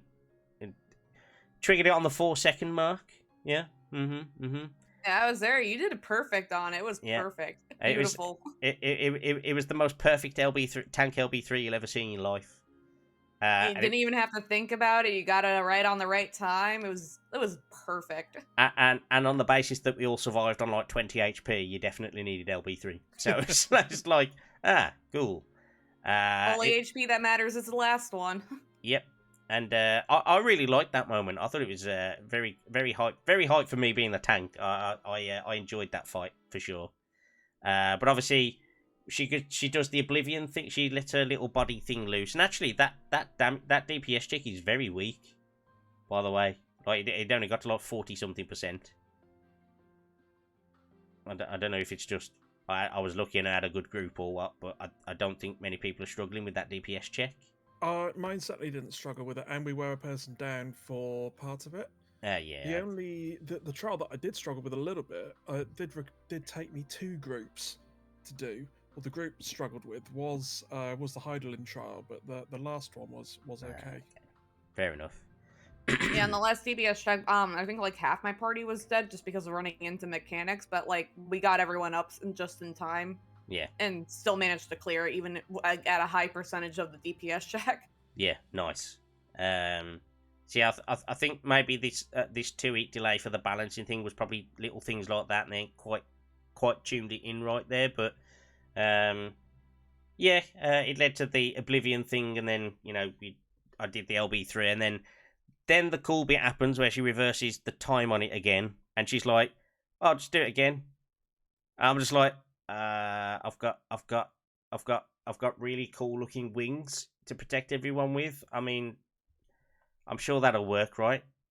Just some. I'm sure I can stop Oblivion with we're dead. I actually like that with the second Oblivion, and obviously it blacks out. Then you get obviously the JRP maximum cheese moment with the Scions turning up and doing the prayer and saving the day and not being useless as they were in the previous cutscene. Shield I'm us from surprised the they thing. did that, considering the Bahamut raid, since them doing that before turned Louis Swan into a primal. Yeah, but they just channeled it all into a protective bubble, didn't they? I mean, it's quite funny because while all this is going on, I did have in the back of my mind, what the fuck has happened to Zenos in all this? Because like we've done Oblivion on his back. Yeah, he's getting a back rub. He likes it. Yeah. And he's just like flying like normal. Nothing's happened. And then You do Oblivion a second time and we're protected by a bubble, but the explosion still happens, so is he not fucked? Anyway, I digress. The second phase of the fight then begins. It's actually pretty cool because you get the Song of Hope start. That was pretty hype. I liked it. And then she's kind of thrashing about by that point as well. I thought the second phase was kind of like, oh, you've done this now. You've done the hard bit. This is just kind of for extra. Sure. Yeah, it kind of felt like the last part after the second phase in the normal mode for Hades. Kind of like the thing. Like, it's just like the story moment kind of thing. Yeah. So I liked it for the spectacle. I like the mechanics are meh, but it's fine. I didn't care about the mechanics at that point. It'll probably be more interesting when it has like an EX version, because like I know the Hades fight on the EX version, and that part where the darkness is coming in, like that gets really intense in the EX. Yeah. And I think for me, I think for me it was all about the atmosphere at that point. You know, you're fully in. You've just done all the hard mechanics. Just that song kicks in, and she's just thrashing about and throwing mechanics at you randomly. By that point, I'm in. I've got the music blasting. I'm like, yeah, come on, let's bring it home and all that sort of stuff. And you just want to finish it off then. By the way, we glossed over the last dungeon. By the way, I've only just realised. Oh, we did, didn't we? Yeah. With the I forgot about that. With the extra zones and stuff, I liked that dungeon. That was the only one that I actually had trouble with as a dungeon, but that was partly because I had an absolutely awful healer. Someone was playing Sage, and they weren't really healing. Gotcha. Not really. And yeah, so that didn't go well for a few attempts on a few of the bosses in there. Yeah. The first boss and the last boss. I think the second one was the only one that we didn't die on. Gotcha. I appreciated in this dungeon because back in Mount Gold and Shadowbringers, I had a really hard time seeing the orange AoEs on top of the gold. So I appreciate that in this section where it's all orange, they use blue AoEs. Yes, I very much appreciated that also. I did notice. I think I commented on it at the time as well. I was like, oh, I'm glad they're blue AoEs. Yeah, because like those ones on Mount Gold where it's on the gold, it's really hard to see where you're going. Yeah. But yeah, I liked the dungeons. I liked each zone, and that we kind of learnt about each civilization as we went through, even if it's just as like little snapshot snippets.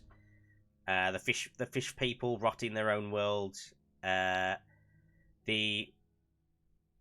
It was basically like a souped up version of the Empire in the second area, wasn't it? Where they had control of everything, and then the population was rising up against them.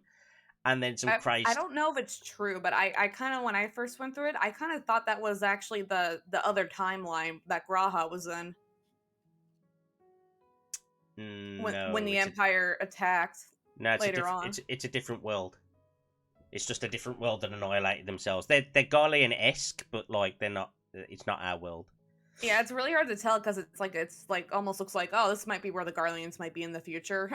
But the mad one soldier that survives at the end decides to kill all the civilians and destroy the world with nukes, basically.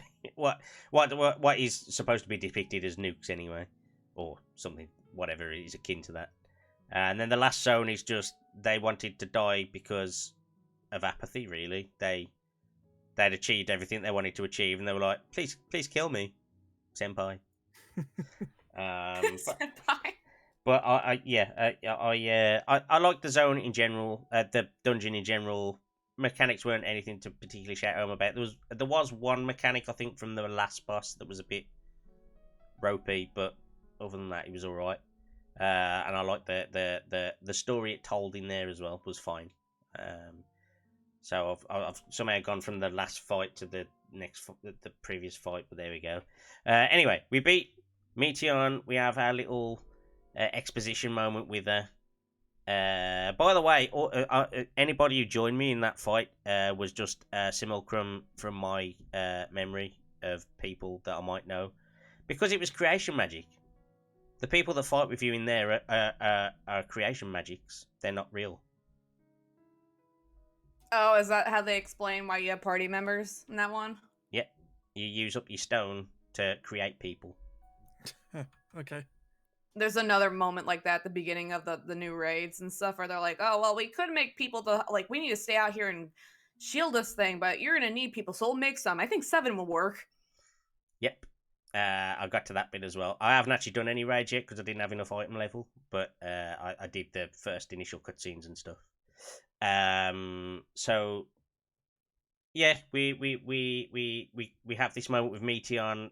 I am actually not rolling my eyes, but kind of like a bit indignant, just like, okay, you're dead now. Okay, you're dead now. I don't care about your little speech. Nothing of value was lost. And the little speech was like tiring on too long, and I knew Zenos was waiting behind us, so I was just like, come on, let's get to the meat. Let's get to the meat of the story here. And the reason why I mentioned it earlier, when we're in Elpis, and Meteion says, will you be my friend? And then she says it again at the end. I just thought, no! No! Why? No! Meanwhile, the other Bezzy behind us, who wants to be our friend as well, was waiting there for us, so, you know, we can only have... Oh, I won't be your friend, but he might want to be your friend. Yeah. Oh, yeah, we could have done that. Or maybe that guy behind Trashy might have been his friend. I don't know. Like... So yeah, I was just I was waiting for the Meteion bit to just end so we could get to the you knew the next bit was coming. And that bit for me did not disappoint. I love that fight. I love the fact that we get the option to like accept or just say I just want to kill you, or actually I can't deny that I'm really revved up for this fight, or just a bit of an indignant whatever, let's just get it done. And he's like, I mean, they're all yes answers, and I didn't want to say yes. But he's like, well, no, the top one you say, the top one is I can't deny it, in which case he says, acceptance at last. The bottom one, which I chose at the time, was I just want to kill you. And he's like, mustered up the courage to kill me then, finally. And I don't know what I've not seen anybody pick the middle option yet. On any run-throughs I've seen. I did pick the middle option. What does he say? I can't exactly remember what he says. But there is a slightly different voice dialogue option for whichever one you pick. So, yeah. But yeah, I loved that fight. It was like, and so I know what you're gonna say then about this fight because we already briefly discussed it. I hate it. You can die. I deliberately tried to die in that fight and it would not let me. You can die. You have. How do you do it then? So if you look on your bar when you're fighting him, you've got 7 stacks of something. Yeah. And you lose one each time you die. You lose one each time you die. You can die. I've tried so many times. So I've seen a couple of people squeak it in without realising, because they were just like, yeah, it doesn't look like I can die, and then like they've got like 1 life left. I did have 1 life left at the end. That's because I was doing it and I was tired. Yeah. I was tired. I was thinking I was going to lose, because he gets up like twice. Yeah. So you have to defeat him 3 times, I think it is, isn't it? Yes. Is it No, it's twice. Or is it You only have to beat him twice. Yeah. But obviously he beats you with the scythe at various points. But yeah, so when I was going through, because you saying, oh, you can't die, and then I thought about it after, I was like, I could have swore there was some stacks, and then I watched somebody else's playthrough, and they they were on their last life, and chat was screaming at them. I must have just given up at it, like, just right before, because I didn't even notice the stacks. I deliberately tried to die so many times, and it wouldn't let me. Yeah, you get a maximum of 7 tries. So you can die. It's still...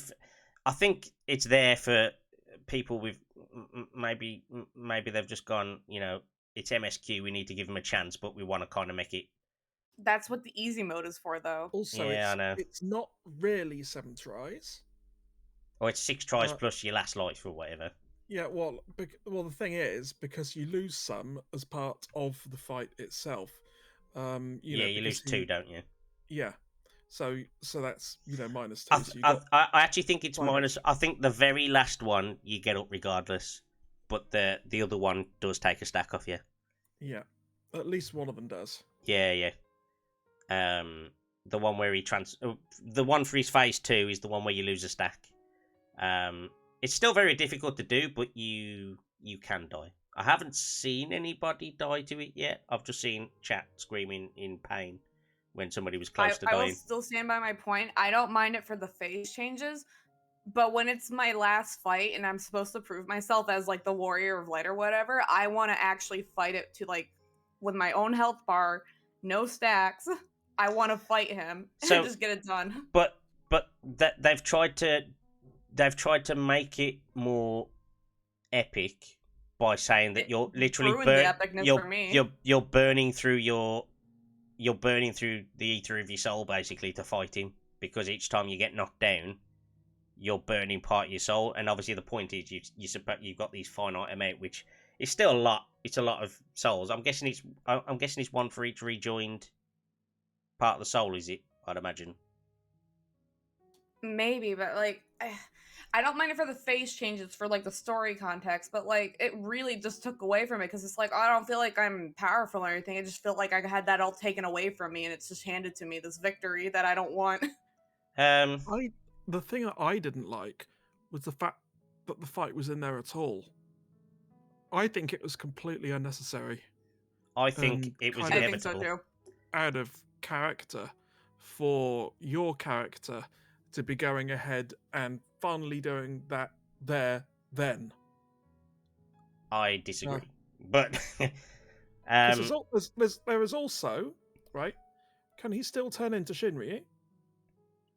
If not, leave the bastard there. Let him live out the rest of his days there on his own. Well, it's kind of implied that he probably could, but he's expended. By the end of the fight, he can't, because he's expended all of his energy. I'm going to be actually mad if Zenos ever comes back again. Yeah, so that's the only thing that was hanging over it for me. Like, I actually liked that fight. I thought it was very hype after... We had the big fight, and then that fight as well. The bit with Meteion and Meteion was just a bit like, get on with it. And then after the fakeouts as well with the deaths, I was just happy to have an extra fight that was kind of hype. You had the music, you had the anime ending to it with the punching. I've seen a couple of videos of what it looks like on a Lalafell. It looks stupid on a Lalafell, but yeah, I figured it did. I'd already race changed by that point, so I didn't get to see that. Yeah, that was the part I told you about. I was like, I really wish you stayed a Lala for that. Yeah. And for me, that fight was perfectly fine, and I didn't think it was out of character at all. He's literally followed us across the universe for this fight. That's exactly why I think he should have said no. I agree 100%. I did not want to fight him at all. But if you say no... Why give him what he wants? But if you say no, then he's just going to keep following you for the rest of the expansions, so I'd rather just kill him now and get it done with. Let him don't have to deal with it anymore. Don't have to deal with Zenos anymore, and don't have to deal with everybody whinging about Zenos being a two-dimensional character anymore. I think... I liked it. I liked that fight. I can understand why some people might find it divisive, and if people didn't pick up on the stacks thing, then they just think they're invulnerable. Then I kind of get it from that perspective. I just, if I switch my brain off and just think about the fight as like it was a cool fight. I was able to beat him. It's fine, and then you get your punch up at the end, which was kind of funny. And that I'd rather let Meteion be the last fight, because that fight was like a lot more impactful than Zenos. I liked it. I enjoyed it. It was a bit of fun. I'm not particularly precious about like, oh no, I'm not fighting with my own bar of HP. I'm just like, okay, it's fine. I'm fight. I'll fight him until he needs to be beaten down. It's fine. And yeah, as long as I try and make sure that I don't lose all of my soul. Oh, burning through it with my ether, I mean. Which is what was implied by the fight, I think. But anyway, I digress. We got to the end of that fight. We had that anime punch each other to death fight bit. And then that teleporter thing comes in useful again. and whisks us away. But before we go from that, Zenos' body did not dissipate. He's still there on the platform. I mean, he could be dead. I hope he's dead. I never want to see him again. I'm quite certain. I'm quite certain he's dead. However, with them not dissipating his body, that door's always open. That annoys me a little bit. Because if we've gone through all that palaver for that, I hope he's definitely dead and they never bring him back. I'll be cross if they bring him back. Anyway, I would also hope they didn't bring him back at all, because I know USGP and like the team know that people don't like him. Yeah. Actually, they broke the fourth wall with him in one of his comments, didn't they? If I remember correctly, when he's speaking to Ulysses in Garlemald. Hmm? He broke the fourth wall with a comment. He literally looks at the camera, so the camera's off to like the side, and he looks directly at the camera and says, "Would it really have made a difference if I'd have had a reason for all the things that I've done?" A few players have took that. A few people have whinged about that. Oh, so, I guess you can kind of see it that way. I thought it was more directed at Ulysses than like the player. Oh, I thought that at the time. I thought it was more directed at Ulysses. But then actually, I'm like, oh, okay, maybe it might have been a... anyway, funny. They know never to bring him back anyway, hopefully. Anyway, we get teleported back up. We get saved. We're basically dead on the table. It's like, okay, we've literally had the pulp beaten out of us and we're basically dead on the table. And then they're like, shit, get moving. You need to cure him. Need to seal his wounds. Need to do all this. And through the power of actual cures and not friendship, we get revived. Ah, your friend here is only mostly dead. Yeah. Thanks, Living Way. You're all alive and in mostly good condition. Thanks. Thanks for that. Then we get fanfare, basically. The fanfare, see all the zones thing on the ship, and the ship with not a scratch on it gets back in one piece to blue skies and lands in the ocean, and Kryl and Tataru have their little run down the stairs and all that sort of stuff. And you get your little Emmeline and Sicard moment in there as well, if you want to look at that. And then, yeah, we reach the end of the story. Oh, and then there's like the little tidbit for the raids, and that's about it. Yeah, and after that, the only actual MSQ is the disbanding of the Scions, at least for the minute. Yeah, so we get like the whole we're disbanding and blah blah blah, and that's what it'll look like from the outside. And Tataru's gonna now have like a trading empire soon to, make her legit. You know what I mean? Just make it look like she's not just the ultimate evil. And yeah. That about does it, and we all go off in our own directions, and you can go and find the Scions and speak to them in their various places. I have gone on the hunt for them and found them all. We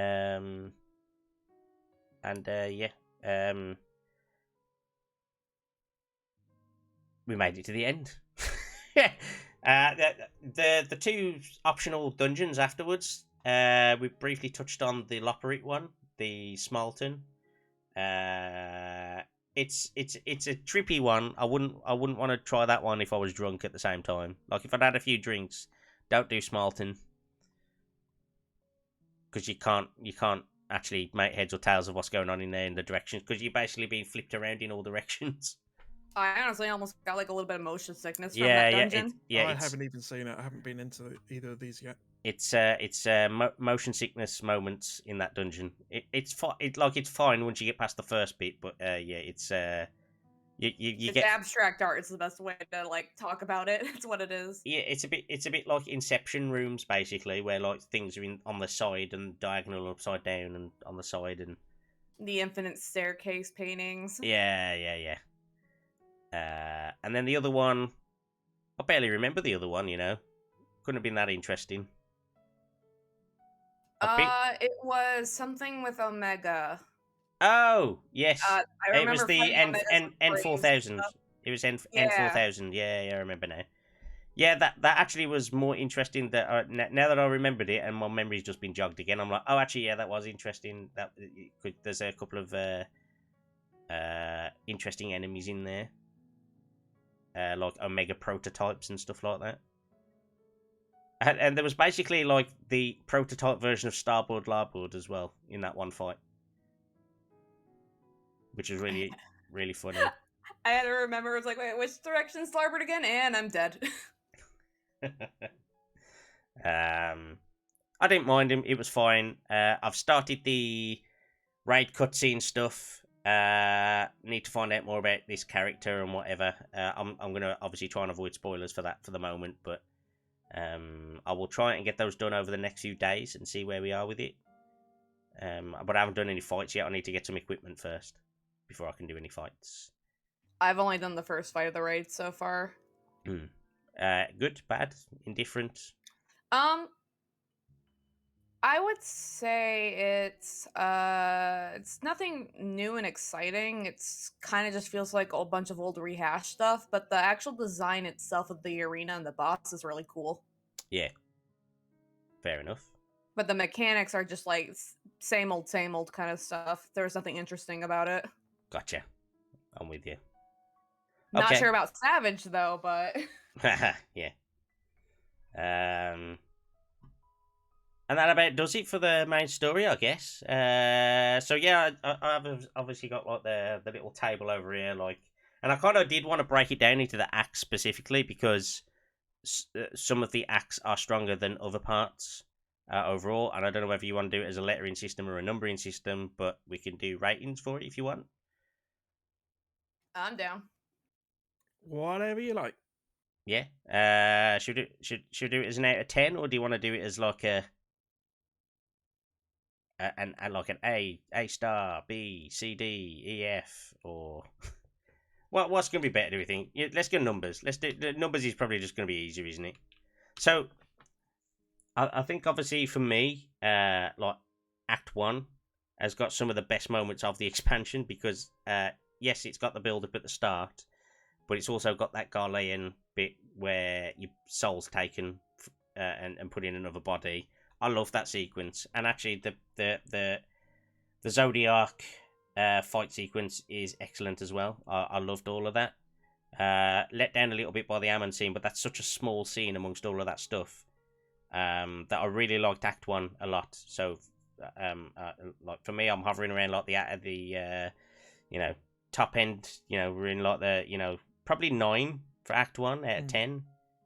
Personally, don't know about you guys.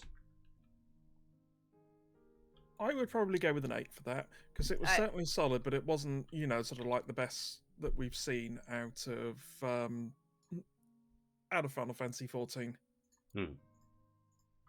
I would have gone with 9, but I think I have to go with 8, because it started off as like a 9, but then it really started to like, the pacing got kind of weird for me, so probably an 8, but it's definitely the strongest one, I think, out of all of them. Yeah.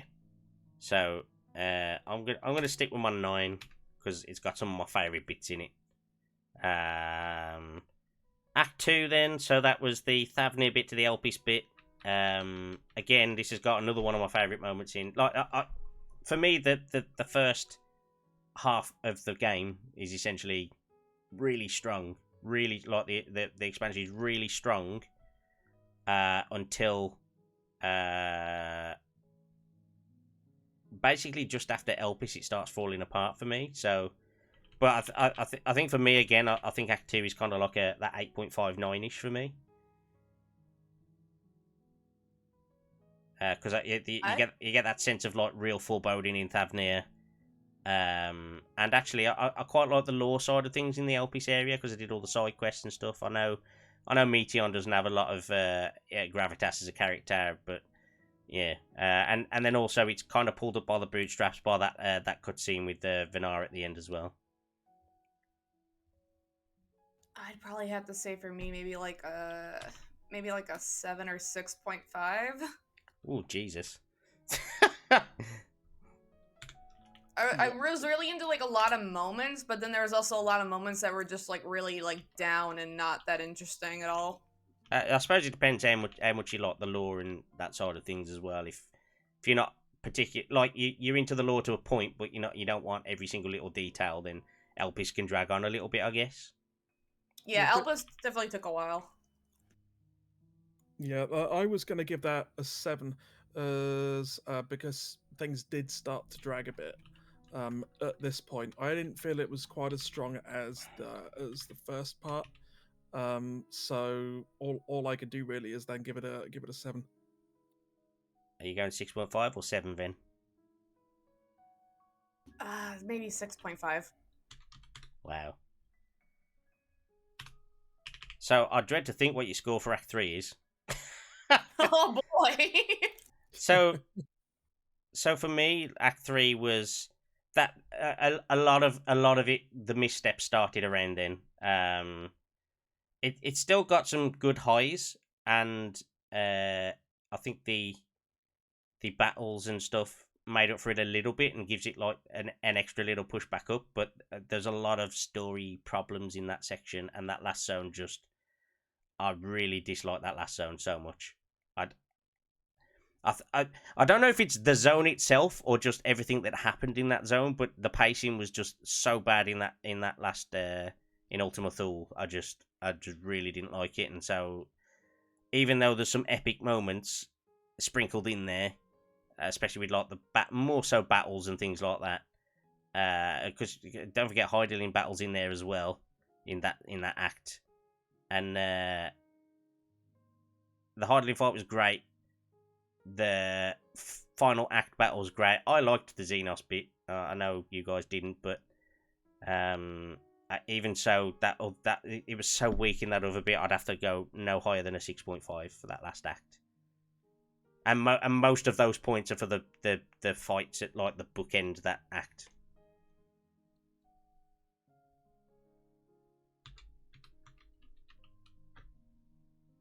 Next.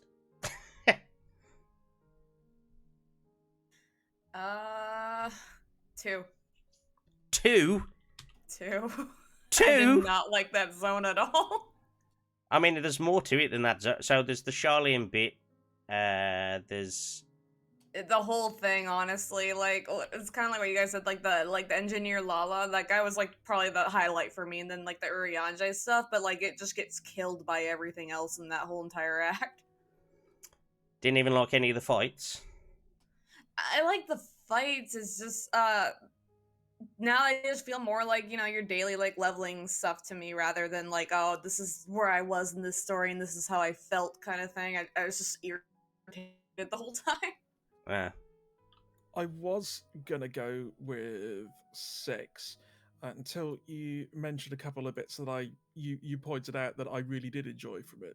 Like the Heidelin fight, for instance. So I think I would go also with a 6.5 for it. But my original thought was a 6, but you kind of talked me up a little bit. It's still easily the weakest act of the 3 for me. Because that Ultima Thule is just no. I don't want to talk about it. The whole last zone just ruined like pretty much most of the expansion. Not like the whole that ruined. Maybe that's not the right word. It just really killed a lot of the mood that I had building up to that point. Yeah. I mean, don't get me wrong. I love Final Fantasy XIV. I think it is the best MMO that's ever been made by a distance.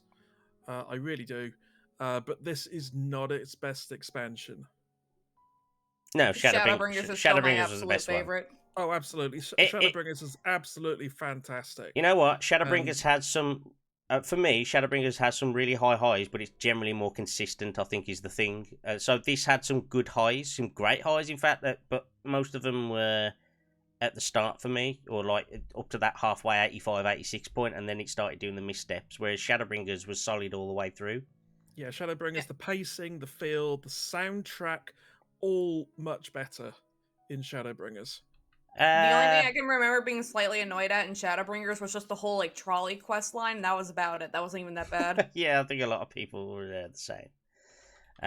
So this last rating then I've put, well, not the last rating. This last one here was atmosphere, but by that I mean like How do you think it did in terms of like overall dungeon design, music, zones? How the ambience of like the game and how the game made you feel and stuff. And I actually think they did well on this. I think I know Trashy's just kind of said he thought that the music was better in Shadowbringers, but I loved the music in Shadowbringers, but I really loved the music in this one. 90% of the time they got the music right in this, and I love the boss theme, the mid boss theme. I love the music in Thavnair when the end of days has come and all that sort of stuff. It was really good. Most of the zones were pretty good. Like none of them are, apart from the last zone. Most of the zones are good looking. They're not badly laid out, apart from the last zone, as I say. And I think overall they got most of it right. So like for me, it's like I'm in like the 8.59 range on like that sort of side of things. Then who wants to go next? I thought that the soundtrack was, compared to Shadowbringers, I thought it was disappointing. Really? There were a couple of I thought there were a couple of tracks that were really good, but it didn't have the same consistency that Shadowbringers did. Because Shadowbringers had a really good soundtrack across the board. Plus, the feel that certain tracks gave you at certain times in the game really really sort of hit home hard and sort of made you think, right, this is really awesome. I'm loving this. This soundtrack is fantastic. And I only kind of thought that the soundtrack I thought was really middling in this, and for that reason, I would probably give the atmosphere. I got to go with a 6.5 again, because I mean there were parts of it that were really good, sort of outside the soundtrack, like some of the design, etc. But yeah, Shadowbringers just did everything better. It really did, as far as that sort of thing is concerned, I think. So for me, the only things that really brought this one down for me from like to the 8.5 was that last zone was badly designed. The story bit didn't help. The atmosphere was weird. The music is going to give everybody nightmares for the rest of time. I had to sit there for 7.5 hours waiting for that fate to spawn. I don't want to talk about that song. And those are like massive marks down for me. And the only other half a mark down, like that's like a full mark down. But then the only other half mark really that I could fault it for was the occasional moment where they put like fanfare music in a village zone that you just like you were doing some quests in and the normal zone music wasn't playing. They did that a couple of times. But other than that, I loved. I thought they got everything bang on music wise, especially. I thought it was that Thavnair zone, especially. Generated so much anxiousness just from the music and the visuals and the sound effects of what's going on and the situation. Even the story was perfect in that section as well. And go on. So I was going to say the other thing I was going to say before I let Ven get a word in is Shadowbringers for comparison I would have given at least a 9 out of 10. A 9 or 10 out of 10 for atmosphere for Shadowbringers. Just kind of for comparison's sake on that. Yeah. I think I'm going to give it a 7.5. I think one of the biggest things was like in Shadowbringers you hear tomorrow and tomorrow a lot, or like the leitmotif for it. You hear it all the time, and then like when you finally get that big hit of it at the end, that like really brought home Shadowbringers for me for the music wise. Yeah. And I think if they would have did the same thing with the one part of that song where it's like ba da da ba da da da da da, I think if they used that more, it would have been better. I mean, they did use it quite a bit. They didn't not use it, I suppose. But are you thinking more like for the main set piece at the end? Yeah, like for the main set piece, especially for like that when she's like, "I'm gonna sing a song of hope" part, like that would have been like the cue for it to like go in on that like the chorus. But like you barely actually hear that song because a lot of it's more of like the standard Endwalker theme, the melody of just the standard Endwalker theme, and not the, I guess what you would call the Sharlayan bit of the trailers. I don't know what the actual name of the song is yet. Yeah. But yeah, I think like if they did something, because like even like when you first enter the Crystarium and Shadowbringers, you hear tomorrow and tomorrow. It's very distant, but you can hear it. Yeah. And then so when you finally get that clear version of it at the end, it actually like hits harder emotionally. And I just don't think they utilized the music enough to like to play with your emotions that they did in Shadowbringers or even like Heavensward. Yeah, I mean the Heavensward soundtrack took a lot for Shadowbringers to beat that, and Heavensward was is still right up there as well amongst these. Amongst all of them, I think. To be fair, this is, I would say, well, I might as well expand into my overall expansion rating. So for me, this is like, I don't know whether to give it an 8 or an 8.5, but Shadowbringers, I'd give a 9.95. So it's not as good as Shadowbringers for me, but it hits the vast majority of notes that it needs to. It's just those last missteps that have let it down for me, a little bit. So that's why it's not as high as Shadowbringers. But it is still a good expansion. They've put in a load of extra stuff, a couple of extra features which are kind of cool. Like I said, the body swap moments are really good. Most of the dungeons are pretty solid. None of the zones. Okay, last zone is a bit but most of the zones are pretty functional. Not terribly laid out. Most of the ambience in them, you go to a zone and you know what this zone's about. Oh, this one's green and luscious. Oh, this one's snowy. This one, you know what I mean? There's no mixing up of zones like we've had in the past as well. So that's been pretty cool. The only good thing I can say about the last zone is that it's actually very pretty to fly around it, and that's about it. Yeah, honestly, the most of my vitriol for it is literally that last zone. The rest of the expansion I really enjoyed, for the most part. Obviously, I've still got gripes, I've still got questions, but every game's going to have something not quite right. And I'm very British when it comes to my tolerance for cheese. So when there's too much cheese, it kind of puts me off a little bit, and that last zone had too much cheese, so that kind of let it down a little bit for me. So well, as an American, I can tell you it was too much cheese for me too. Yeah. I have seen some other people's reactions where they're like massively over the top, going, "Oh my god," or like crying and things like that for like little moments. I'm like, there's no way you can believe that that's really going to be the thing that is the end result, right? But apparently I'm incorrect, and they do think that. So, but I was don't get me wrong, I'm not like the most. I don't have the most emotional range of humans out there, but it takes a lot to get me emotionally invested in something. Put it that way, and I think Shadowbringers did it better.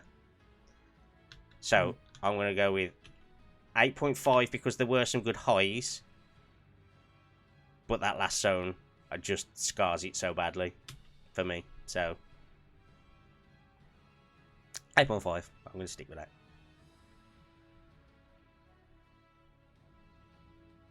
Do you want to go next, Panda? I'm trying to think. What am I going to give it overall? I would probably give it a 7.5. I'm gonna go with that because it's still, the dungeons are still solid and all that. So I think even though it's not exactly an average of the scores, I'm gonna go with a 7.5, especially because they do also still have time to, and I believe probably will, improve things with the because I've not done the dungeons, dungeons yet, or any of the raids or anything like that. So I think I would feel bad giving it less than that because I think those will add to it, and I've not done that content yet. Yeah. I think I agree on 7.5. As like, story-wise, I almost prefer Stormblood, which is really weird to say about like Final Fantasy 14 at this point. I'm definitely not going that far. So, but like all the content was amazing, and I love running around in the areas except that last zone. So the Doma side of the story is better, for sure. But the other side, the Alimighty side, was the weakest, probably the weakest of all of them, and that's what let Stormblood down, I think. For me, honestly, personally. my rating for Stormblood went down when Zenos came back. That's what like killed Stormblood for me. that didn't help, did it? Also, with the because we're talking about the ratings here. Whilst we've been talking, I did take a look at the scores for Shadowbringers and for Endwalker on Metacritic. Yeah. Shadowbringers had a score of 9.0 on Metacritic. At the moment, Endwalker has 9.1. Yeah, but a lot of people will. How to explain this? A lot of people that are coming in now are also only used to single-player Final Fantasies telling them a single story. So the influx of players we've recently had, some of from WoW as well. And I mean, this is press reviews. I'm not talking about. Oh, only press reviews, is it? Yeah. Oh, only press reviews. Okay. Well, the press is wrong, so. Yeah. It's still solid. If it just there's just a couple of tweaks for me. It only needs a couple of tweaks to be at that 9 rating. I mean, but most of them are going to come in that last zone, and the fake outs again with the deaths. Why? I will often defend reviews and the gaming press. I mean, I used to be part of it. Depending on who's doing it and whose opinions I trust. But I do think in general that score's too high for this one. I can't see it myself. Mainly, especially over Shadowbringers of all things. Yeah, I mean, especially coming after that, if we hadn't had Shadowbringers, and if it hadn't been as good as it was, I might have been happier than I am with this expansion, and I might have given it a higher score. But you always need to compare it with what else is out there, and yeah, it just didn't quite measure up. I mean, it doesn't mean I'll stop playing it, and I'll still keep playing it and enjoying it, but it's not quite measured up to Shadowbringers for me. Yeah, I'm looking forward to like a lot of the stuff coming soon. I'm hoping that the stuff that comes out for like the Alliance raids, the normal raids, and all the patch stories for the MSQ after that, I'm excited to see where it goes still. Yeah, despite, same. like how I feel about it. Yeah, we'll see what they do next. Yeah. Right then. So we've got 8.5, 7.5, and 7.5. So, yeah. Maybe I'm the happy-go-lucky optimistic one after all. Who'd have thought, eh? The grumpy Brit in the corner. I am literally sitting in a corner right now. I've got a corner desk. But then maybe it's because I'm wearing my cheery Christmas jumper. I don't know. It's You just got that holiday spirit going on right now. Yeah, it's Christmas Eve now. It's 3:02 in the morning on Christmas Eve. So the moment you've been waiting for, then I'm sure. Predictions. Do you remember your predictions from the last video? Or the last chat we had? I remember a very general overall of some of my predictions, but I don't remember what my 3 picks were. Okay. Besides who Anima was. I remember that one. So who of you two wants to go first? We were wrong about pretty much everyone. We were all wrong about Anima. So... Yeah, you two said about Anima. I do remember. Yeah, or at least at one point you did. So... Let's go with Ven first, because she spoke first. I thought it was going to be Alphino and Alice's mom, and it was not. Yeah. Twins' mother is Anima, is one of your guesses. Can confirm, incorrect. Ta-da! Who would have guessed it was Varys, though, right? So... We need to have a Family Fortress / Family Feud sound effect for that. Yeah. Okay. Number 2, do you remember? Nope. Hydalin's heart is under silver tier. I mean, part of it could still be, but who knows? Who knows? Well, I'm pretty sure Zenos is eating it all. Yeah, And your last one? Don't remember it at all.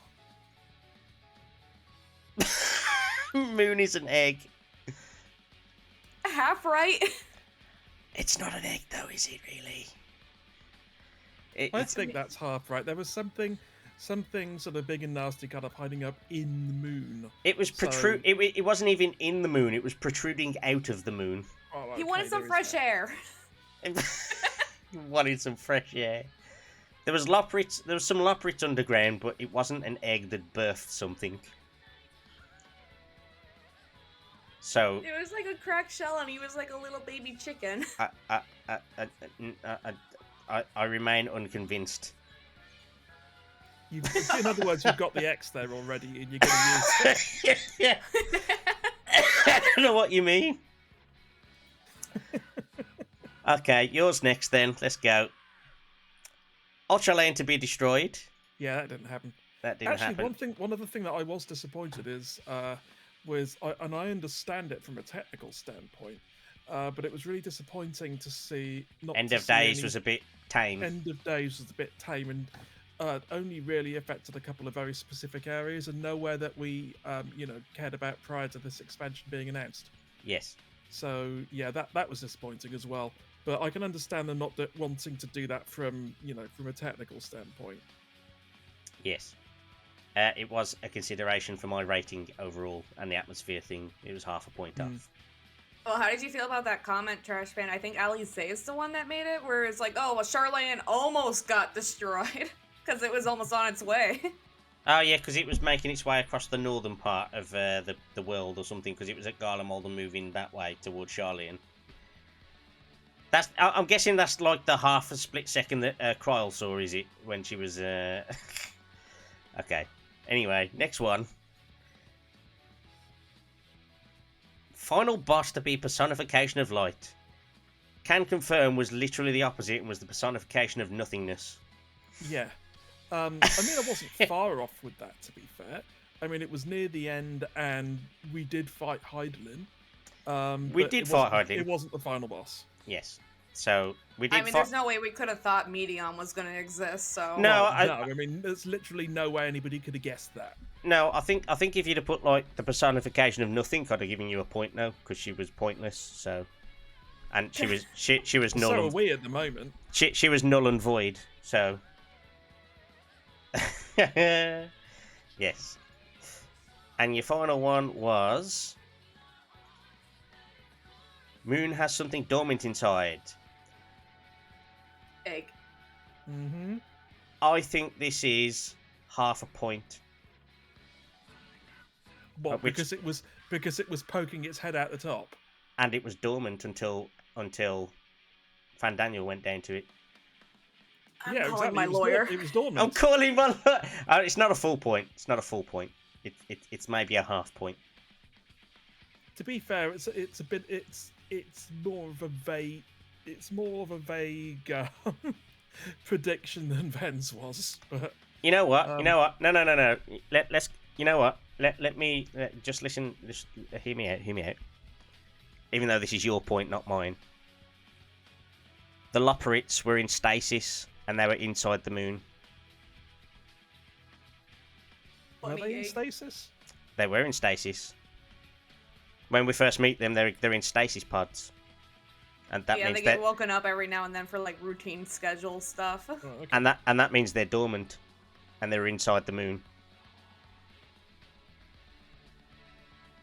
I'm willing to definitely give you half a point for sure. Okay, what's better than nothing? So unfortunately, I don't have a tick box for half a point unless I'd like overlap one over the other or something. It's I mean, it's the first bit of green we got on the box on the screen, so you know, I guess we'll take it. You know. Okay. No, there you go. You can have a half. So mine. Well, that failed miserably, didn't it?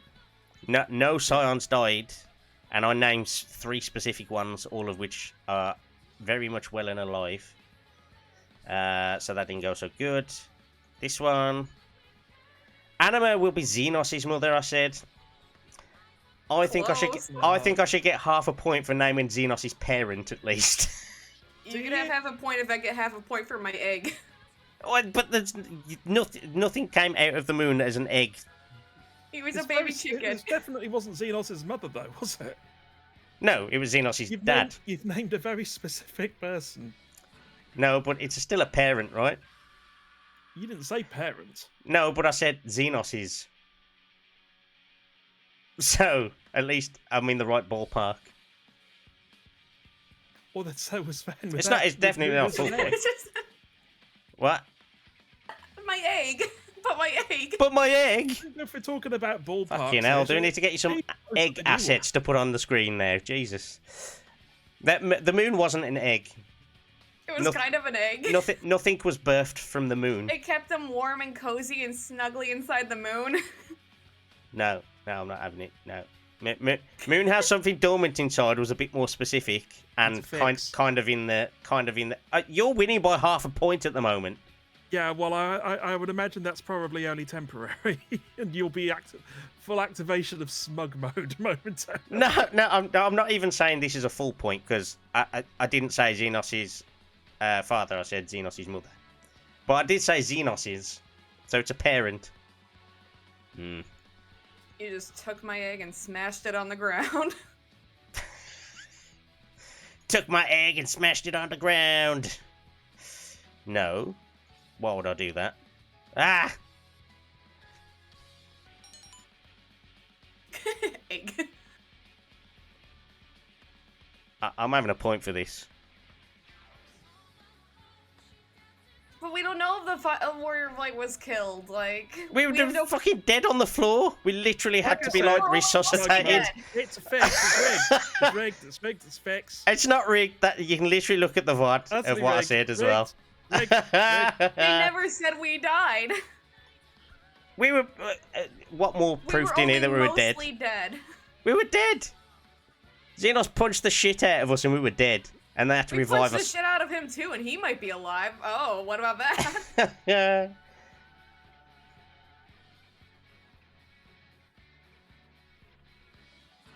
Don't speak to me or my egg ever again. My egg is angry. My moon egg. I've done the wrong Happy fucking Easter, thing. Happy everyone. Yeah. Wow. So I'm just gonna put that there. See, the thing is, I was trying to get an extra half a point as well, so it's. Well, we all get an extra point because we joked about Alfino's mom having a Gundam in the closet. Yes, actually, you're quite right. So we all get a point. We did that one off the cuff, and actually we were joking about it, but we were very correct. Literally pulled out the Gundam pieces out the cupboard and dusted them off and give them to Alfino.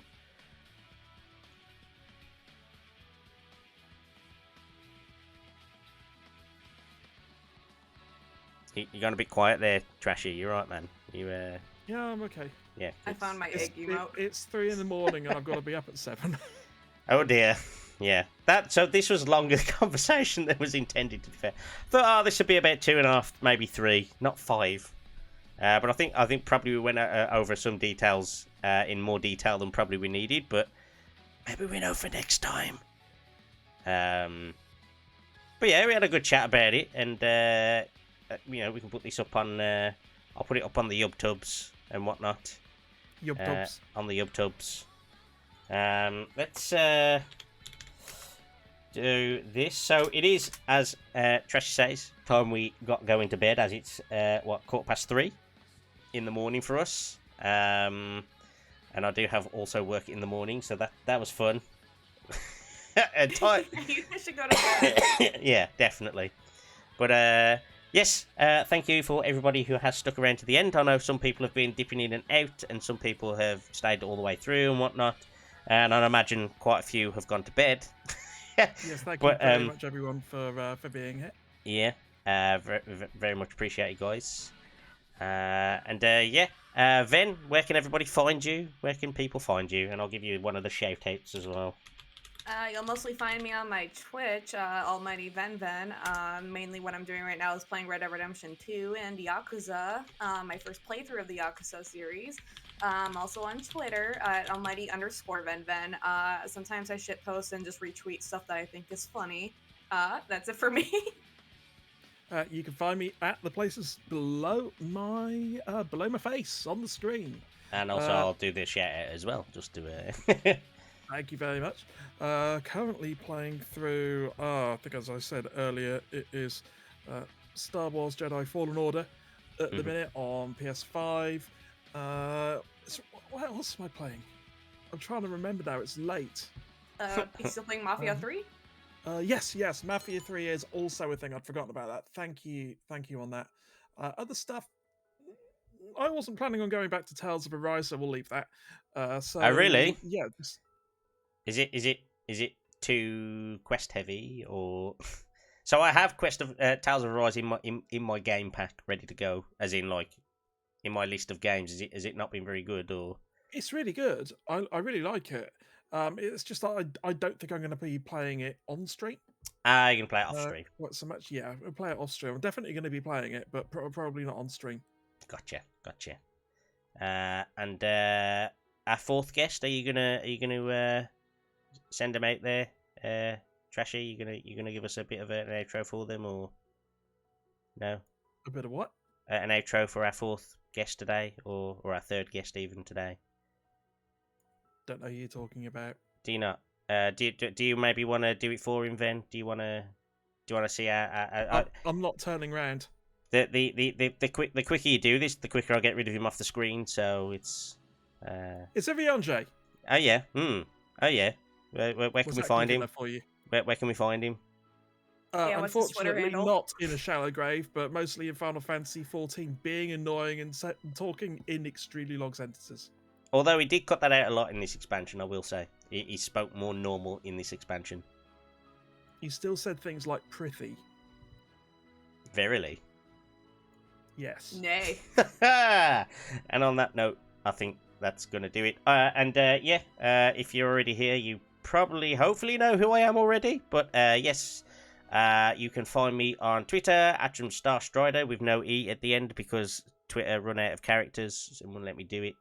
And you can find me on YouTube as Atrum Starstrider as well, with a space in the middle.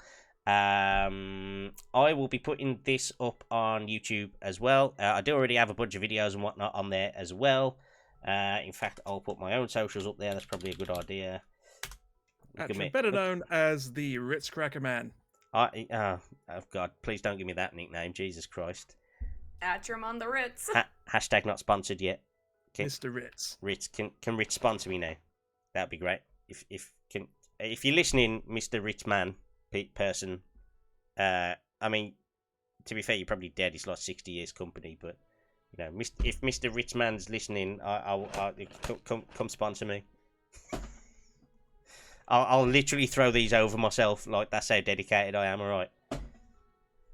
You just need to have a channel point redeemer that's like 10k, and you'll just dump the whole box on yourself. Yeah, fucking. You should make a hat out of it. Make a hat. When I get to 100 subs, get me to 100 subs. I'll bathe myself in Ritz. Channel a Blue Peter presenter. Anyone outside the UK won't know what the hell that is. But channel a Blue Peter presenter and make yourself a hat out of some Ritz Cracker boxes. Oh God! You just need some sticky back plastic, and you're good to go. Yeah. Venom, most people watching this will have no idea what I'm on about, but it's worth it because you do.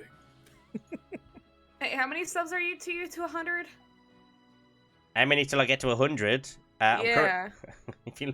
If you look in the top right. So followers, I'm at 87 of 100. Subs, I'm at 4 of 10 on my goals. So 100. Thank you very much for the gifted sub. The RIP isn't really appropriate after that, now, is it? It was pretty much simultaneous. Maybe for his dignity. Only another 95 subs to go.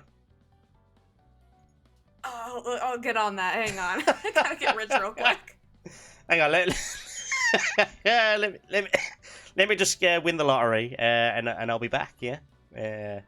Yes, thank you very much for the gifted sub. It's much appreciated. Yeah, don't choke. You haven't even had the cracker. Give him some Rit Stump. Anyway, it's time we left now. So you shouldn't have told me about that. It's on that fucking.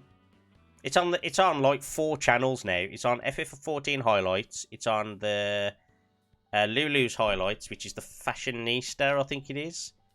And then there's like other ones as well where it's like somebody's randomly clipped. There's another one that a roller or something like that I can never remember the name of. They're a clipper as well, and they put me in there as a singular clip. So I was like, cheers for that. There's one where I'm dropping writs on myself. There's one where I'm acting surprised about the dragon thing, where I was like, look, that massive dragon over there, and they go, what? There's nothing there. And I'll go, what? There's one where I'm... the Thavnair teleport. The Thavnair teleport one's the one that most people have seen, I think. And then Emmett Selk's promotion deal for the next expansion. Yes, that was one of them. Yeah, the breaking the fourth wall, trying to make sure that we come back for 6.1. And also that dance has now been seen by many people. So, oh god, great. You're famous. You want to get famous? I should have clicked them links before, really, shouldn't I? You want the big famous? Yeah. Right then, let's get to it then, and get to sleep and work in the morning and get Christmas Eve work out the way. And yes, yeah, that'll be fun. That will be a fun time for all concerned. Merry Christmas for everyone and stuff, and hope you all have a good New Year and festive period in general. To everybody in the chat and to my 2 guests today. Yeah, I'm sure we'll be speaking over the next few days, but if we don't speak for whatever reason, obviously people get family commitments, work commitments, and all that sort of stuff. Have a good Christmas and New Year. Yep, Merry Christmas to you both as well, and to everybody watching in chat, and anybody watching the VOD on Twitch or YouTube. YouTube, yeah. Happy holidays to you guys too.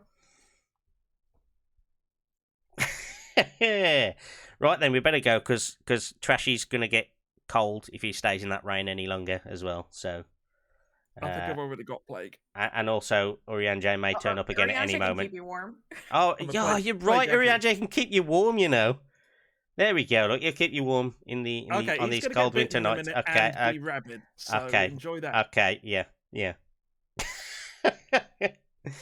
Night, everyone. Catch you all later. Bye-bye. Bye. Night.